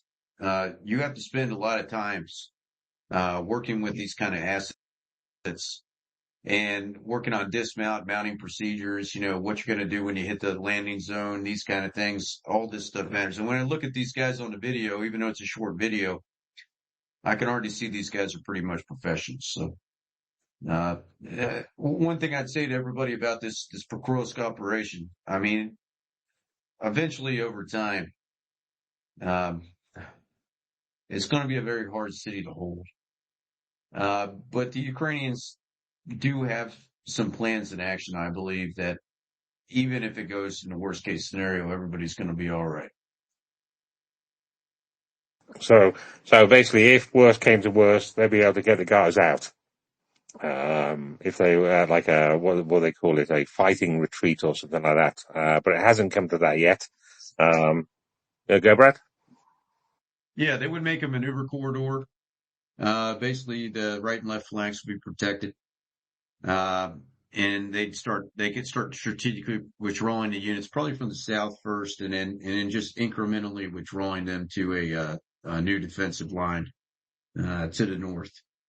So they're not just going to let this pocket, close out. They have multiple brigades on the northern flank that are available for counterattacks to open up the door to get these guys out if necessary. So it's not all doom and gloom, like I say. All right. I just had a little go, and actually, it is the Budanov guys. So that could be the Budanov guys, because it does say that the GUR, Ukraine's main directorate of intelligence, is led by Budanov. So if they are GUR guys, then yeah, that could be the Budanov guys. So that could Well, I know tie. the reason why I say their name is because I know that the strategic aviation, and this is public knowledge, public source. They've gotten a couple of UH-60 Black Hawk helicopters, Yeah. so they're the only people that operate those kind of vehicle systems. All right. Well, that makes it kind of I mean, in my mind, if they are GUI guys, that makes it more likely as well that this is actually kind of happening or happened. Because there were reports, I think it was yesterday, or maybe even the day before, that some Budanov guys were going in there to help clear out those 200 Russians that were allegedly kind of in the center of Pokrovsk and had made it in there. PFI. Sapiens domina bitur astris. If you know what that is. Yeah, it's. I'm really interested to see how we're going to withdraw from Pokrovsk, and I'm wondering, what do you think, Commander Brad, about do we have the option of mining the crap out of it and booby trapping it?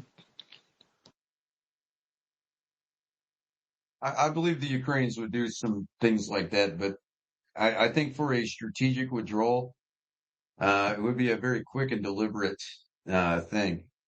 When you order a strategic withdrawal, it's like bounding. I don't know if you know, like infantry bounding.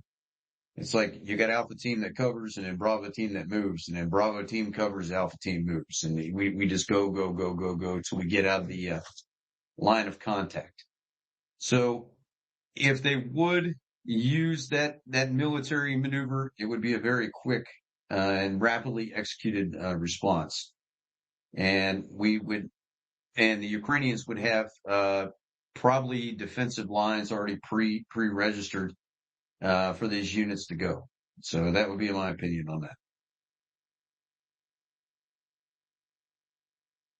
So I just found The Economist, the journalist from The Economist who kind of broke this story, and he's got some extra video on his feed, which I'm just about to get to, and then I'll shove that up in the nest so you can have a butcher's at that, Brad and everyone else. Once this page loads. Oh, there we go. It's loaded. Share to space. And then you'll be able to. There we go. That should be in the nest at the top in a second. There's a couple of videos. I think one of the videos you've seen already. So yeah, he says this is Oliver Carroll. He says new hearing Ukraine's military intelligence is conducting, and this is from an hour ago, conducting a daring counteroffensive near Pokrovsk to reopen key logistic lines. Videos shared with me purport to show a heli drop in areas Russia claims it holds. Have not been able to verify the bids independently, he says. So we'll see. Yeah, hopefully. Right, PFI. I don't know if you got your hand up. You got a hand up on my laptop, but you haven't got your hand up on my on my phone, which is usually the more reliable. Actually, No, it's down. no, you don't. Okay, all right, cool. Well, I think I'm getting a bit knackered now, and I need some food. David, I still can't see him up at the moment, but he may be up soon. So I'm thinking of winding down the space a little bit. If anybody's got any other points they want to bring up, or topics to bring up, now's the time to holler. Or otherwise we'll get into final thoughts and let people, have a little break before David's space comes on. But anything from anyone on the panel, including, Laura?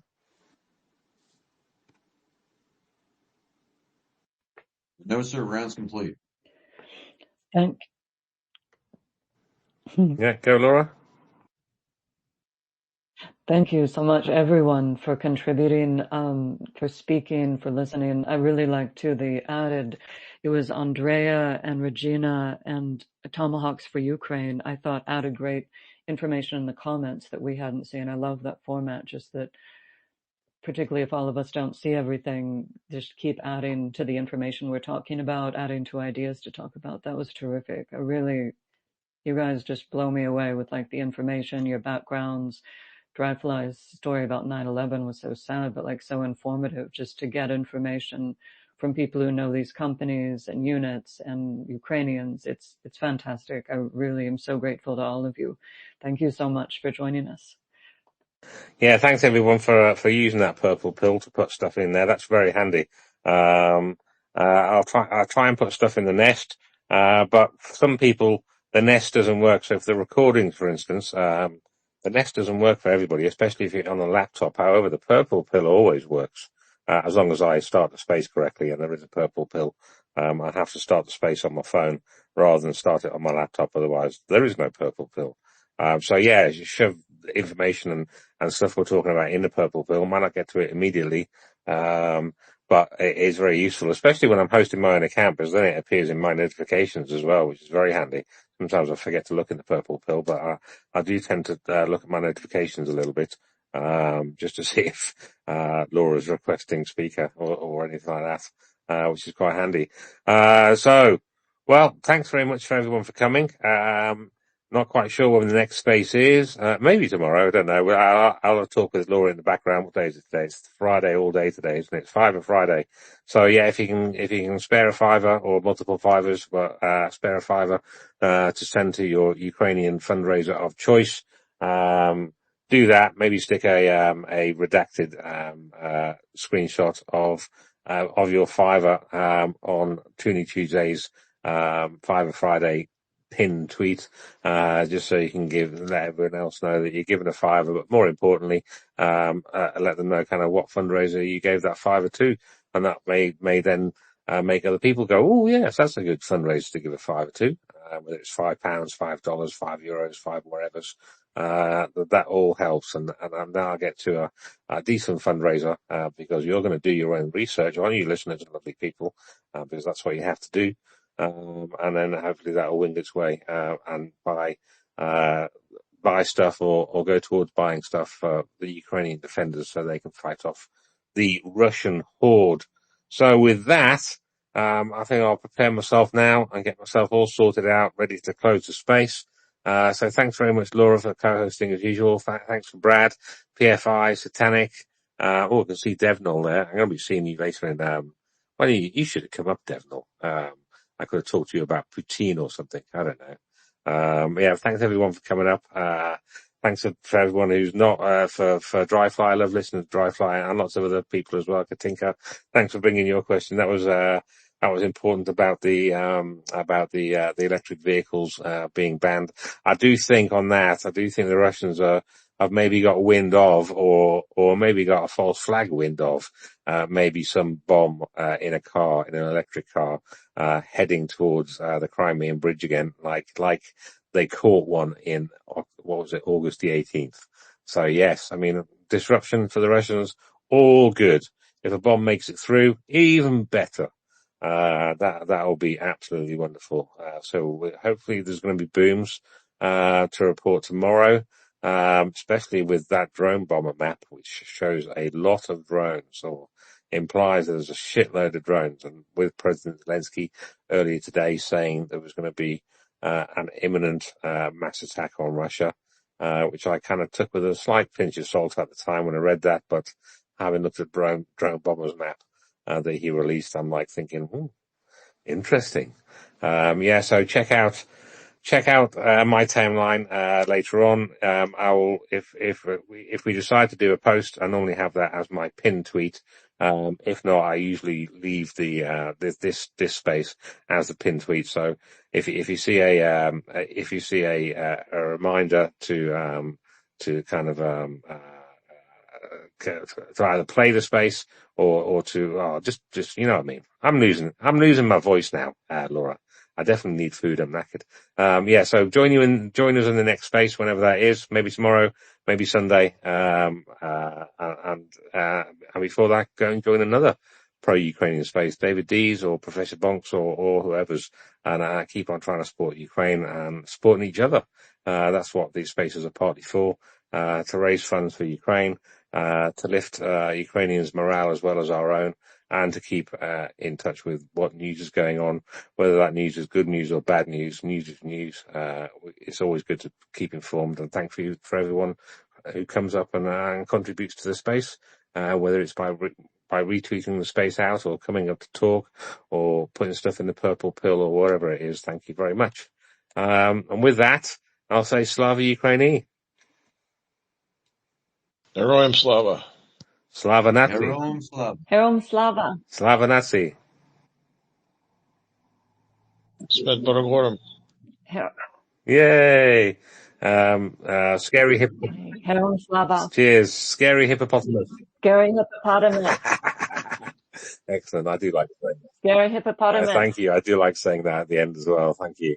All right, and catch you all, I guys. got one more. Good I got God. one more. Putin. Putin. Hoilo. Huilo. Putin Hoilo. Okay, we'll work that one in. Go on. Putin Huilo.